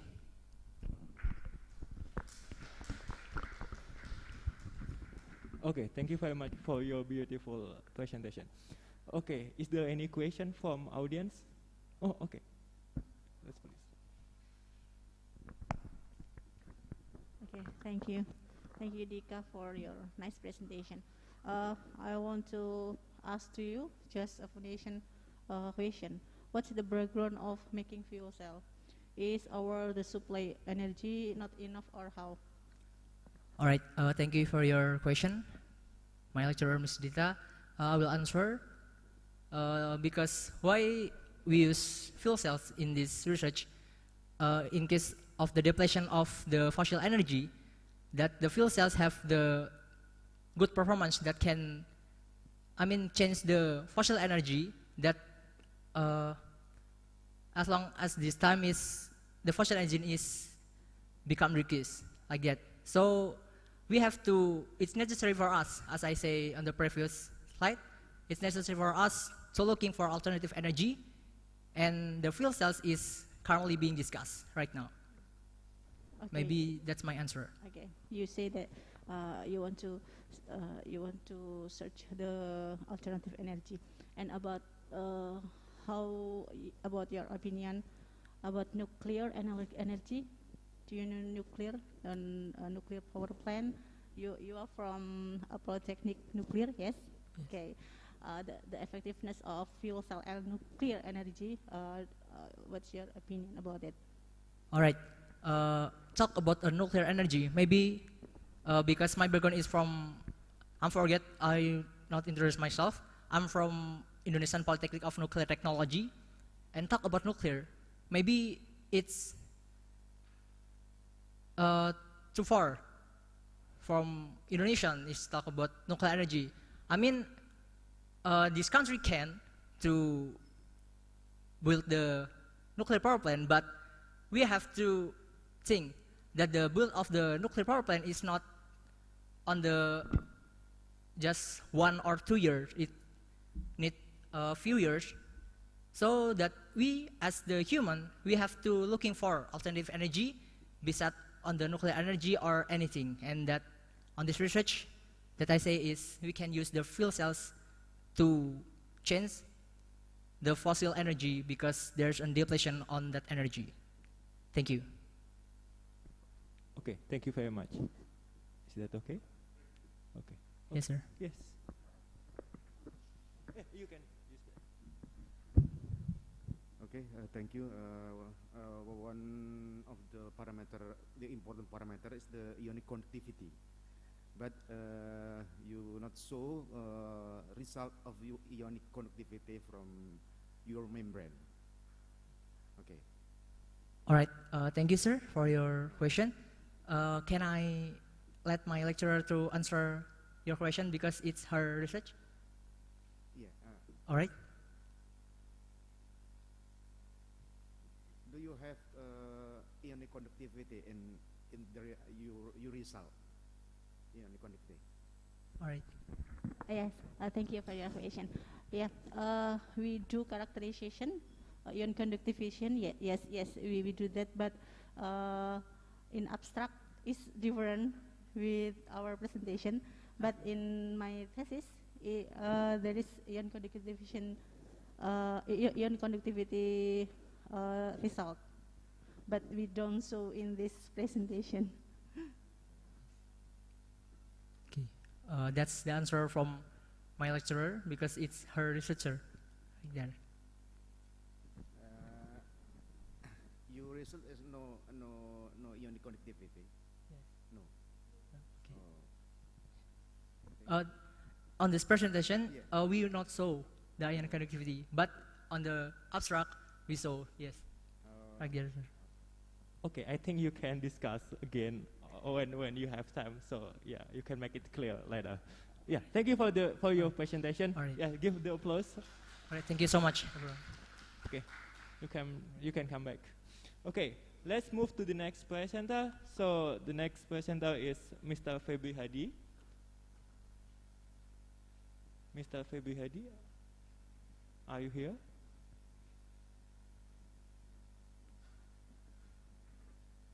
Not here. So okay, we will skip first. So let's move to the next presenter, Miss Ivana Caroline. Okay, it's your time.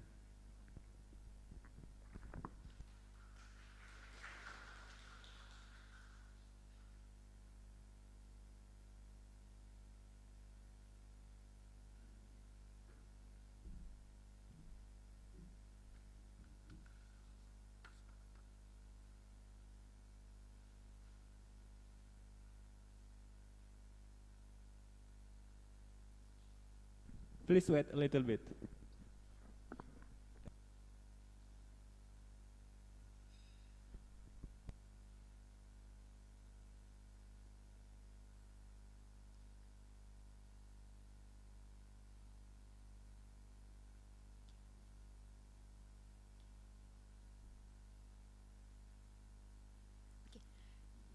Let me start now. Okay, good afternoon, ladies and gentlemen. Honorable all the invited speakers, committee, presenter, and participants. First of all, in this insightful session of the 5th International Seminar on Chemistry, allow me to thank the opportunity that has given to me to present our study results with the title of Isolation and Identification of Potential Novel Bacteria from Semeru Mud Flow using gram staining and 19S rRNA gene analysis methods. Now let me introduce myself. My name is Ivana Caroline Sinaga from Chemistry Department, Institut Teknologi 10 November, Surabaya. Next slide, please. And these are the others that I collaborated with for making our research. First is Mr. Herdayanto, and the second is Mr. Jonathan. The third is Mr. Daniel. Next, please. There's Miss Grafila, Miss Tunasiti, Miss Camila. Next. Mr. Jarod, Mr. Hamdan, Dr. Ratna, and Mr. Afdinal. Next. Now we are going to move on to the main presentation, and for today's presentation, I would like to explain about the introduction, the methods, results, and conclusion. Next. So let me talk a brief about the introduction. Next. Indonesia is one of the countries with highest number of active volcanoes in the world, and these volcanoes are spread in both large and small islands in Indonesia, such as Bali, Sumatra, and Java. And thus, Indonesia has a very high biodiversity, so that can be used as a potential source to explore more about microorganisms. And volcanic eruptions selectively retain several microorganisms that have special function, and one of which is thermophilic bacteria. Bacteria have a very huge number of species that live in oceans, deserts, and snow or ice. And because of that, bacteria are microorganisms that classified based on their shape, how they get food, the need for oxygen, the characteristic of the cell walls, and etc. And there's a type of bacteria that can live in an extreme environment, and these bacteria are called as extremophiles. Next, please. Extremophiles can adapt in diverse environments, such as highland areas, deep seas, hot spring, high salinity, and polar regions. Extremophiles can be classified based on their ability to live and grow in the environment, including the thermophiles that can live in the environment with a temperature about 80 degrees of Celsius, and there's hyperthermophiles that can live in the environment with a temperature of more than 100 degrees of Celsius, and there are psychrophiles that can live in the environment with a temperature of less than minus 15 degrees of Celsius.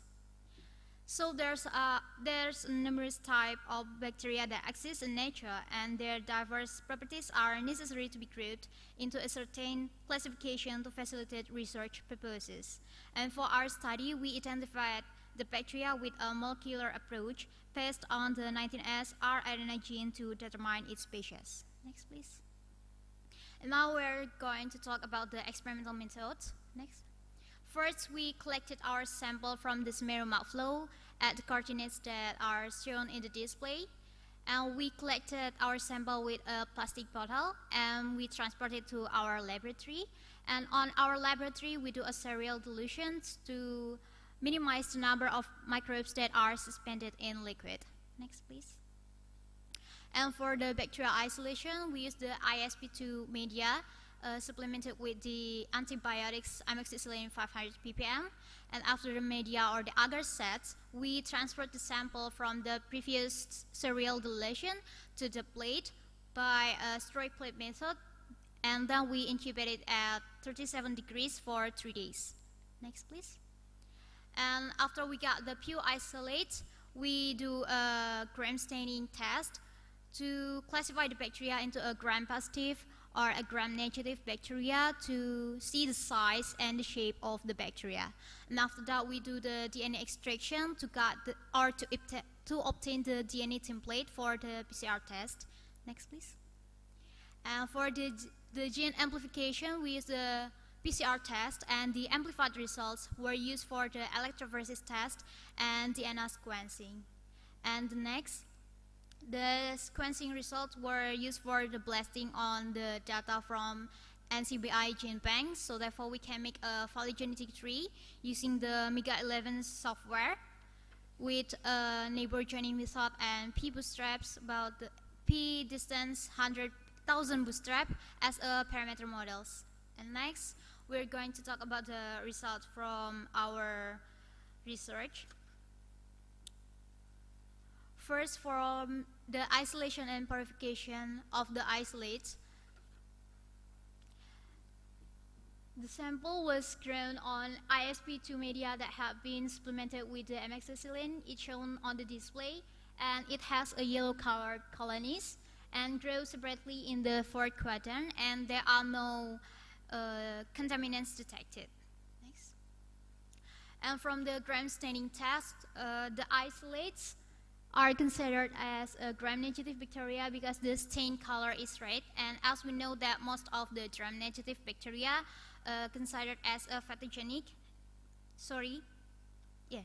Pathogenic. So because the outer membrane on the cell wall can protect the bacteria and host defense system and prevent the entry of antibiotics. And the next, from the DNA extraction, we got the DNA template for the PCR test, and the amplified result from the PCR test we used for the electrophoresis test. And positive results on agarose gels are indicated by the appearance of fluorescent bands when the agarose gel is being viewed under the ultraviolet light. And the next. And from the DNA sequencing, we obtained the electrophoregram that shown a color peaks with a total of 146 base sequences, and the sequences are shown in the display. And the next. And from the DNA blasting, we got a top 5 data result from the NCBI bank with a high similarity to our isolates by 98.56% to those 5 bacteria. The next. And despite the similarity percentage from the previous slide is more than 97%, it still needs further analysis using a phylogenetic tree to determine the level of kinship with other bacteria. And from the phylogenetic tree analysis we've done, that we obtained the result that our isolated carried GS ISP2 LS ISP2 GS2 were very close or have a near kinship with the uncultured bacterium clone 1 19S ribosomal RNA gene partial sequence. And from this research, we can conclude that the first, we have been successfully isolated bacteria from the Semeru mouthflow, and this bacteria or our isolates considered as a gram-negative bacteria from the previous electrophoresis test, from the gram staining test, with a size of 200 base pairs from the electrophoresis test. And the DNA sequencing produces a base sequence of 146 bases. And the results of the phylogenetic tree analysis showed that the isolate has similarities with the uncultured bacterium clone 199 ribosomal RNA gene, partial sequenced by 98.56%, and appear to be undescribed varieties of Copiaphidus. And the isolates had nucleated sequence data that hadn't been registered in NCBI gene bank, so it can be categorized as a novel bacteria. But more specific phylogenetic markers are required to further characterize all the strain, and we propose that isolates reported here should be tested under different conditions. And I would like to thank to Professor Adi Suryo Purnomo for providing the lab equipments, and from Microorganisms Chemical Lab for providing the equipments and instruments, and also to Institute Technology 10 November for its research grant award through a research contract number 637/PKS/ITS/2022. I think that's all for today's presentation. Thank you for your beautiful and caring attention. I'm Ivana Karensinada. Okay, thank you very much for your nice talk. So let's move to the discussion. So any question from the audience? Okay, Dr. Hafla, please.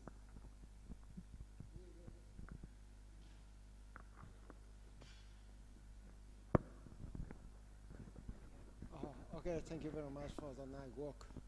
I have two questions concerning about the identification of new bacteria and strains.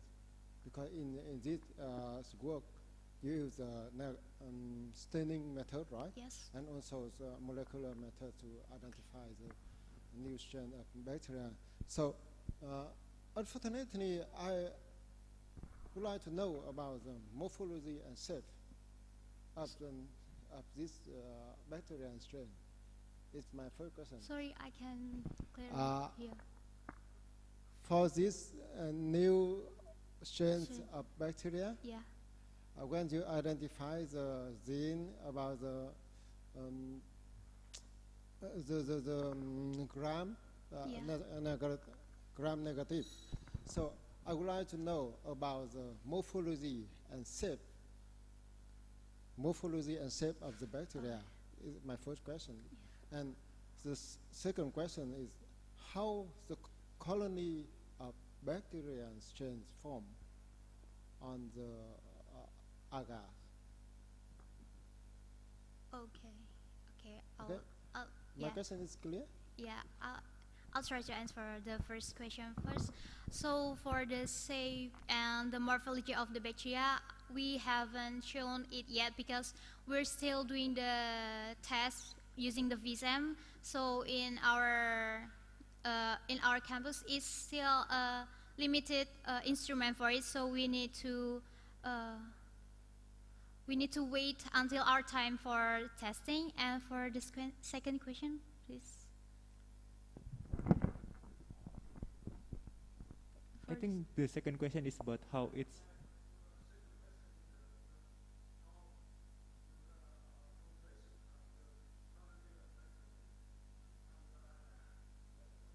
Yeah.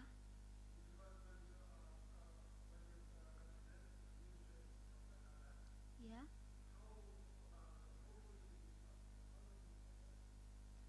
Okay.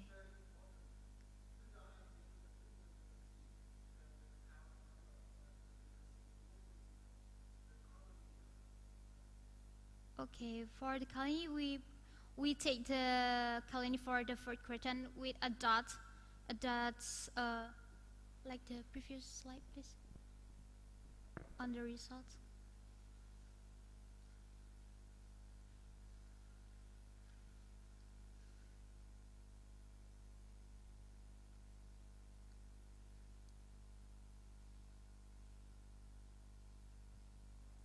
The results, the isolation, this slide. Sorry, I didn't get the question, so yeah, this is the colony we take for the next or the further analysis, or taken for the first quadrant. That we need to move it a little to zoom it a little bit so we can see there's a dispersed dots in there. So we take that for the analysis. And is that the question?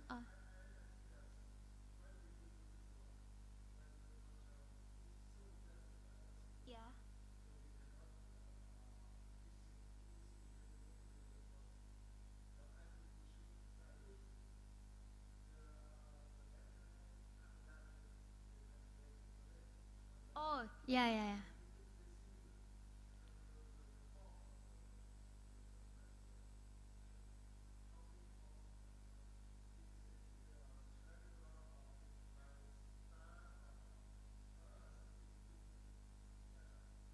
Oh, from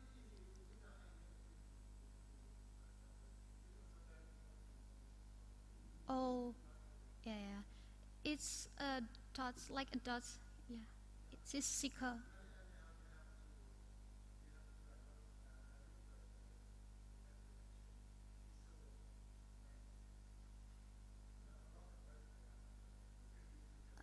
Yeah, I think that's the one.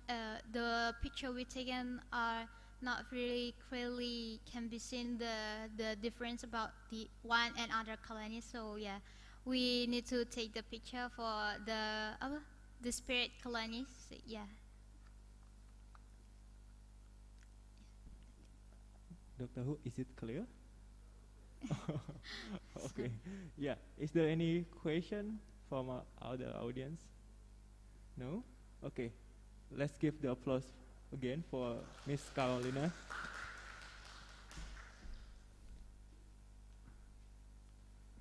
Okay. Yeah, we have one last presenter. This is the invited speaker, Dr. Nur Laili Azwa. Yeah, let me invite you to the stage. Give the applause.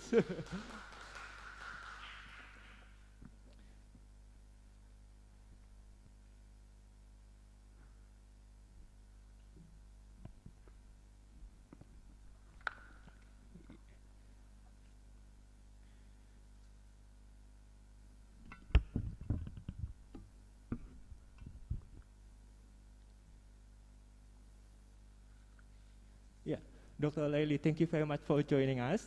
So before we start the presentation, I would like to read your profile first.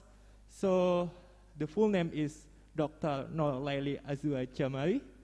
So now he is working on chemistry and biology department, University Pertahanan Nasional Malaysia. So she has expertise is about analytical chemistry, environmental chemistry, and PVAS. And now she has a lot of publication, I guess. So the recent publication is about ejection mechanism of ionic solid removal by nanofiltration membrane. This is a review. And then effect of gold nanoparticle size on detection of methyl phosphonic acid hydrolysis product of NAV agent. Yeah, I would like to remind you that the presentation is about 20 minutes, and then we will continue for the discussion is about 10 minutes. Yeah, it's your time, please. Thank you, Mr. Chairperson. Assalamualaikum and a very good afternoon. First of all, I would like to thank the International Seminar on Chemistry for inviting me to this beautiful event. So what I'm going to talk about today is nothing to do with the membranes as well as the nerve agent. What talk today is more on the method development, focusing on the fluorine specific detection we're using SFMS. This is my previous works, so I just want to share the knowledge on this. Yep. Next. So the outline will be covered by the introduction on the PFAS, how is the method being developed, the result and discussion, conclusion, as well as the challenges of these methods, as well as what I'm working out right now. Yep. As an introduction, PFAS refers to per or polyfluoroalkyl substance. Is a highly fluorinated compound. It consists of carbon fluorine strong bond. As we know, carbon fluorine is very strong bond, covalent bond. So make this compound is thermally and chemically stable. It consists two different groups, hydrophobic and hydrophilic. This functional group, this group makes this compound able to repel both water as well as oil. And it has been used for wide application, especially for surfactant, for various application in cookingware, paint, clothes, and many more. So in chemical abstract service have listed over 4,000 PFAS have been introduced in the worldwide. market. Studies also shown that PFAS is persistent in the environment, is bioaccumulate, and has a potential toxic to human as well as animal. Due to its extensive use, due to their unique characteristic, this compound has become the emerging pollutant to the environment. Some of the most common PFAS, which is PFOA as well as PFOS. If you familiar with PFOS, usually we have in the cookware, Teflon, everything small. So it's been restricted the usage as well, the production, and has been listed up in the Stockholm Convention as a pollutant, organic pollutant, or persistent organic pollutant. So this, you can see the class of PFAS. It can be divided into polymer and non-polymer. The most common we found it is under the non-polymer. So PFOS and PFOA also fall under the non-polymer PFAS compound. Okay, next.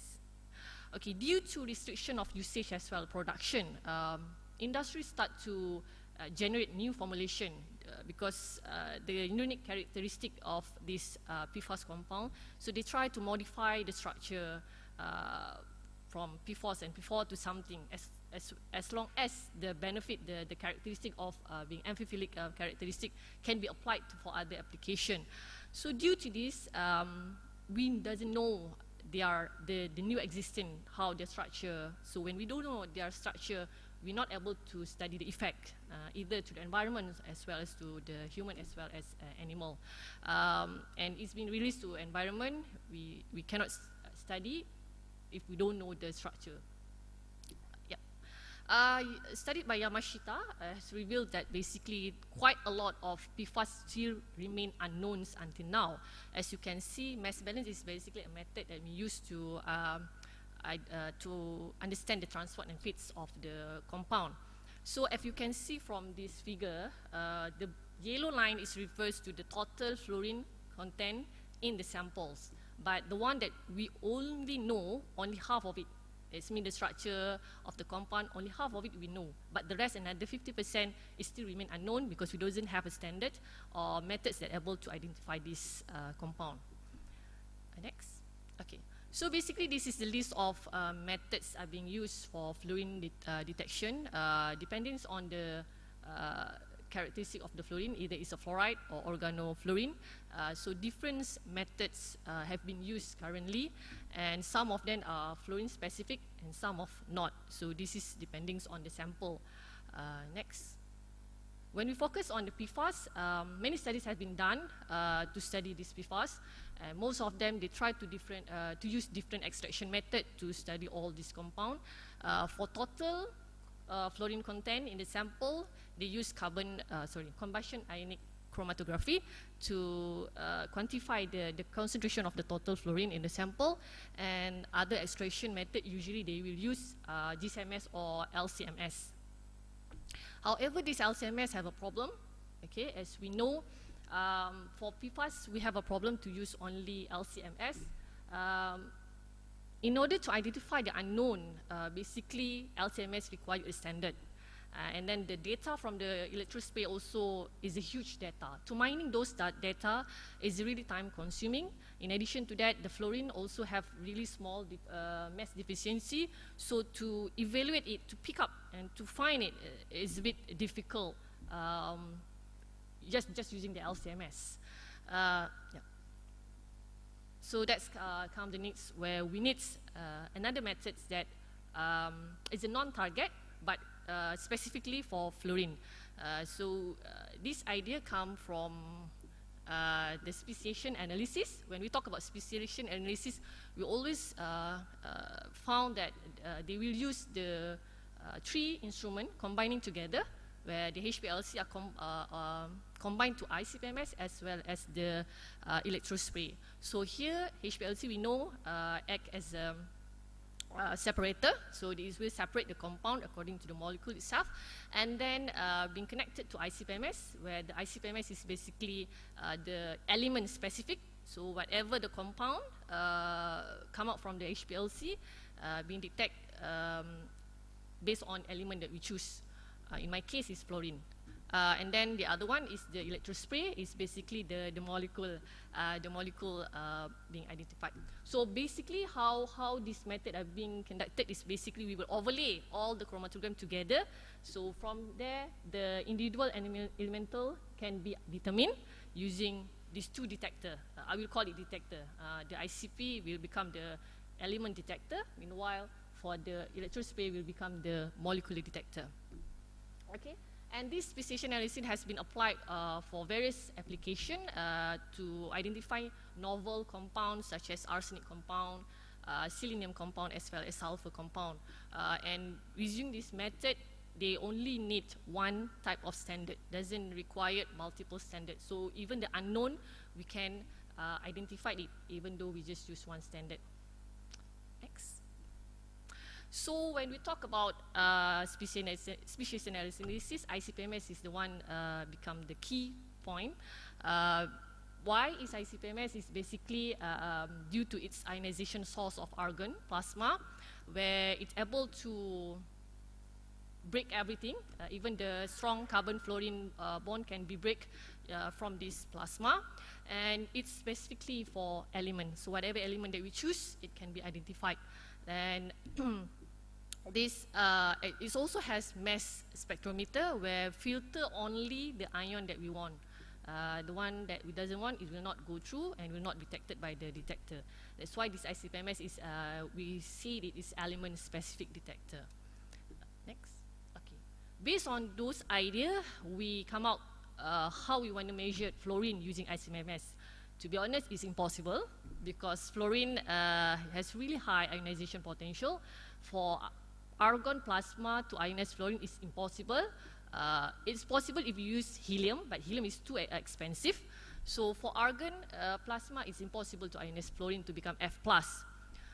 So the idea is we change, instead of we detect F as F+, we detect fluorine as polyatomic ion. So basically we combine the metal and fluorine to become a polyatomic ion, and we detect it. In this case, we use barium, BAF+. Why barium? I will explain later. So basically, if you notice, we mix up, so one of it is a fluorine sample and the other one is barium. So we mix it together in the nebulizer. So the formation of the polyatomic ion occur in the plasma itself. So two mechanisms were suggested to be the contributor for the formation of polyatomic ion BAF.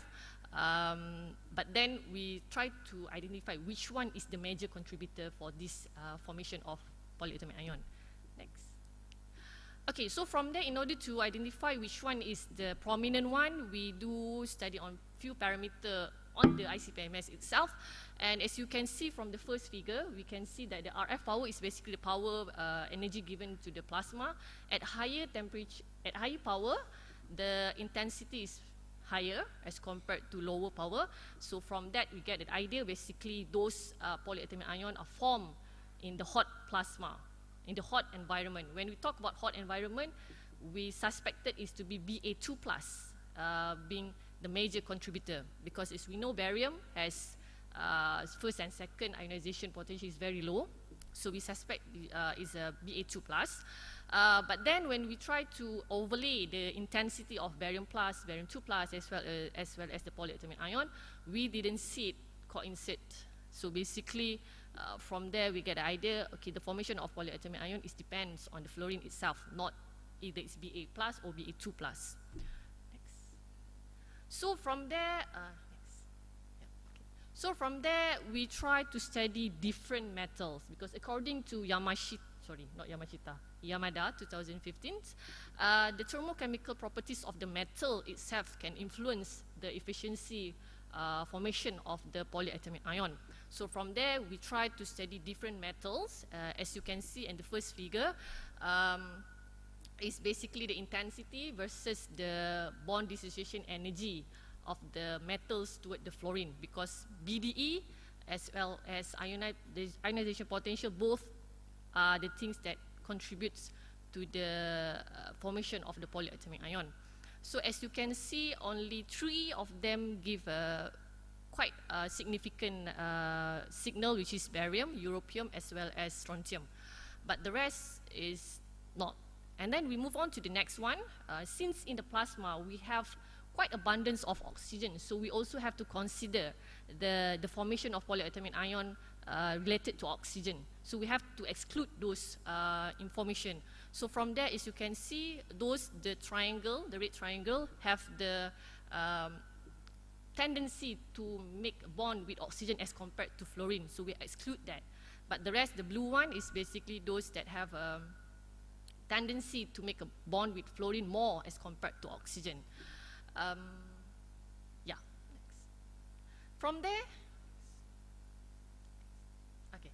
From there, we studied the second properties, which is ionization potential, the first and the second ionization potential, to study which actually the things that bring influence. Since we cannot study the fluorine itself, we studied the thermochemical properties of the metal. As you can see from this, all the barium, strontium and europium have a good sensitivity for the formation of polyatomic ion, since both of all those three have a lower first and second ionization potential. However, the elemental behavior of the polyatomic ion formation related to the first and second suggests that the second ionization potential is more important in the formation of polyatomic ion. And based on the statistical analysis also, we see that second ionization potential contributes more as compared to the first. So from there, we conclude that the predominant mechanism that involved in this formation of polyatomic ion is the second one, which is the barium 2+, react with F- and become the Ba+, at the mass to charge ratio of 157. However, this method still suffer from interference that have the same mass as 157, which is BaOH. So we have to optimize it. In order to optimize it, one characteristic that we play around is the gas we supply in the collision and reaction cell in the middle. So those cell is basically function to remove all the interference. So at the beginning, whoever ion produced in the plasma will pass through the first quadrupole. So anything that have the mass 157 will pass through the first quadrupole. But then we just want the target ion, which is Ba+. In order to allow only the target ion, we pump the gas into the cell, collision and reaction cell. So those gas will react with the interference gases and only allow the target ion, which is Ba+, to pass through the second quadrupole and being detected. So that's how fluorine are being detected using ICP-MS. Another parameter that we study also is basically the RF power, like I mentioned previously, as well as the sampling depth, as well as the nebulizer. So the sampling depth is basically we want to see how far it can go into the plasma. And the nebulizer gas is basically bombard the gas into the plasma. And we can see that we cannot pump too much gas, because if we pump too much gas, the plasma become cold, so the formation of BF will reduce. So in the between of around 0.9 to 1 liter per minute, the best for formation of the polyatomic ion. So once we manage to develop the method for the ICP-MS, now is the time we couple it. For the first time, we couple it to the HPLC only, and we want to see how it's effective towards the simple molecule, which is fluoride and fluoroacetates, both a simple compound. And using this, during this time, we just use isocratic aqueous carbonate as a mobile phase with the column with anion exchange. So from there, we able to see that both able to be separate baseline to the baseline, and the response of the fluorine also similar. As you can see from the what is this calibration graph, you can see both of them have a similar response. So it indicates that this method is fluorine specific. Doesn't matter how the structure or the shape of the molecule, it's only focusing on the fluorine. Doesn't matter how the structure is. Next. So from there, we continued by couple it to not only ICP-MS but also to electrospray and focusing to the PFCA. PFCA is perfluorocarboxylic acid detection with different carbon change from 6 to 10 carbon. So as you can see, it's able to be separate. We just simply try to keep it the sample without neutralization. As we know, if carboxylic acid, when you store in the methanol, it will react and form of ester. Okay, so we tested if we neutralize it and without neutralizing. So when we not neutralize the PFCA, we can see an additional unknown peaks by the black line. I circle the one that I circle. So basically, there is a fluorine there, but the electrospray doesn't see this peak. Okay. Okay. So what this unknown peaks is basically is the ester, because when carboxylic acid react with methanol, it will form the ester. So this ester is still have a fluorine there, can be detected by the ICP-MS, but not by the electrospray. Why?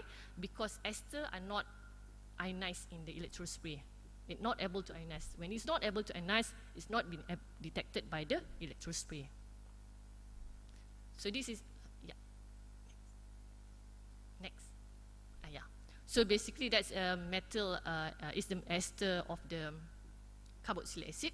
So this result can be interpreted wrongly by those electrospray user, because the longer you store, if you don't store it properly, the concentration of the ester will increase. So we might lead to the misquantification of the content of PFCA correctly in the sample due to this, and may use leads to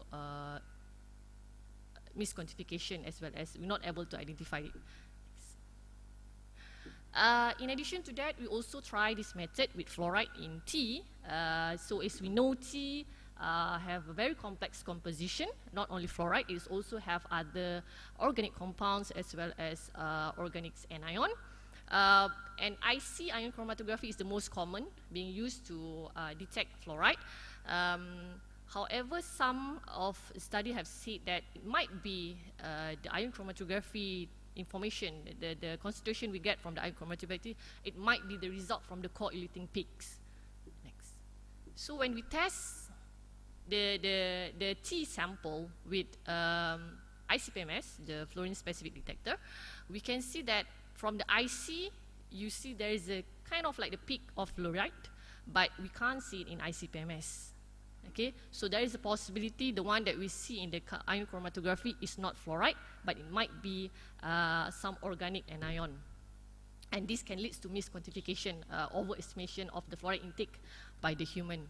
So as a conclusion, by this method, fluoride can be detected, fluorine can be detected using ICP-MS, but not as F+, but as a polyatomic ion of BAF+, at the mass to charge ratio of 157. And this method not only able to detect the ionizable, but also non-ionizable PFAS compound. And this can lead to the identification and quantification of unknown compound. Although the detection limit is quite high, but still it can be able to reduce the risk with eliminating the data from the electrospray. And it also can help mining the data of the electrospray to identify this unknown compound. And last but not least is basically this analysis also give a clear limitation of the conventional method by ion chromatography in terms of quantification of fluoride intakes by human. Next. Challenge, still like I mentioned, the challenge is more on the limit of detection. We have quite high limit of detection. So one of the way to reduce this limit or this detection limit is basically instead of basically we know ICP-MS is only for positive ion. We develop the ICP-MS with negative mode, which is I heard currently my supervisor are working on that. And then yeah, so just a bit what I will share currently. What I'm working out is basically on to study the interaction of the precursor of the PFAS, because like I mentioned, people start to change their formulation. One of it is a precursor to study their interaction because you want to improve their detection as well as their recovery. And the second is my project is more on the development of calorimetric sensor for organophosphate related, focusing on the chemical warfare agent. Thank you.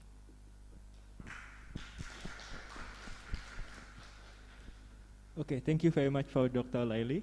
Just for your information that Dr. Laili just landed in Surabaya for several hours ago after the flight has been scheduled for several times in Malaysia, right? Okay, but you know that she is very enthusiastic and we are here should be more enthusiasm. So the next part is the Q&A or the discussion. So if you have any question, please feel free to discuss it. Any question? Is there any question? Okay, maybe I will ask you first. So, is it about like, could you say me slide number 19? 19.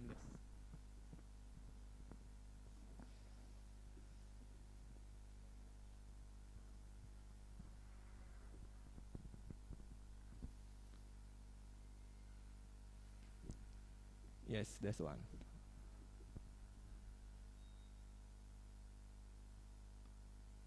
Yes, sir. So on the upper one, on the chromatogram, so what I just cannot follow like what the A, B, C, D, E refers to. It's like time dependent.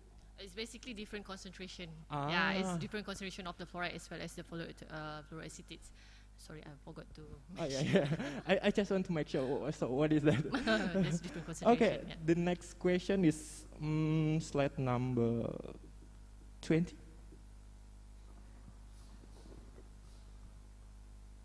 Not 20. Maybe next. Yeah, this one. So, I don't know. Maybe I misunderstood. So I don't know why the ester do not ionize here, because if you took a look on the bonding, it seems, how to say, weaker than acetate or even methanol. But why, in the case of the PFAS, ester here do not ionize? So I don't know. Okay, we have tried for the electrospray using both modes, positive and as well as negative modes. But basically, we can't see it. We did it. Even we use the standard itself, the metal, the ester, but we still not able. Apart from that, other than we also try using ACPI as the ionization. Also, we're not able to detect it in the electrospray.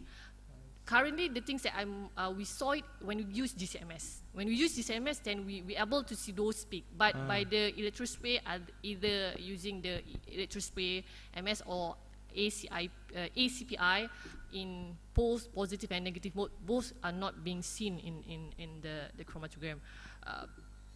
Probably, I don't know, probably they're not able to protonated any of the H or not deprotonated kind of thing, but we can't see that.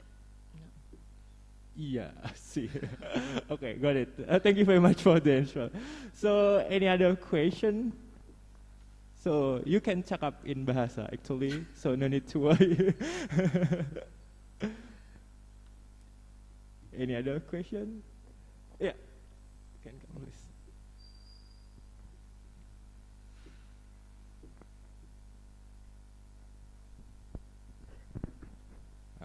Thank you, Pak Gracianto, for the chance, and thank you, Dr. Laili, for a nice speech. My question is, I have two questions. The first one is, why is it necessary for us to detect a fluoride or fluorine? If from your presentation you detect it from some source of food, like tea or something. And the second one is, using your methods here, I'm curious about the detection limit, about the fluorine and the fluoride. Is it can surpass the boundary of the detecting limit of some standard of some fluoride or fluorine in some of food, for instance, like maybe Malaysian have their own regulator regarding the maximum amount content of the fluoride and fluorine in the some food or maybe toothpaste or something like that. Thank you. Thank you for the question. Okay, for the first question, why we need this is basically, like I mentioned, especially not only tea, we can see it from drinking water or whatever source of fluoride we can take, and not only fluoride. I'll talk about fluoride first. Fluoride, because when we consume too much of fluoride, it can give a detrimental effect to us. Our teeth can start to deteriorate, everything. So concern by the literature and people's around the world is basically we see the pattern of the quantification of fluoride intake in tea is varied. It's from ppb until to like ppm. Really the variation is so big. So that's come out the query, why this variation? It might be the variation come from the bioavailability of the fluoride itself, the content, everything, but the variation is too big. Sometimes even in the same region we can get those variation. So that's the query, is basically why this variation is so big. So it might be because, like I mentioned, we think it's a fluoride peak from the, because ion chromatography is the most common method being used for fluoride. We think that is a fluoride peak, but basically it's not. It might be organic anion. So from there, we already misquantified the content of the fluoride. It might be not that high, it's just as simple. The second is, when I talk about PFAS, as I mentioned, PFAS has been used so many, everything. Even our clothes, our drugs also have a fluorine there. And studies also say that this is, PFAS especially, is very persistent in environment due to their strong carbon and fluorine bond. Some already mentioned can cause cancer, can have an effect on the neurological development of the study on the rats itself. So because some, like I mentioned, 2 of compound have been listed as the POP, and there are restriction on the usage as well production, people start to change the formulation. When people start to change the formulation, but they still want the same characteristic, when people change the characteristic, we doesn't know the structure, how is it, and when we doesn't know how is the structure, how we will study the effect to human or environment or everything. So because when we doesn't know, we don't have a standard, because currently when we run everything, we have a standard as a reference. But now, when this is unknown, we don't have reference. So how we want to study, how we want to know this compound? The most common, I mentioned, they use electrospray. Yes, that can be separate so many compound. But then the data is so big. The data minor of the electrospray is so big. How we want to determine each peak to identify those compound? What is it? What is it? Is it fluorinated or not? So by this method, it's able to minimize the data mining. So basically, whenever we see the peak of fluorine, we can straight away, okay, this is basically peak from the ICP-MS, we overlay with the peak from the electrospray, so we just focus on that. Then we study their structure, how their structure, the molecular shape and everything. Then from there, we can further study for the biological effect and everything. Your second question is about the limit of the, yes. Limit detection is basically, that's the challenge for this method, because we're not able to go to sub-ppb. But then we give it a try using a real sample. Basically, we have tried with the river water and everything. We just spike the PFAS. The things that we're able to do currently is basically we concentrate the sample so that in order the method able to detect. But yeah, that's the things that we need to improve, is the detection limits. But then currently a bit difficult unless we develop the ICP-MS with negative mode. Because basically in the past, I think in 1988 or something like that, I think in the past, if I'm not mistaken, we do have negative ion modes. But then I don't know why they stopped not producing those ICP-MS in negative mode, then just focus on positive. Because when it's negative, we can actually, there's a lot of more research can be done. All the negative ion or whatever the environment, we can be detect using this. So yeah, what I've heard from my supervisor, they are currently going to that, pursue the supplier to produce this ICP-MS mode with negative. Yep. Okay, thank you very much. So is there any question? Any other question? No? Okay, thank you very much for Dr. Laili. Yeah. Before I close this session, so we have Safanil from the committee. So please keep on the stage. So I will invite Mr. Tayanda as the VIP, very important person in this event. So yeah.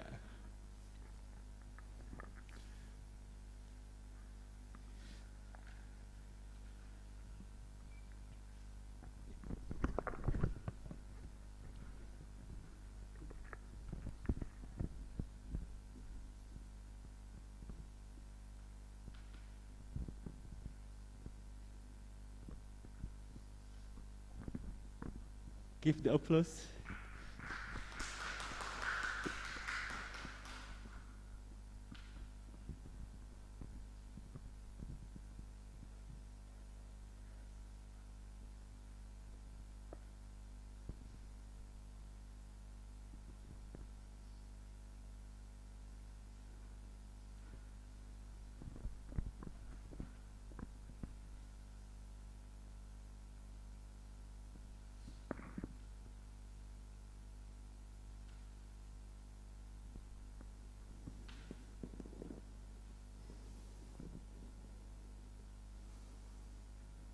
Okay. Yeah.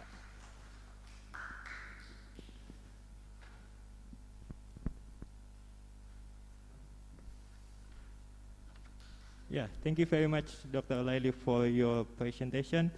So, yeah, I would like to thanks again for Dr. Laili and all presenter on behalf of the Isoc committee.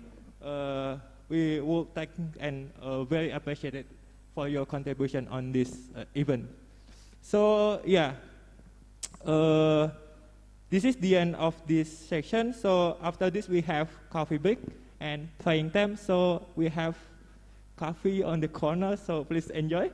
And the coffee break and playing time is about 50 minutes. Then we will continue for the 10 minutes. Okay, 10 minutes, and we will come back here again and continue for the next session. Okay, please enjoy.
Assalamualaikum warahmatullahi wabarakatuh.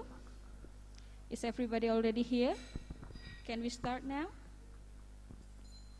Oh, no answer, so it's not ready then. Okay. Assalamualaikum warahmatullahi wabarakatuh. Welcome back to the 5th Isoc International Seminar on Chemistry. We are now at the last session of the parallel before the invited speaker as well as the keynote speaker. So before we begin, let me introduce myself. My name is Zeni Rahmawati and I am from Chemistry Department, Institut Teknologi 10 November. So before we get started, I would like to describe our housekeeping for the presentation. So each presenter will have 15 minutes, 10 minutes for the talk and 5 minutes for discussions. And don't worry, I will give a warning if the time is up. And also, sorry, I missed something. Okay. So, and also, after the presenters, we will have the invited speaker, and then we have the keynote speaker. And then, let's move on to the first presenter. The first presenter will be Dr. Bambang Piluharto. Yeah. He will talk about the encapsulation of neem seed oil in alginates. Please welcome Dr. Bambang Piluharto.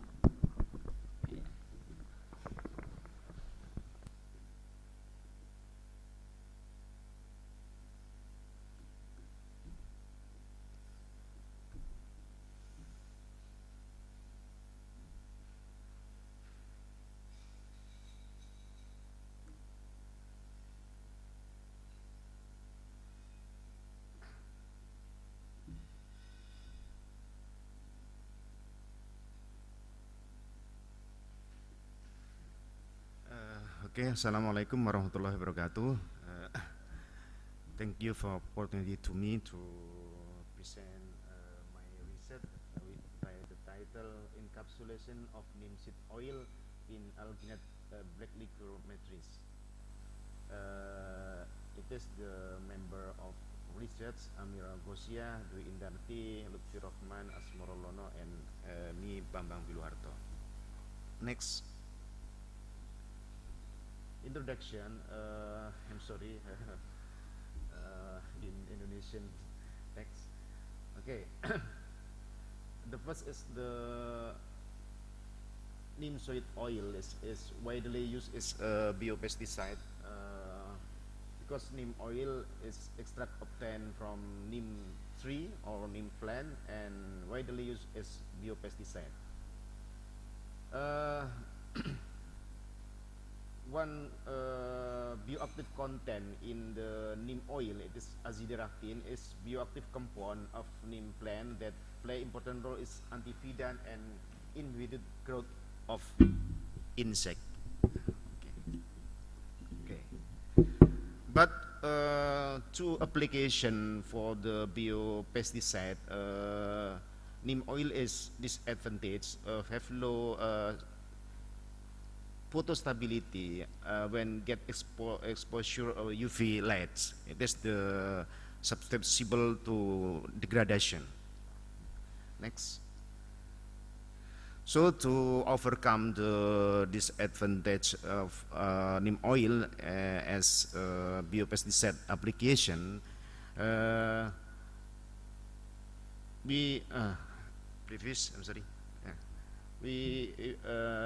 we try to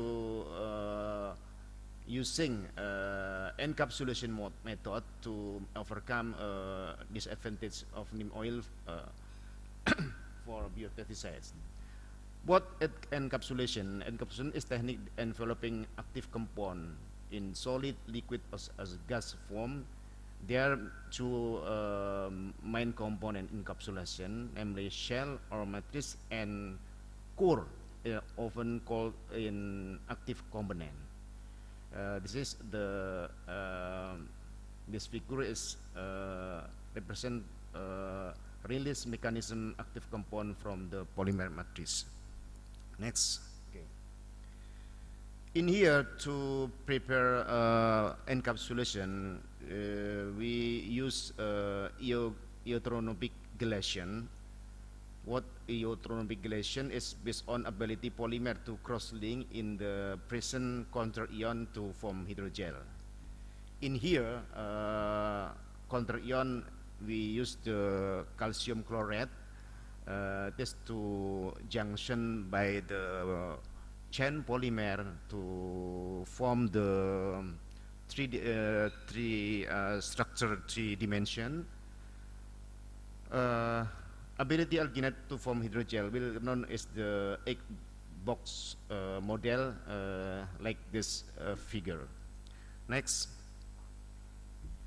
Okay, the aim of the research is encapsulated neem solid oil in the alginate black liquor matrix and the characterize the efficiency degree of swelling and release neem with oil from the matrix. Next, it is the flowchart of research. The first is we mix component of the encapsulation, matrix encapsulation, alginate and black liquor. Black liquor we obtain it from thick wood, extract thick wood, and loading the neem seed oil from the local farming. Neem seed oil we obtain for local farming in Jember. By ionic gelation method, we get to neem seed oil encapsulated, and then characterization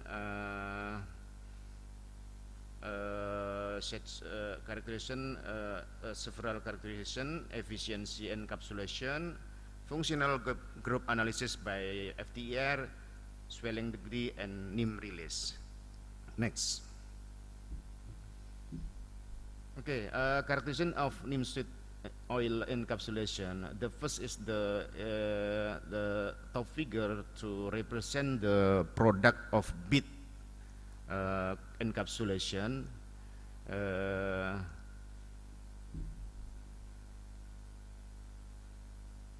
Beet and spherical, beet spherical, and then curve represent the efficiency of NSO encapsulation alginate. In this study, we study of effect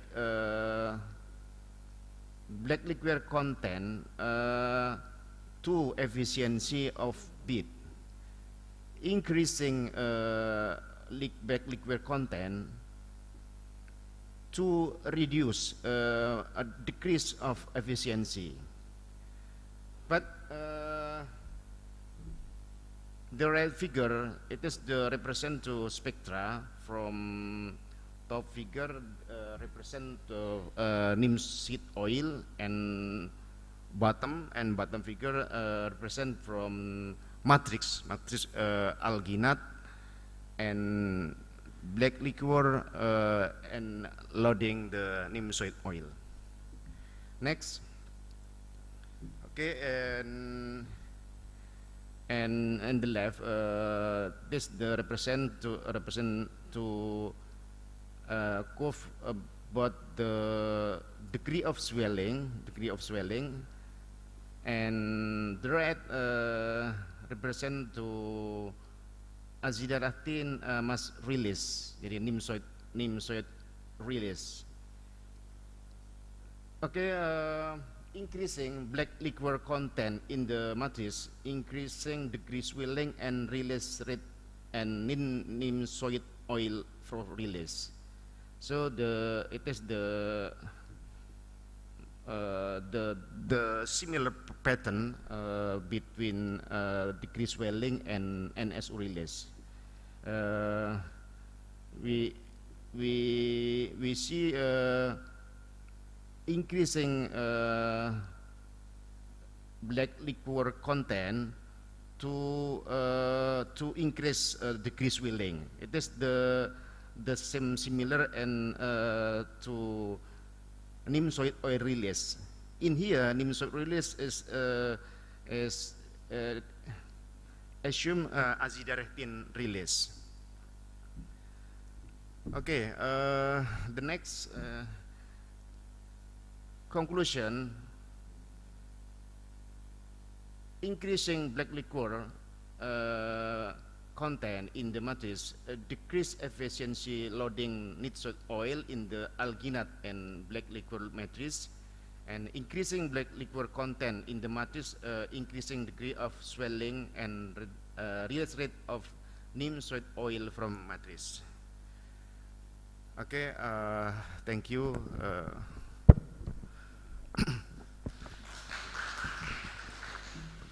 Thank you very much, Dr. Bambang, for your great presentation. Ladies and gentlemen, if you have any question, please raise your hand. Any questions? No more questions? Okay. Thank you very much for your presentation. Please have a seat. Yeah, okay, we can give applause to Dr. Bambang. Okay, let's move on to the next presenter. The next talk will be the mechanical characteristic of composite concrete material by Mr. Joshua Hutapea. Please welcome Mr. Joshua Hutapea.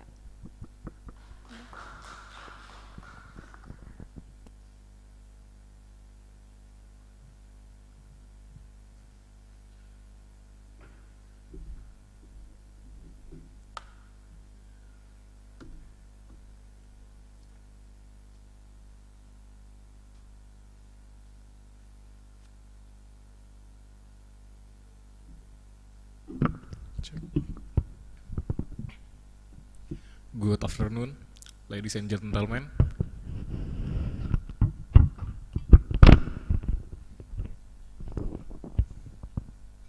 Okay, let me repeat. Good afternoon, ladies and gentlemen. It's an honor to be with you here to deliver my keynote. Okay, and before I present my keynote, let me introduce myself and our team.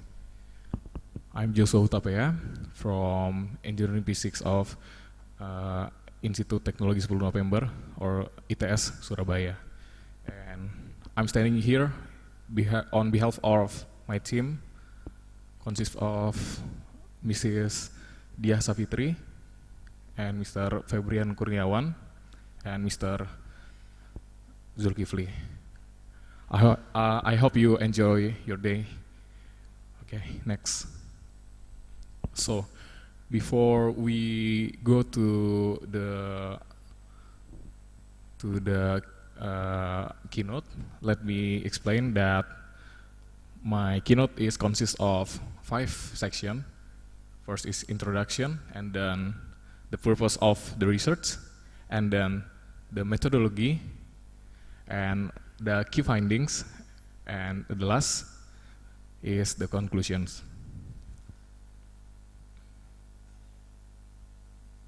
Okay. So, for our research, it's about the concrete.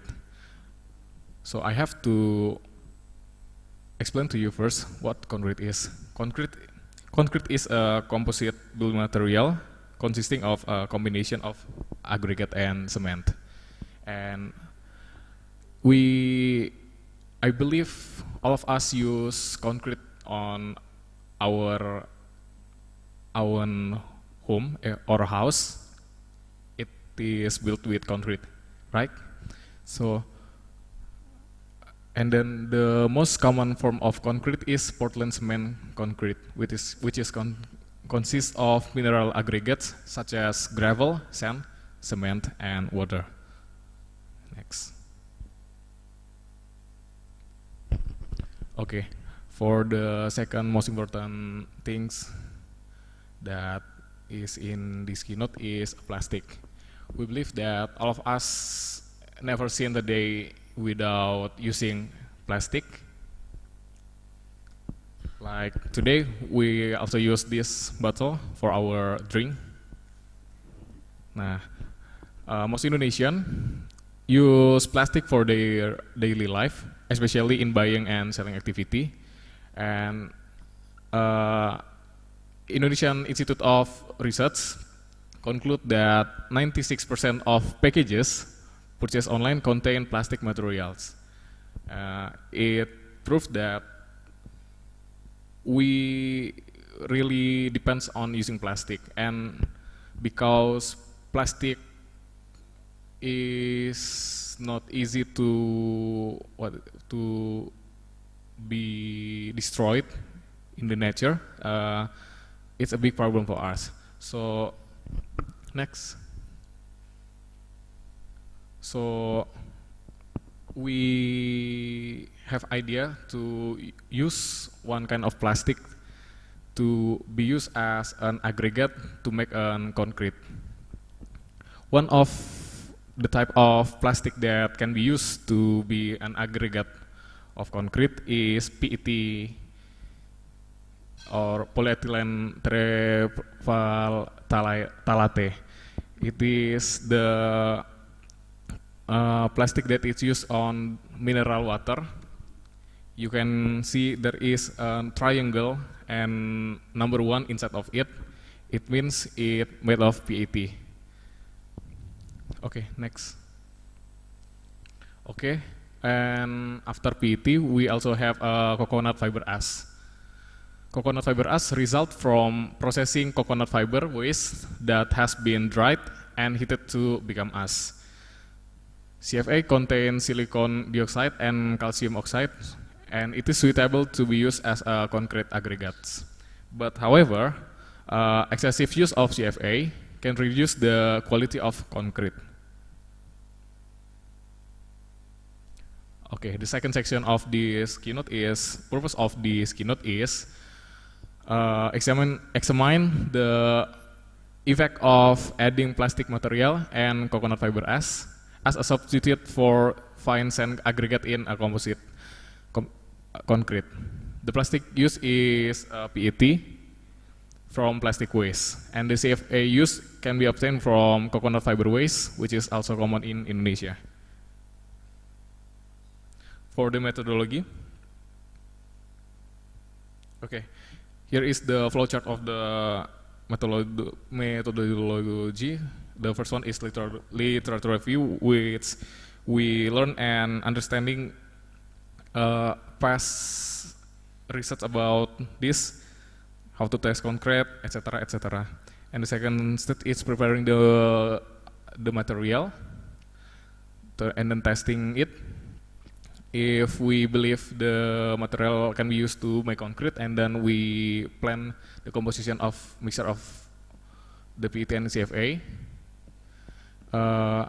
After that, we create the concrete out of PET and CFA mixture, and then we test the specimen, how much the compressive strength and the split tensile strength. Next. Okay, key finding for this keynote. For the concrete density, the density of the sample concrete is far below the theoretical density, which is 2,400 kilogram per meter cubic. We can see that the blue one is concrete which is not mixed with PET and CFA, but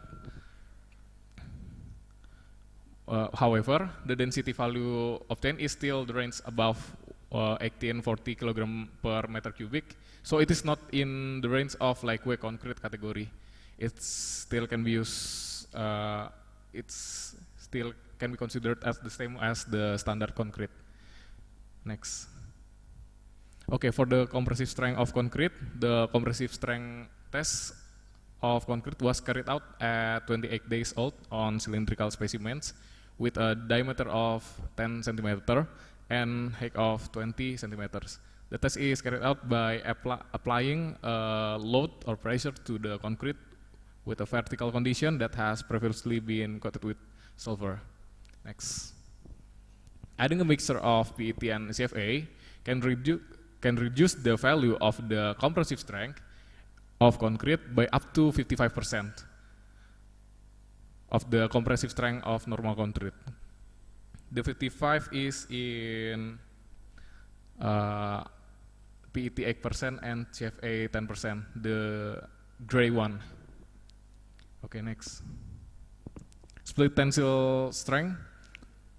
The more mixture used, the lower the split tensile strength of the concrete. Two mixture variation, but two mixture variation have split tensile strength that exceeding the value of standard mixture. This is an anomaly. We can see at the higher orange one at PET 3% and the gray one at PET 5%. Next. The PET plastic is spread throughout the concrete evenly, indicating the process of mixing aggregate is as expected. For elastic modulus of concrete, the decrease in the elastic modulus indicates that adding a mixture of PET and CFA to concrete can reduce the brittle nature of concrete. It means the concrete has less brittle. What is brittle? Okay, next. For the upper bound and the lower bound, the addition of a mixture of PET and CFA causing decrease in the value of mechanical properties of concrete.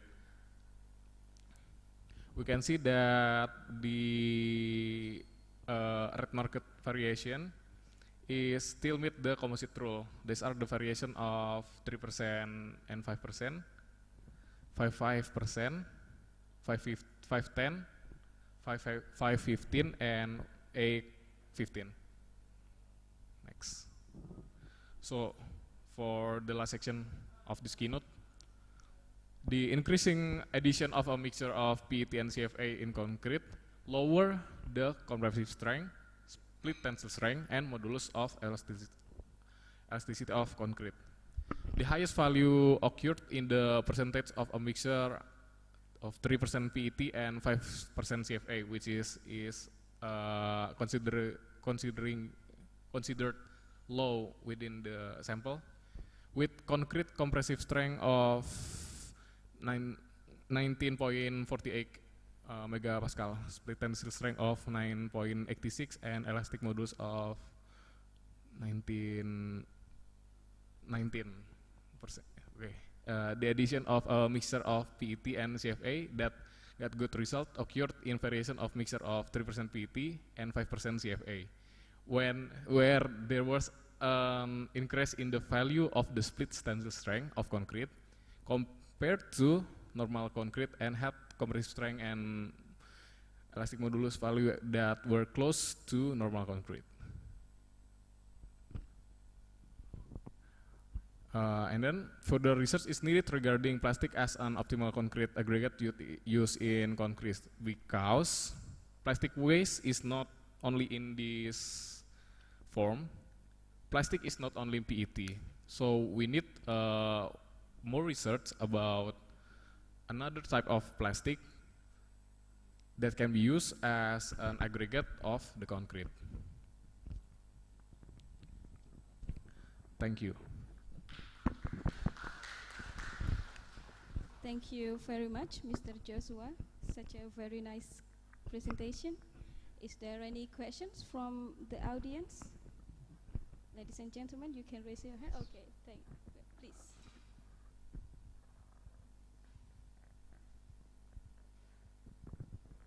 Thank you. Very nice presentation. It's very nice research where from this we can reduce the waste. I do have one question. In your presentation you mentioned you do the test after 28 days. Is there a specific reason why after 28 days or? 28 days, if I recall correctly, it is from the standard national Indonesia for creating national standard of Indonesia to creating for making a concrete. So yeah, That's it. is there any reason in chemistry point of view, maybe? Okay, is there any reason, especially in the chemistry point of view, why we should proceed in 28 days? I mean, not only based on the regulation. No, for the record, this research is our research for undergraduate thesis, but for how do I say it? You can speak in Bahasa. I can translate. We need to do the research in the shortest amount of time. So you don't have more time to look it profoundly. Is that what you mean? Yeah, and I mean, even though we got longer days to make the concrete. Oh, there will be no effect after 28 days. Is no, that what you meant? there will be an effect, but I mean if we draw the graph, yes, we believe that that the graph is the graph will looks like that too. Okay, so yes, ma'am. So you got that, yeah? Thank you very much for the answer. My pleasure. Okay. I guess no more questions. So thank you very much for Mr. Joshua. We can give applause for him.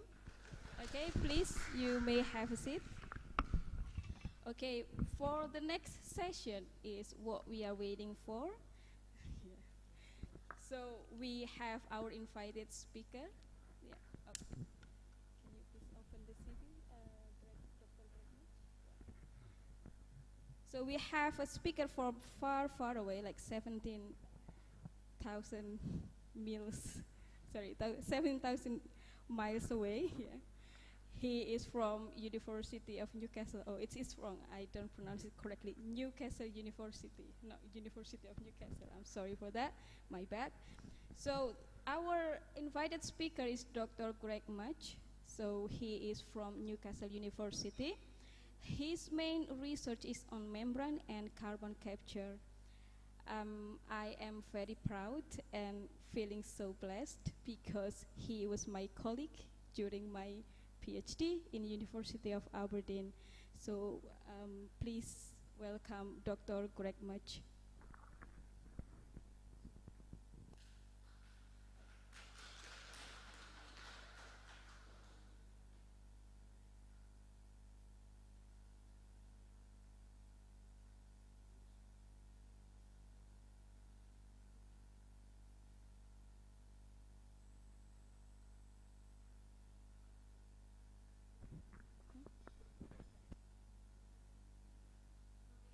For the delay, we have a bit technical issues.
Okay, ladies and gentlemen, I deeply apologize for the technical issues. So we are moving on here. So please welcome Dr. Greg Mudge.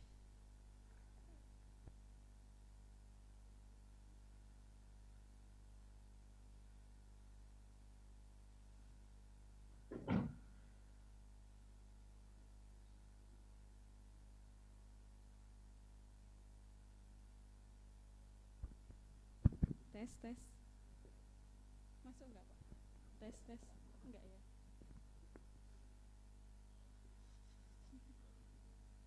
Tes, tes. Masuk.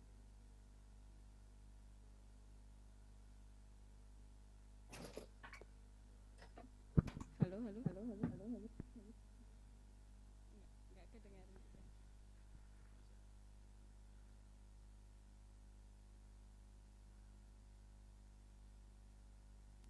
Halo? Tes, tes. Enggak masuk.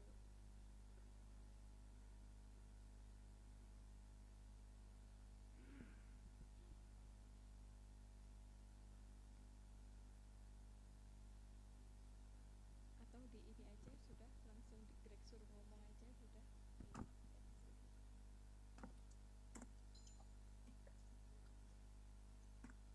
Oke, nggak pakai speaker nggak apa-apa. Tapi tetap ya suara saya kan nggak masuk ke situ.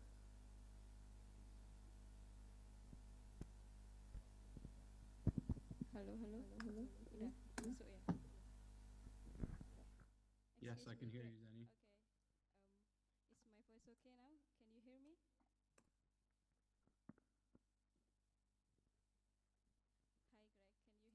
Hi, Greg. Can you hear me now? Yeah. Is it okay?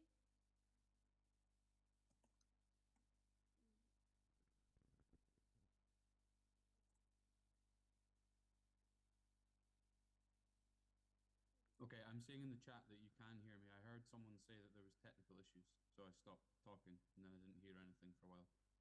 So I'm assuming that you can hear me and that you can see my slides.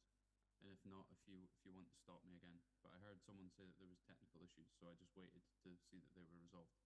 So if that's not the case, I can just start my talk. I'll keep an eye on the chat for the next 10 seconds or so. So how about okay, I can see in the chat now it says that the technical issues are resolved. Okay, so right, thank you very much for the introduction and for the invitation to speak with you all today. I'll try and keep my talk a little bit quicker than originally planned due to the delays. But what I want to talk to you about today is this idea of chemical separations, gas separation membranes, and capturing CO2 from different types of sources. And the first thing I'd like to do is acknowledge all the co-authors. So you can see that there's people here from Newcastle University, University College London, the Faraday Institution, the University of Zaragoza in Spain, and also Imperial College London. So my thanks for all their contributions to start with. So the first thing I want to talk about is chemical separations and why they're important. So you might be surprised to hear that 10 to 15% of global energy consumption goes into chemical separation processes. So this is everything from the plastics and metals in your phone to the fuels that go into cars and airplanes, and all sorts of other, well, basically all raw materials and chemicals, the vast majority go through some sort of separation process. So 10 to 15% of global energy consumption, 40 to 90% of capital and operating costs in industry, yet they're often overlooked and underappreciated. I don't think we often think in our day-to-day lives about chemical separation processes, perhaps other than distillation.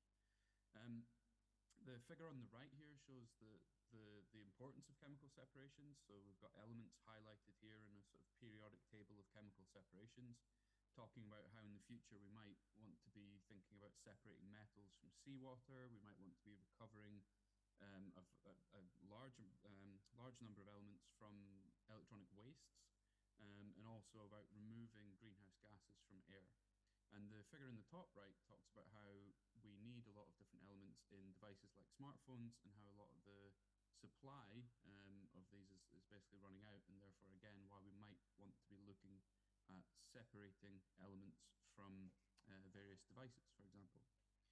So we then have to think about how would we do chemical separations. So from the left to right here, these are all chemical separation processes. On the left, these are basically thermally driven, so things like distillation, drying, evaporation. And then as we get to the right, these are non-thermal separation processes, and this is where we want to get to because they require less energy. And I work with membranes, as I mentioned, and that's what most of the rest of the talk will focus on. And this figure on the very right is from an article that I would encourage you to read in Nature that was about 7 chemical separations to change the world. And one of these was about removing carbon dioxide from the air, which is something I'll talk about later in the slides.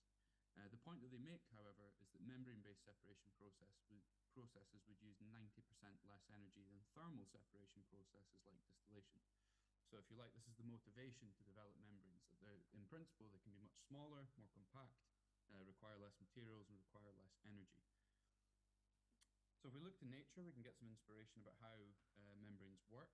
So you'll see here on the right examples of membranes that exist in the cell sort of bilipid layer. I'm not a biologist, so I apologize if I get some of these things wrong, but you can see things that we might want to try and emulate here. We've got this idea of specific transporters, so molecules that fit nicely into transporter proteins. So this idea of selectivity, we want something that will selectively permeate one molecule.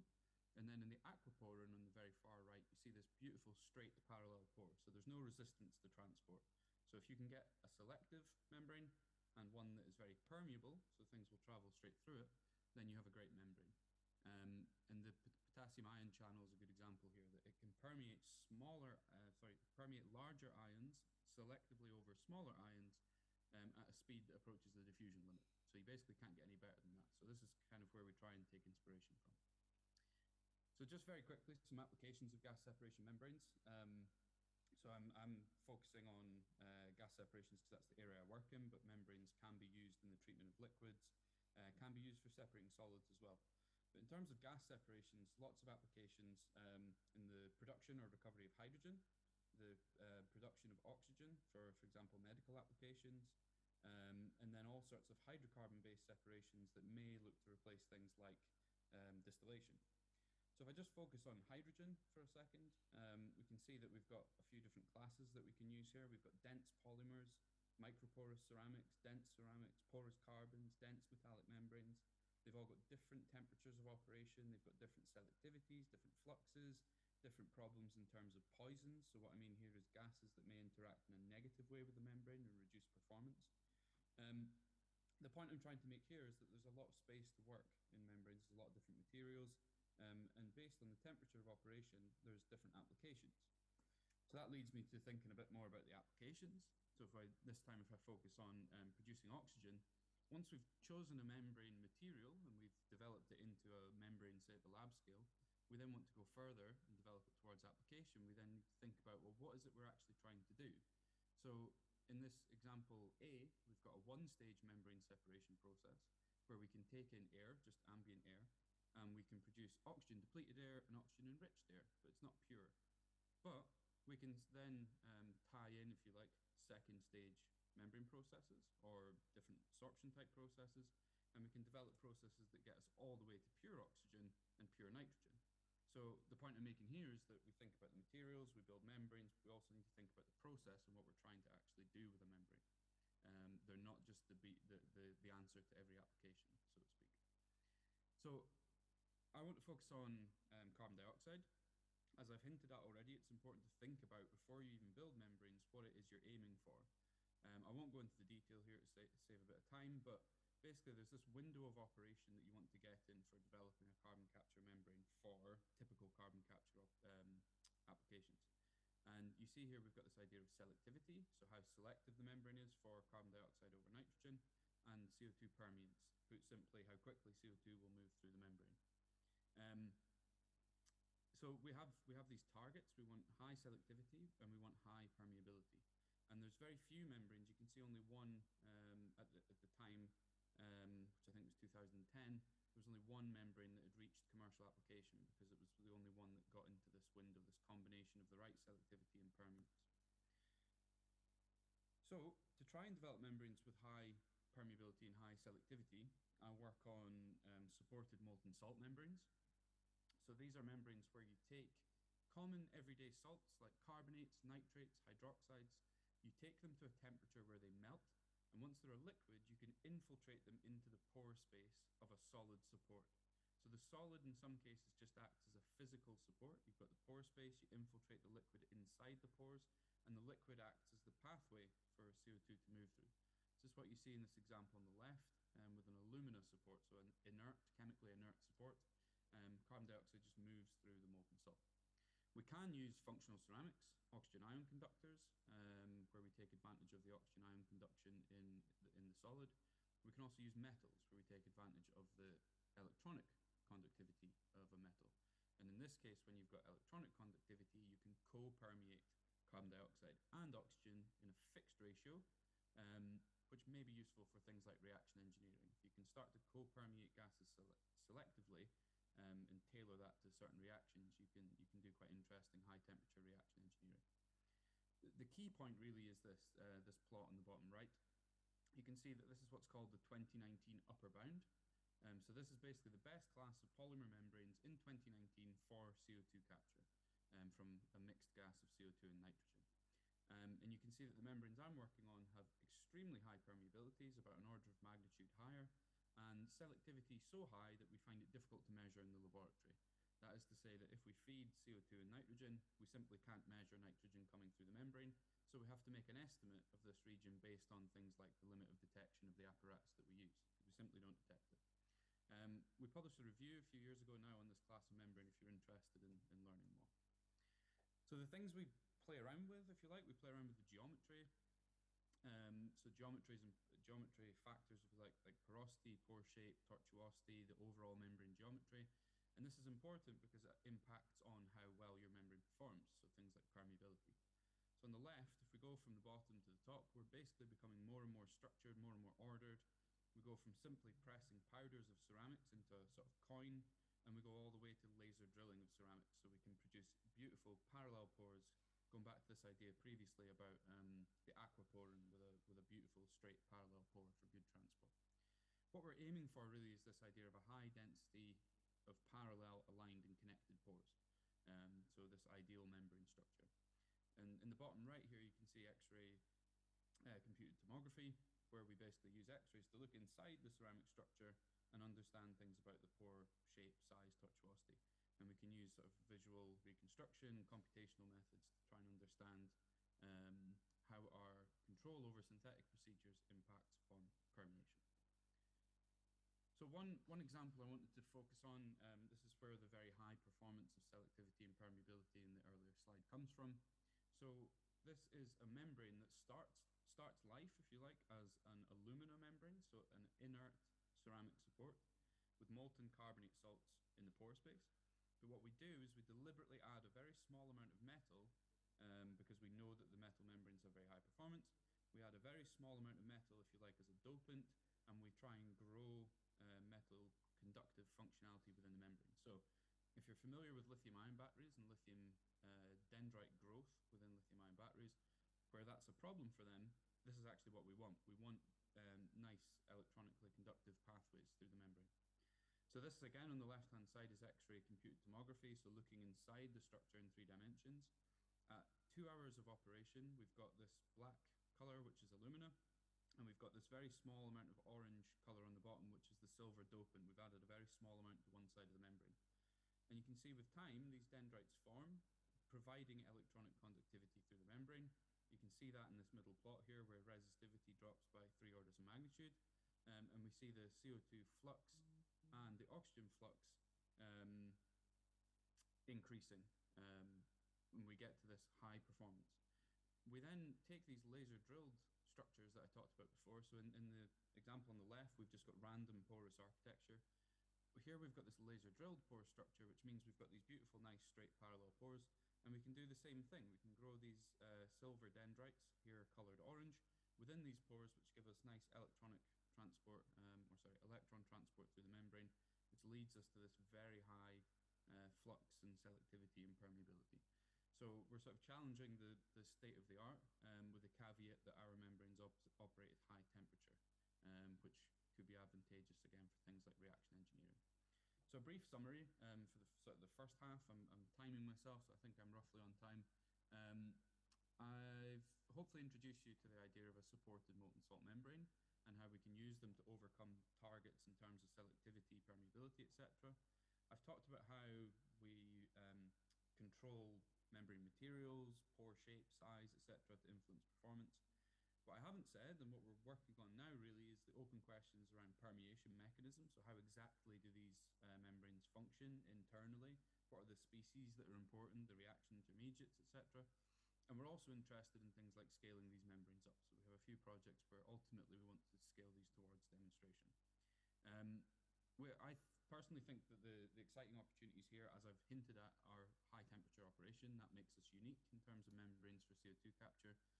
The vast majority of membranes in this area are polymeric, so you can't use them above 200 degrees Celsius. So that opens us up to applications like hydrogen production, for example, or reforming reactions. But what I also think is very interesting, not in terms of the temperature, that works against us, but in terms of their selectivity and permeability, is this idea of direct air capture. And this is where the title of the talk about dilute CO2 capture comes from. So in this image, you can see a sort of future utopian view of the world, where we capture CO2 out of the air and we transform it into something like a fuel. We burn the fuel and we get back CO2 in the air and we capture it, so we can sort of close the carbon cycle. This came from the article that I mentioned earlier, 7 Chemical Separations to Change the World. It's an extremely difficult thing to do. This diagram on the right is an idea of the composition of air. So the non-coloured balls are nitrogen or oxygen, and the red-coloured balls are CO2. So what you want to try and do is design a membrane that will selectively capture only those 2 out of that gigantic mixture. So we're talking about 400 parts per million CO2 concentration in air. What that means in terms of a separation process is you have to process a vast amount of air to generate or capture any significant amount of CO2. So that requires a lot of energy. You have to move this air around and through a device. And a basic understanding of chemistry would tell you that the kinetics are going to work against you and the thermodynamics are going to work against you, because everything's very dilute. And that leads ultimately to even higher operating and capital costs than the ones I mentioned earlier, where they account for 40 to 90% of OPEX and CAPEX in industry.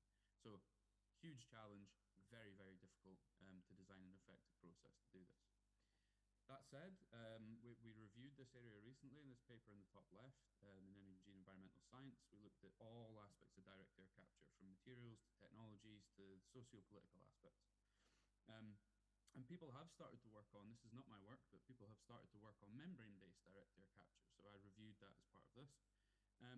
The point I want to make is that the work so far is entirely unrealistic. So they say that 98% carbon dioxide can be produced from the air, but it uses unrealistic pressure ratios. So you would have to have the world's best vacuum pump or the world's highest pressure pump on one side of your membrane.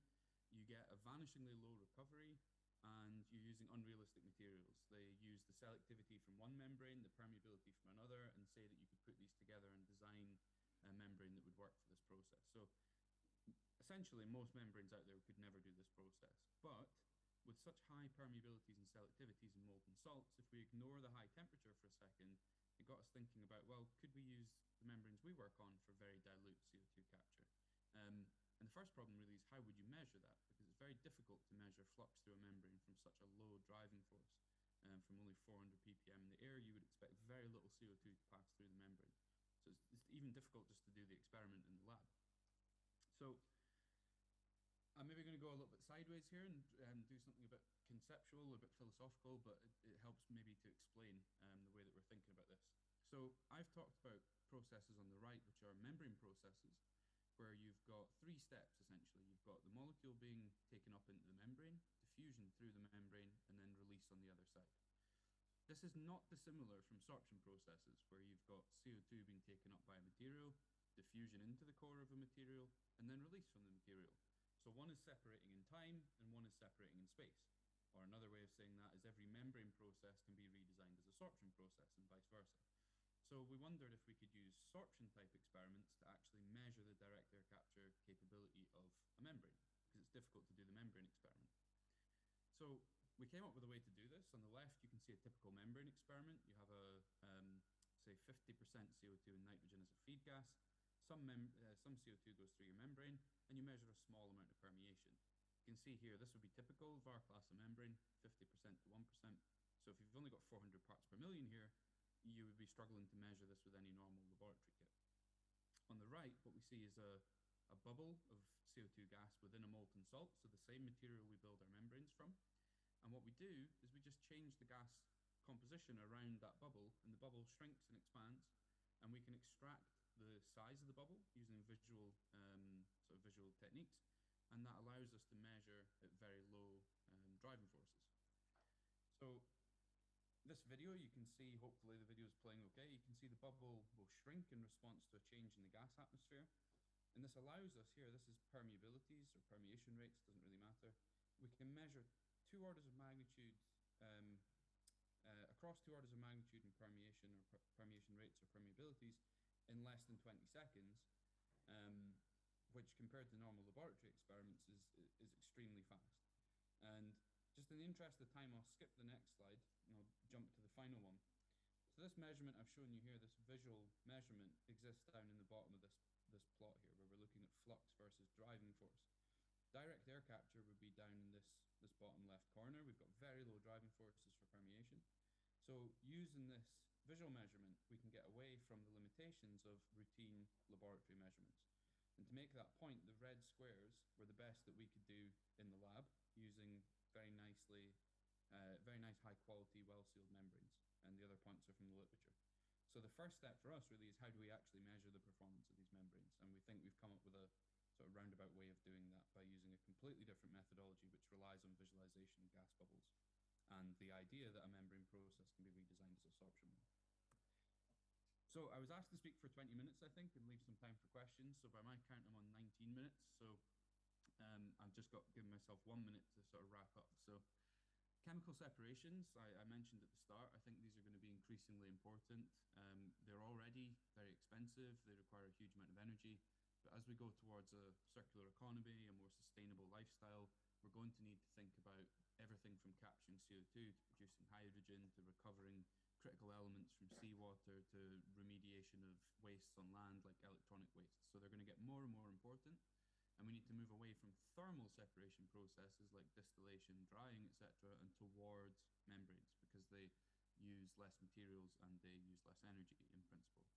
I introduced the idea of the supported molten salt membrane, and they're sort of very promising performance at the lab scale. I have to admit that this is at the lab scale. We haven't yet gone beyond the laboratory where obviously things can change, but with very high diffusivities in a liquid, i.e. the molten salt, very high selectivities, which we can measure very reproducibly, and that shouldn't change with scale, we think that these are very promising. And what we're interested in doing is looking at the application of these membranes in new and challenging situations, such as reaction engineering, direct air capture, etc. So again, I would encourage you, if you're interested in this area, I think these two papers, these are two reviews of the sort of work that we do in the laboratory, supported molten salt membranes and also direct air capture. I would encourage you to have a look at them if you're interested. And all that leaves me to do is say thank you very much, again, to all the collaborators, the funders, which includes the Royal Academy of Engineering and the EPSRC, and also to all of you for listening and for the invitation. So I can see a message saying to close my screen, so I'll be very happy to take any questions that you have. Thank you very much. Okay, thank you very much for your very interesting talk. Yeah, so we can see you now. Okay, we can give applause to Dr. Kurekmach's presentation, please. Okay. So, any questions for Dr. Kurekmach?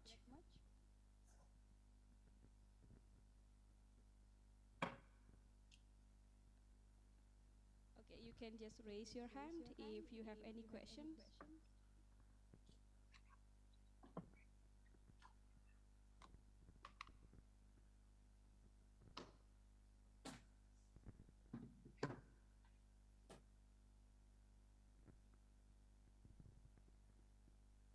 Okay, for the first questions, probably I will deliver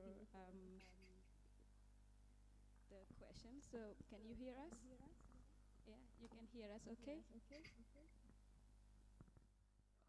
Yeah, I can hear you. Yeah. Okay, so the first questions for the molten salt membrane.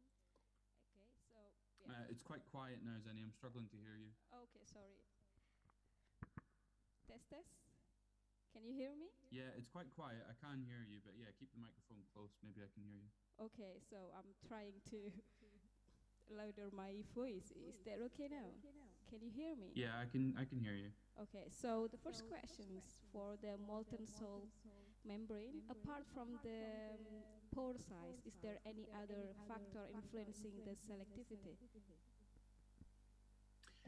So, the pore size does not influence selectivity in this class of membrane. Where you're getting the selectivity from really is the chemistry of the material. So the carbonate salt, for example, has roughly a 3 orders of magnitude difference in terms of solubility between CO2 and nitrogen. CO2 is 3 orders of magnitude higher.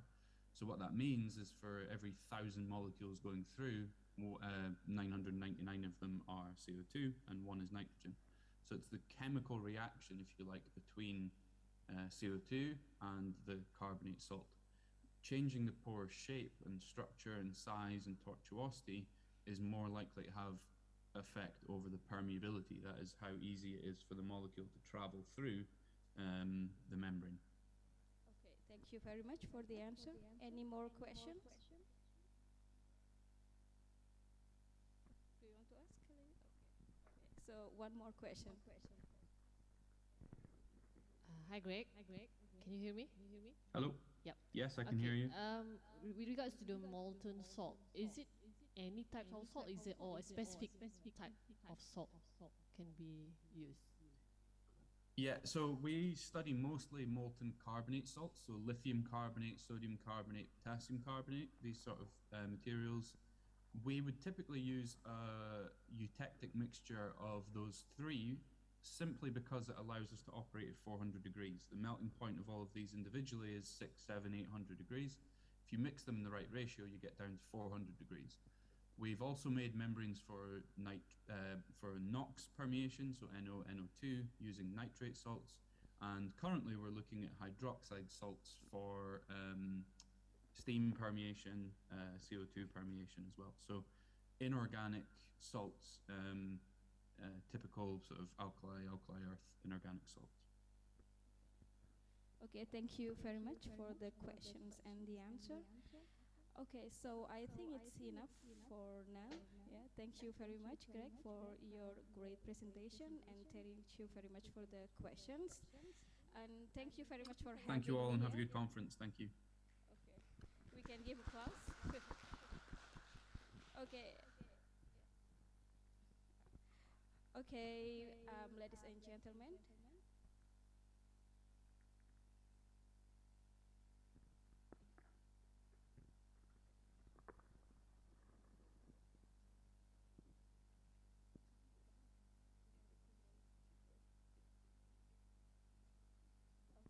So we will close this session by delivering the certificate for Dr. Greg Mach. So here is the certificate. I hope all of us can see it, and Dr. Greg Chemas as well. Okay, so thank you very much for Dr. Greg Mach and the audience as well. We are now at the end of this session, and thank you very much for having me. And we will have the next session, which is the keynote speaker, Professor Jans Kakel from University of Aberdeen, and Dr. Hendro Juwono will lead the discussions. Thank you very much.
Okay.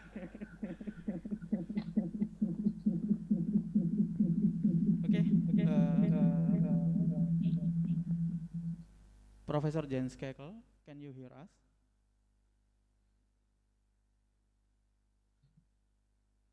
Can you hear me? Yes. Okay, we can hear you clearly. Okay, we will start for the plenary session. The plenary session will be with Professor Jens Kekel. Before the presentation starts, I will read the CV of Professor Jens Kekel. Professor Jens Kekel is a professor in School of Natural and Computing Sciences in University of Aberdeen, and her expertise is crystallography, structure property correlation, biochemics, solid state chemistry, and ionic materials. And now Professor Jens Kekel will be give presentation about an appetite for reconstruction. Okay, Professor Jens Kekel, the time is yours.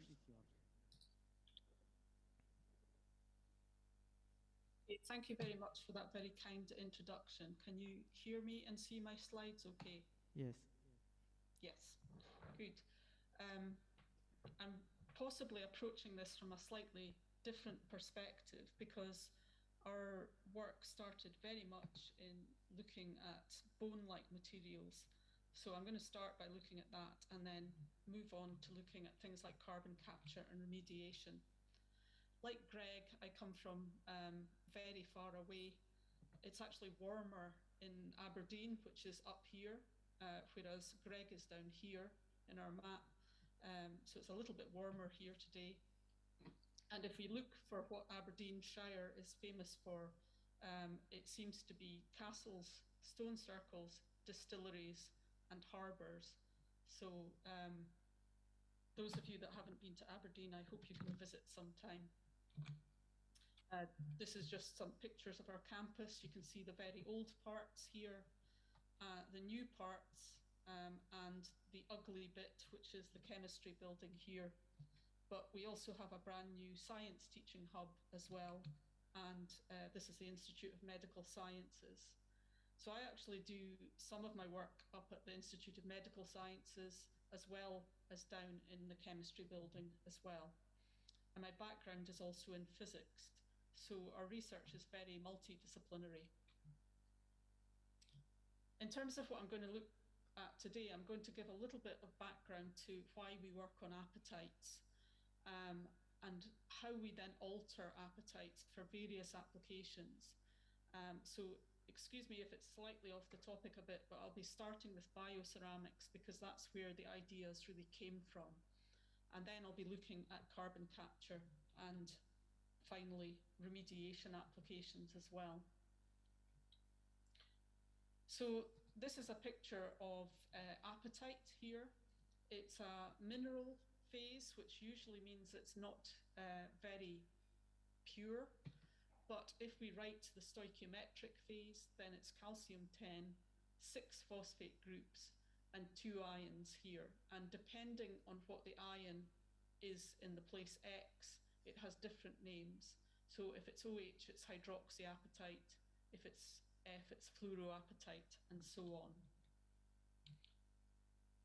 It's halfway in the Mohs hardness definition between 1 and 10, so it's halfway along, so it's neither hard nor a soft material, and that makes it quite interesting as well for various applications, and we'll look at a bit later on how we can adjust how the apatite is presented physically. And it presents with a hexagonal or pseudo-hexagonal structure. So here you can see the hexagons of the crystal structure here. We've got the calciums,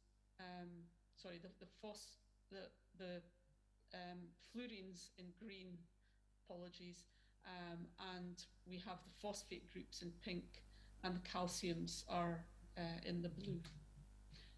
But here is this in its natural environment. You can see that it makes like these long crystals in a hexagonal shape, which is interesting.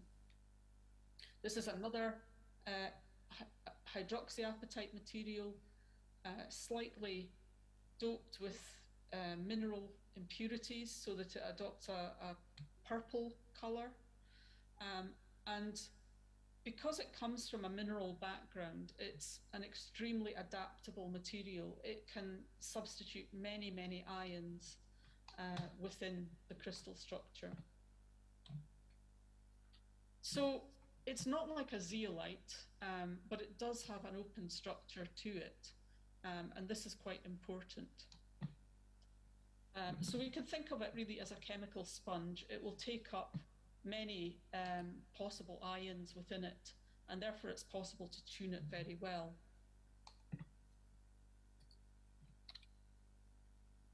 So for instance, with calcium, we can put in the obvious ions like barium, strontium, potassium, and so on, but even some lanthanides, even some transition metals on that site as well. And for the phosphate, we can substitute other tetrahedral ions, but not just tetrahedral. Here we have HPO4, so it obviously has an extra hydrogen in there. That will happily go in, and carbonate as well, and this will become quite important in what we're looking at. On the OH site, again, we can substitute a range of ions, and perhaps oddly, carbonate on that site too. So you can see maybe later where we might be going with this. And also on the OH site, we can add in transition metals as well, and that really changes the charges that we're looking at within the structure. This is the crystal structure, for example, of an apatite when it's doped with a transition metal onto the OH site. And here, what we can see is that it actually goes on intermediate sites within the structure. So the copper is in the blue here, whereas the OH sites would be the red ones here. They're not all occupied at the same time. There's a lot of disorder here. But rather than substituting on exactly the same site, the copper goes into these interstitial sites. And that's quite important and quite interesting for us too. We also looked at this structure, and although some of the reports have been around for looking at this, because we're looking at a range of different materials, we also wanted to look at this. So we have looked at many different of these copper-doped hydroxyapatites and used techniques such as Rietveld refinement, GSAS, and basically we could prove that the copper was shifted within the sites, no matter what else we were doing. So it definitely is an interstitial and not a substitution. And that means that there are other things going on within the structure so that we can balance out that charge. So our results actually show that we get a mixture of oxygens, so we get rid of the hydroxyl groups, and the copper is shifted, and we get about 0.8 coppers. But it does very much depend on the synthesis. So again, we have to be careful when we're looking at these things as to what is going on. Here's an example of some of these materials. This work was done by Flora Imre. And you can see that in some cases, when we make these materials, we get very nice colors developing within it. But it crucially depends on how we make it. So we can put these in the furnace and we can slowly cool them to room temperature. Or the other thing that we can do is with these ones, they were just quenched from high temperature. And the color that we get is different, reflecting defects within the structures. So here we have a lightly doped material where we get that dark redishy magenta color. And this is the slow cooled one where we get much lighter colors, almost green in nature. So you can see that the copper is changing. And again, if we quench at a higher level, we get slightly different colors than the slow cooled ones. And in this case, we're actually putting the copper onto the calcium site as well. So we're getting different colors depending on where these are going. Carbonated hydroxyapatites are very important. They tend to be mentioned as a possible substitute for bone, because the bone in your body has carbonate groups in it. Now, in all honesty, bone isn't perfect apatite. In fact, it's not perfect anything. And this, I'm sorry, I'm getting an echo now. This is making it hard to talk. Anyway, with carbonated hydroxyapatites, they do mimic bone, but they're not exactly the same composition or even structure to bone, but they work very well because they're chemically very similar. So just like the copper, we can put carbonate on different places within the structure. If we put it on the OH site, this is known as A-type substitution. And if we put it on the phosphate site, it's known as B-site substitution. Now, if we did that on its own, we would require that we have to put in a balancing ion into the structure. So for instance, for A-type, we need a 1 positive ion, such as potassium, or for the B substitution, then we need a negative ion, which usually goes onto the OH site. But we can substitute both, and obviously then these would cancel out if we've got equal amounts. And this in itself means that we can get quite a lot of carbonate into this structure.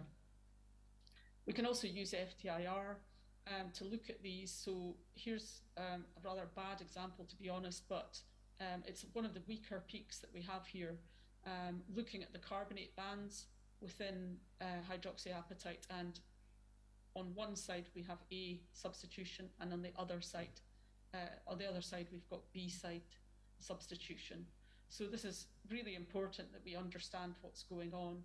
There are other possibilities as well. We can get surface carbonate, for example, adsorbed carbonate, and these also present slightly differently in the FTIR.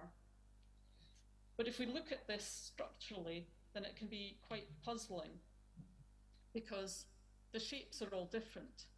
Here we have the tetrahedral phosphate environment, we have the linear OH environment, and the triangular carbonate group. So how does this triangle fit into the structure instead of tetrahedra and OH groups? So this is one of the structural reports of this material, and what we can see here is that this is where we're substituting on the OH site. So this is A site substitution, and here we get a very, very disordered group of carbonates. You can see this here, that it looks like it's coordinated to about 15 oxygens here, but in fact that just represents the disorder of the carbonate group. And like the copper, it's going on into the middle of the interstitial site here. When we look at the B site substitution, then here we have a slightly more complicated thing. It's quite difficult to show here, but the triangles are basically replicating almost the faces of the tetrahedra, and here the black we can see here for the carbonate groups, again that's quite disordered and can match any of the faces of the phosphate group. So just to look at a bit of the work we've done, this is a slightly old picture of the group, and this represents a number of the people that have been working on this and are still working on this. And we have colleagues from different universities, different departments. Tom, for instance, works in MRI, although he's retired now, and different techniques within here as well as working with industry, which is really important. So in general, the thrust for biomaterials is to replace, what is a biomaterial? It's something that replaces something in the body. We often think about superheroes or amazing things that can be done, but quite simply what we're wanting to do is help the body along when it fails. So this can be anything from a set of false teeth up here to a rather complicated hip replacement. And these kinds of surgeries are becoming much, much more common now. And the primary thing, I'm sorry that I'm presenting UK data here, but this is what I can access, is that we have an increasingly aging population. So as time goes on, we're getting more and more people obviously living longer and longer. And therefore, they need their bodies to work for longer as well. And that is very important. This is a Dylan Thomas quote here, "Do not go gentle into that good night." We used to have a picture of old people basically sitting and just not doing much at all, and that's just not true. Nowadays, people expect so much more of their bodies. These are just some examples from around the world of people of a reasonable age completing a marathon, skiing and mountaineering. We don't just want to sit down when we're 70 and never get back up again. And therefore, the combination of aging and also activity means that we need more and more of these materials. So, looking at some of the traditional biomaterials, for instance, this is actually a knee replacement here. You can see the kind of the joint in there and the replacement for the cartilage. Here we can see a hip replacement, and these are currently in America the most common types of major surgical interventions or orthopedic interventions. But even a contact lens is a biomaterial, and it obviously consists of hydrogels. And stents as well are becoming much more common for people suffering all kinds of conditions, not just heart conditions, but people with kidney problems and other organs where blockages can occur and cause serious problems. So there's lots of things to be done, not just in ceramics, but also in polymers, for example, as well. I don't even have data for Scotland here, never mind the rest of the world, but there are a lot of hip and knee replacements taking place. We're also seeing, particularly in America, these spinal fusions increasing. And this is because we're not quite at the stage where we can really replace our discs. So discs are the things that sit between the vertebrae here. And they're a soft, spongy type of material, but quite complex. And they often fail and cause an awful lot of pain. So instead of actually replacing this with something else, what will be done in certain cases, depending on where the problem is that the spine is just fused. 2 of the vertebrae are fused together, or maybe 3. And we can see here that there's a titanium cage around here, which is then packed with a ceramic material, which then encourages this fusion across the vertebrae. This is a serious operation, and it can limit the mobility slightly, but they are often a much better option than the alternative. And the thing is that we can't just put in the metal, they must be accompanied by some kind of bony healing through bone grafts, or they're very likely to fail. So these spinal fusions are very common indeed. In the United States, the number of fusion procedures increased by 77% between 2002 and 2011, and now we're over 10 years after that. So in our research, what we look at are ceramics, cements, and composite materials, and what we would call concept to clinic research. So we want to make materials, understand materials, and then take them into the clinic. So this is just what I said earlier. Apologies. There are lots of people with back pain. I'm just putting this in briefly, and it's increasing all the time. Again, this is mostly to do with aging.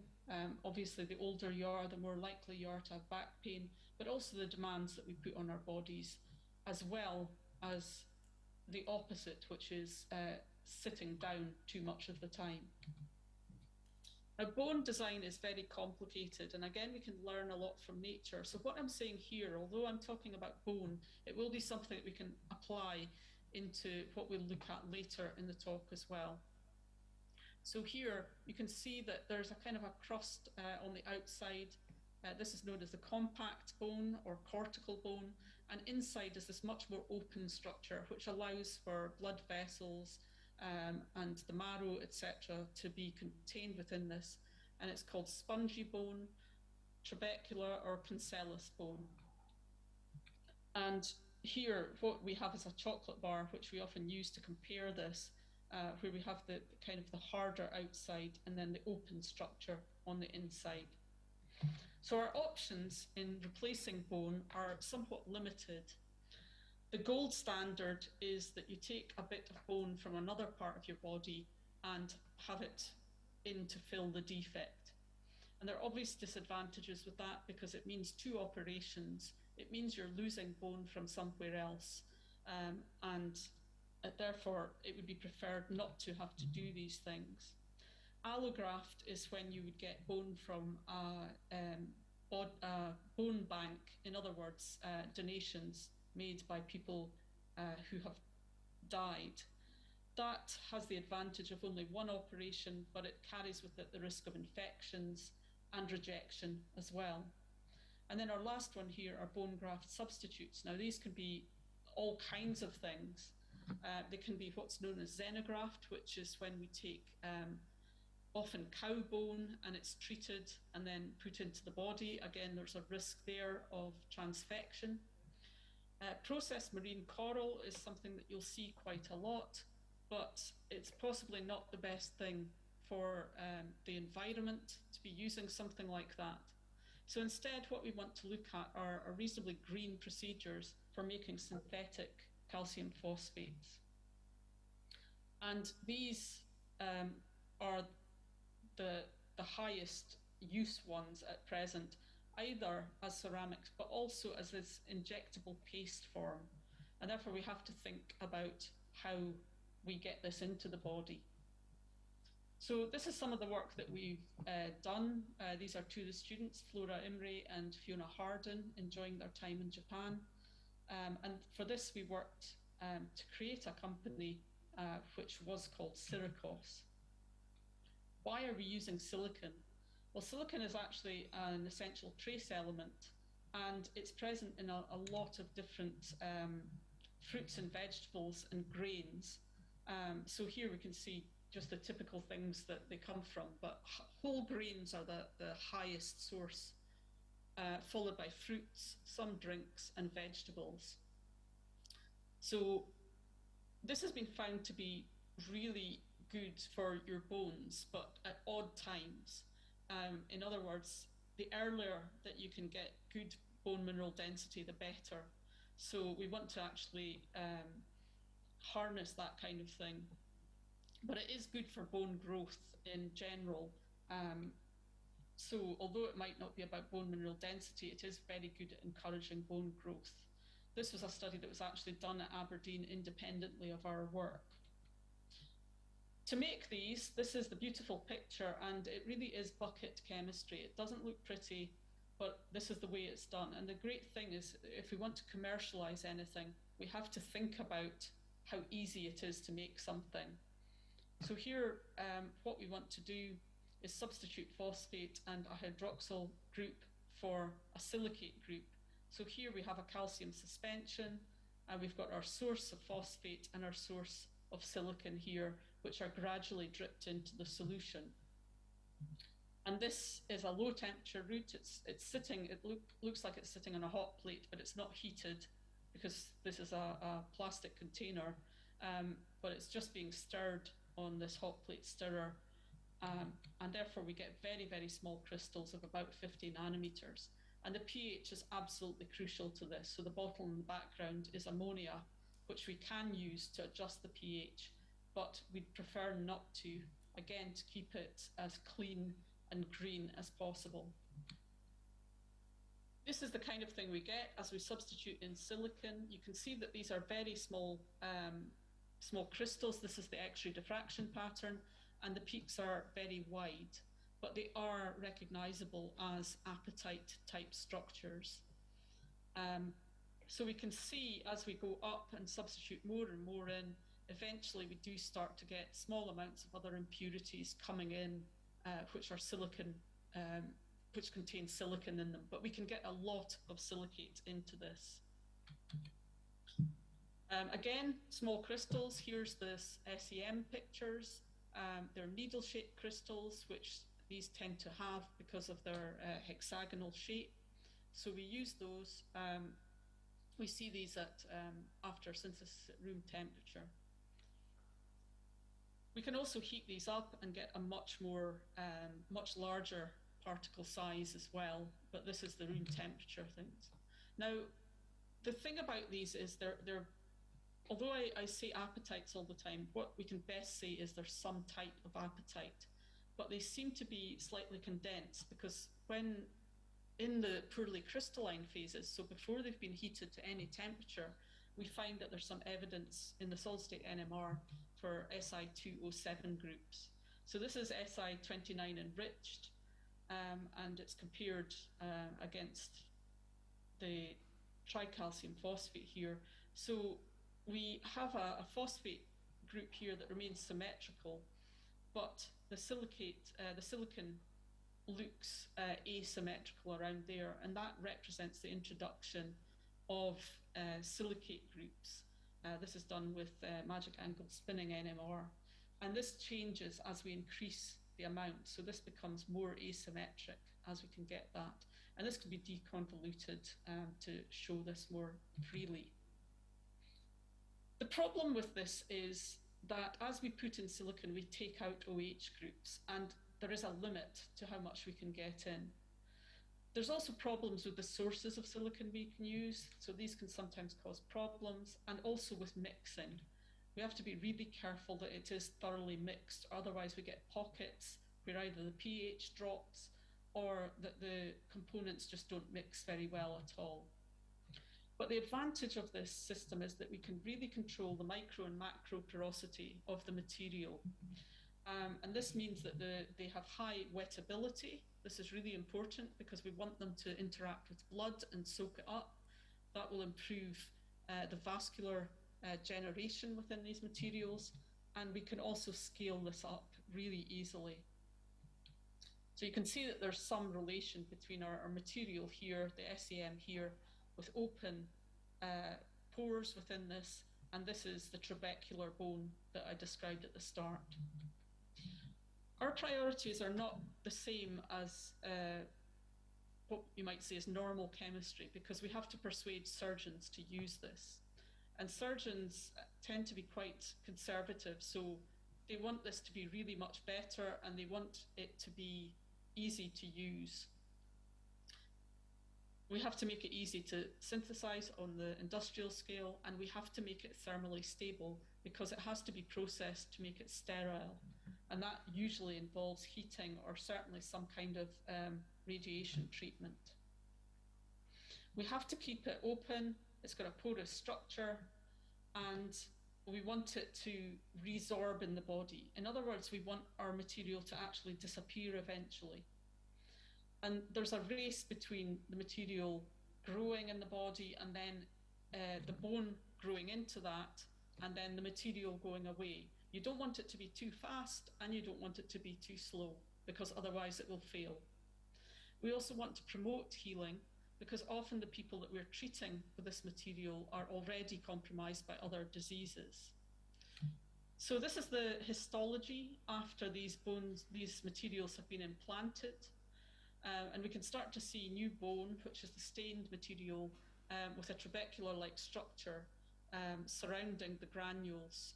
So this is the granules that are put in, and we start to get these new growths around them.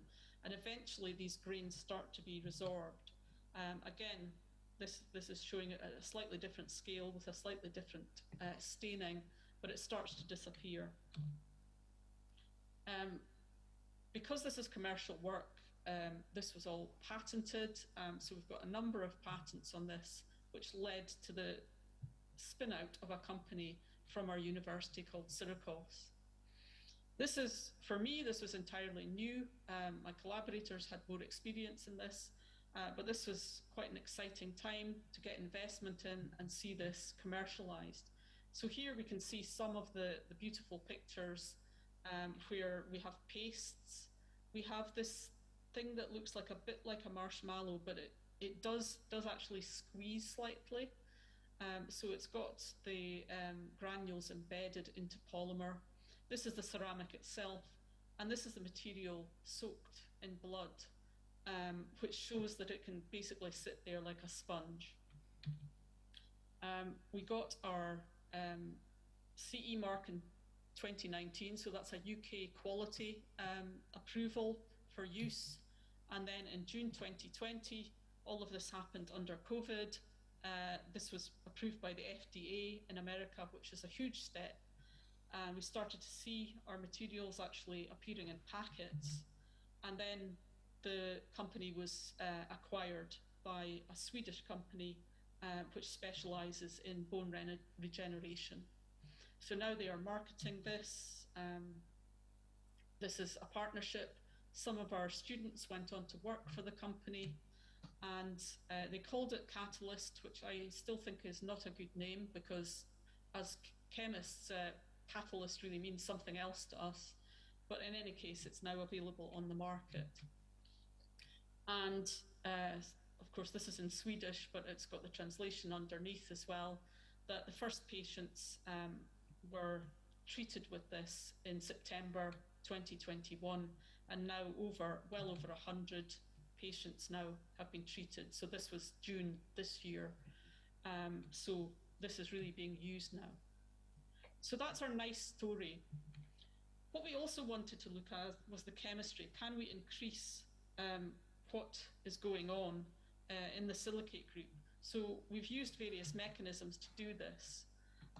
And basically what we wanted to do was encourage the hydroxyl groups to stay. So if we could charge balance, then this would help. So what we were looking at here is basically substituting in a trivalent ion to substitute alongside the silicon. And when we have calcium here, then the obvious one to go for is diagonal down the way. So we looked at yttrium. And we tried two different mechanisms because we wanted to look at total substitution. So for every calcium, we put in an yttrium, and that keeps the OH stoichiometric. But we also looked at a halfway point as well to compare the two. So these are the unit cells, and we can see here that these are slightly different for the two mechanisms, as you might expect, because in one we're losing OH groups, so the C-axis is going to get slightly shorter, but at the same time we're putting yttrium in as well, plus we're putting silicon in. So sometimes this is more or less constant, it's slightly shorter, but it also can get bigger. And the red ones here are just our normal silicon HA without yttrium in them at all. But what you can really see here is we can extend out how much silicon that we can get in. And we can compare these as well, because with the top substitution here, we see evidence for hydroxyl groups in the FTIR and in the Raman as well. And whereas in the half substituted, where we're getting rid of this, there's less evidence for that. And despite the presence of yttrium, which I think some people think is maybe not a good ion, these interact well with cells. These are human osteosarcoma cells, which you can use to test basically if they will grow on the surface of this. We don't want the sarcoma to grow, but we want to know that cells will grow on this, and we can see very good attachment to the grains in the material. I do love this picture, so you can just see at the end there that it's going on. So I'm going to jump now onto the carbon capture part, because we've talked about carbonated apatites, and therefore I wanted to introduce this idea of carbon capture with apatites as well. And again, I've got a number of people to thank here. We've had a lot of project students working on this. And we've got some people, I'm really sorry that they've started drilling just across the corridor for me, so I hope you can still hear me. Bone meal is bone, quite simply. So if we can make fake bone, then why can't we make fake bone meal? And this would be a very clean source of phosphate compared to what is currently used. Not only that, bone meal contains more than just the minerals, so we can add in things, we can add in what might be required for the soil, depending on where it is. So the phosphates are important. There's just a lot of argument about what type of phosphate, and basically we could tailor our appetite for any mineral that we want, more or less. So the idea here is that we capture carbon with our materials, not necessarily in this form, and then we're able to use the product for fertilizer in areas where it's very hard for things to grow. So really to act as a almost free source of fertilizer, because this should be a nice virtuous circle here. So we look back at the biomaterials work, and we look back at what we'd done previously on carbonates on the A and B site. And there are different ways of capturing carbon dioxide. For instance, quite simply, we can replace the water that we use in the synthesis by carbonated water. And the carbonated water is just produced by bubbling carbon dioxide into the water. So that is a very quick and easy way to capture carbon dioxide and then put it into the material where it's locked in. Here we're looking at, as we heat the material up, basically to find out what the magic temperature is to take carbon dioxide out, but to also put it in as well. And here we get an awful lot of loss from water, but at around 400 degrees or maybe a little bit higher, then we start to be able to get uptake of carbon dioxide into the materials as we heat them up as well. So a combination of different methods, basically using carbon dioxide either into the water or through heating can be used to maximize this. Want this to be nice and stoichiometric here. This is what we did after this, is just to heat it under carbon dioxide gas. And there's a question of whether that's either dry or wet. There's some argument that if we basically use wet, again, not necessarily obviously, you can get more in. So this is a project done by one of the students. This kind of shows that as we get more and more carbonate in, then the temperature that it decomposes at gets slightly lower, but we are getting more carbon dioxide in. So we can use it safely underneath under 500 degrees and won't lose the carbon dioxide from this. And again, here we can see the weight percent carbon dioxide for each composition increasing up here. So we're getting very high amounts at reasonably low temperatures in these cases. In fact, it's very difficult not to get carbon dioxide into apatite. If you just make it in air, then you get carbon dioxide in this. And one of our students actually did his honours project with this title, Is it inevitable? And the answer was pretty much yes. Even under nitrogen flow, trying to remove as much carbon dioxide as possible, we were always getting small peaks of carbon dioxide in there. And again, this is just TG, just showing that increase in there as well. We also looked at using combustion synthesis. So again, here we can calculate how much carbon there is within the material. We can also use different sources of, for instance, potassium to charge balance, but this also just lets us know that the carbon dioxide will go in as well. And here, the weight percent does increase, not quite along the line that we'd like it to. So it's not putting in as much as we'd like. But even when we put in none, you can see we're still getting some in there. As I just mentioned, we can co-dope to get different things in there. So we can use potassium, sodium. For instance, we can use seawater as an example. So again, just using something that is very available. Now, potassium is much bigger than calcium, but it's very important in plant growth. So if we're wanting to have this application, then we want to have it in there as well. So this is just the different compositions with X increasing up in this direction here. So it's only when we get up to about X equals 3 that we start to see impurities coming in. And the FTIR supports this as well. We can see here that we get quite a big effect in terms of the carbon dioxide coming in here. So we've got gas bubbled in on the right-hand side and without it. And we see a big increase on these lower compositions, less so when we see the higher ones comparing. So this just gives us an idea of the kinetics of what's going on. Now here we have the unit cell variations. The problem with looking at cell variations here we have substitution X in the A parameter. Here we have for the B site. The problem is that there's a lot going on. So it's not just the carbonate, it's what other things are going in at the same time. And they don't always follow Vegard's law. So looking at these, because that the A and B decreases with X, but the C is fairly constant in both cases, it suggests that the carbonate is on the phosphate site, so really does back up the B site. And if we keep heating and cooling, so basically looping this, there's a slight loss in performance, but what you can see is that actually when we carry on going, we end up with a higher capacity as well. So although it looks like it's dropping off in its maximum, the amount that we can take out and then put back in is actually increasing.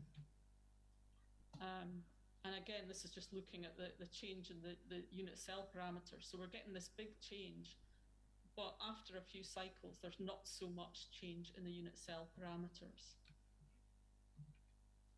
It also gets better with cycling.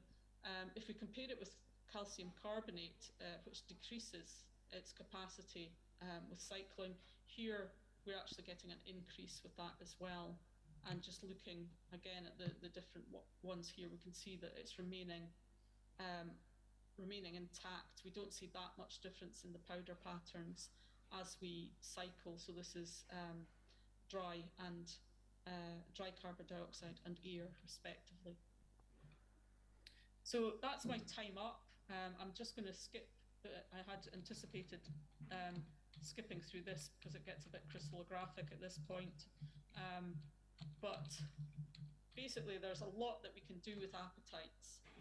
They're very, very flexible, but the control can be quite difficult. I would also say not everything works the way you expected. You might have an idea to do one thing, but it works out in a very, very different way. And that interdisciplinary and multidisciplinary research is challenging, but it's really good. It's good fun. It's nice to learn about things like fertilizers, for example, and how plants grow alongside other things as well. But also it opens up our funding avenues, particularly here in the UK. So I'd just also like to thank all the people that have funded research from very small grants to very, very big grants indeed. And finally, I'd like to thank you for your attention. Okay. Thank you very much, Professor Jan, for your nice presentation. And now we will move to question and answer session. Maybe from participant, any question?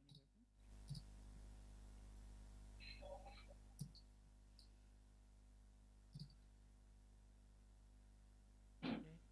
Any question? Any question? Any question?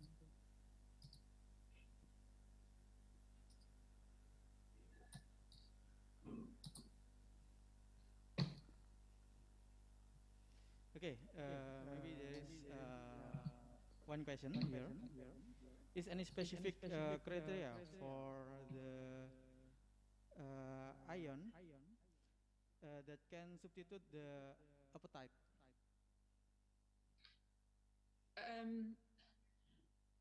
Not really. I mean, size is the biggest problem, I think. So, for instance, if you substitute magnesium for calcium, you can't get a lot of magnesium in. And it would probably be less attractive for us anyway because magnesium's smaller.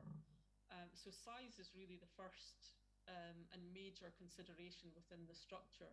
But other things are very unexpected. And I think we just have to be aware that in structures like this, which are neither zeolite-like, big open structures, or close-packed structures, strange things can happen, just like the copper going in for the OH site. Okay, thank you. So the most problem is size of the particle, yes. Okay, for the next question, Professor. Dr. Hui. Thank you very much for the nice talk. I'm really interested in your talk because I'm also consider about the biomaterials, and I just want to ask advice about the biomaterial after synthesis of biomaterial for bone tissue engineering. So how can we test with the cell? Because the biocompatibility is very important for the biomaterial. So we can test with the cell in vitro. And how about the vivo testing? Yeah, the in vivo testing is very difficult because in the UK it's extremely difficult, and there's a very high bar to pass to be able to do in vivo testing. It is a lot easier in America. It's also easier in Australia. And we happen to know a surgeon in Australia who is well known for testing these materials. And he did a lot of the in vivo work. And he liked it so much that he invested in the company. So it's a very difficult thing to do, but for any kind of application, it has to be done. So until the FDA, for instance, in America accept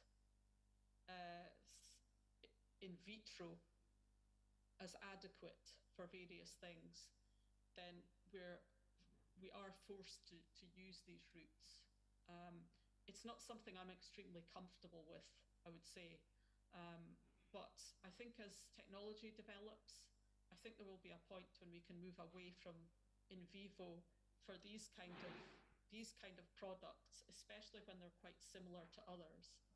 But on the other hand, it's only by testing them that we can find out things like about osteoconductivity and osteoinductivity, which sometimes come as a surprise. You know, you don't know what's going to happen. You really can't predict that. So, sorry, does that answer your question? I'm having a bit of difficulty hearing. Oh, okay, that's fine. Because so it means that the biomaterials must be approved by FDA before testing with with animal, for example, like that. No, there's you have to do the testing before the FDA will approve. They will not sanction any biomaterial in America without FDA approval after the fact. Okay, thank you very much. Yeah. Okay, thank you, Dr. Hugh, for the question. Okay, any question again? Okay, Dr. Trianda.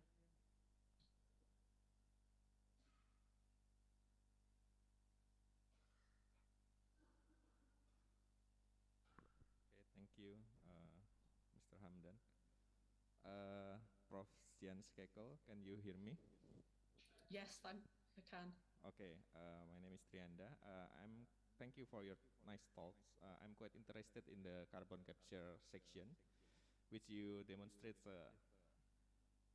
We think in the paper regarding the carbon capture, we think like a lot in the some complex cases, but you demonstrate just with the water, we actually can capture the carbon actually, yeah, through the carbonated water. And I think your calcium carbonate is also like kind form of carbon capture maybe. But my question is, what is the limiting? What does the factor that limit us to use the water as a natural carbon capture? Maybe is it related to its thermodynamics, or maybe? Yes. Oh, yeah, it would saturate at a certain amount, and again, a lot of what we do is trying to find the simplest ways to do things, because you know, if you really want something to work, you've either got to get a lot of investment or make it simple. And so in this case, what we've not done is really done any tests to see how much carbon dioxide we can get into the water. But we're actually aiming to do that. We've got a project just running at the moment where we've got a student looking at seawater and also carbonating seawater to see that against distilled water. Because again, if you can do it with simple things, then the applications will be much more broad. I think that, you know, obviously this is not the solution to the carbon problems that we have, but doing something like this at a very basic level is looking at a lot of different problems at the same time and trying to create solutions within them. Okay, thank you. Yeah, because we have a lot of seawater. I think that can be utilized as a natural carbon capture. But one more question is it okay, Mr. Hamdan? Yes. Okay. So regarding the report from the CNBC not too long ago about the carbon engineering company, maybe you also heard that Bill Gates also make some investment there. That they are conducting direct air carbon capture using absorbent, yeah, liquid absorbent, Mhm. in kind of some amine, I guess, uh, where that the report say that is so satisfying results and satisfactory results because with just their plants in the size of the football soccer fields, they can reduce up to the CO2 emission, which have the size of the New York City. And but some experts says that they have some cons on that matter because the carbon that is being captured is being stored inside our Earth's crust to make another oil. So the oil is also used as the fuel to produce another carbon. What do you think about this approach? That yes, we have a target of the zero net carbon emission due to the Paris Agreement, and Indonesia is also a target for that agreement, and we are strive to achieve that in 2030. Maybe we need some of your opinion about that. Thank you. Yeah, I think, I mean, before the Bill Gates one, there was the X Prize, and one of the X Prizes was also for carbon capture. And a lot of these, it's again, it's just going back to the thing of sustainability. And I think the problem that particularly countries like the UK and the US have made, the problem that we've made for ourselves is that now we're going to have to make a huge jump. And the problem is that some of the solutions that we have are intermediate, so they're creating a new problem. And I think that's what you're referring to. You know, even in what we're looking at, it's the fact that we have to heat materials to enable carbon capture. Well, where is the electricity coming for that? You know, so there's always going to be things where we really have to look at the full economic cost of something. And I think as scientists, we've just got to keep coming up with ideas. And if, you know, some of them will be intermediate ideas, just like an electric vehicle is an intermediate solution. Then we have to look at these intermediate ideas. So for instance, that one creates problems with lithium batteries. But at some point in the future, there will be a better option. And I think that's the same with what you're saying as well, that, you know, sometimes we will have to use these intermediate solutions, but it doesn't mean the problem's gone. We just got to keep pushing on to the next one. And as we all know, these things do take time. We don't have much time, but if a lot of us are all thinking in different ways, then hopefully we can solve this. And as you said, you know, like we're right on the coast, so the idea of using seawater is really attractive for where we are, but we're also the oil capital of Europe. But a lot of money now is coming into renewables where we are by the oil companies because they know their time is really limited. Okay, thank you very much. Okay, and this is all our discussion session. Thank you for very nice discussion session. And for the next, the committee will give you a certificate, and the certificate also will send by email. Okay, thank you very much for Thank you very much, and thank you to everyone. I hope you have a great conference dinner tonight. Okay. Okay, and for the next session is closing remarks. The closing remarks will be delivered by the committee, Dr. Trianda. And for closing remarks, Dr. Trianda, the time is yours.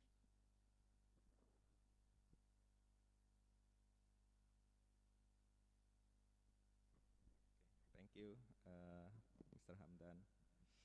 Okay, so time has arrived. Alhamdulillah, we already complete 50% of our agenda. But for today is 100%. Yeah.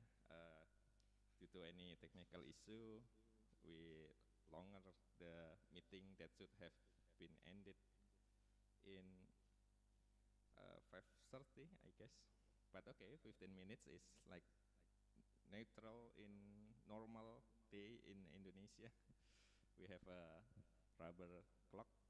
Okay, but anyway, I would like to give thanks for all the participants, our keynote speakers, our invited speakers, our committee, and for stand for a long time today, endure all of the discussion, and have a nice talks with all of you and shares.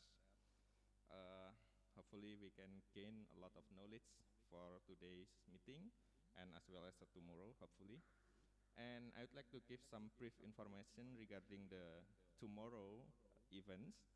The tomorrow event will be held fully in this main room, main hall at Balai Adika, yeah, for the offline and online speakers. Yeah. Tomorrow we will start at 8:30. So before that you can do some registration in the front office, or maybe since today we spend a lot of time together, maybe you find a new friends, you may have some discussion with them. And I hope all of you have a nice rest tonight. Maybe that some of you that coming from out of Surabaya can enjoy, because we have a big mall across the street, Plaza Tunjungan. Sadly, we didn't in Plaza Tunjungan TP, we call it as TP. You cannot use Google Maps, so please be careful if you explore that mall, because maybe you will lose and hard to find a way back. But anyway, thank you all for staying here up to this time, and we see you again tomorrow. Have a nice rest. Wassalamualaikum warahmatullahi wabarakatuh.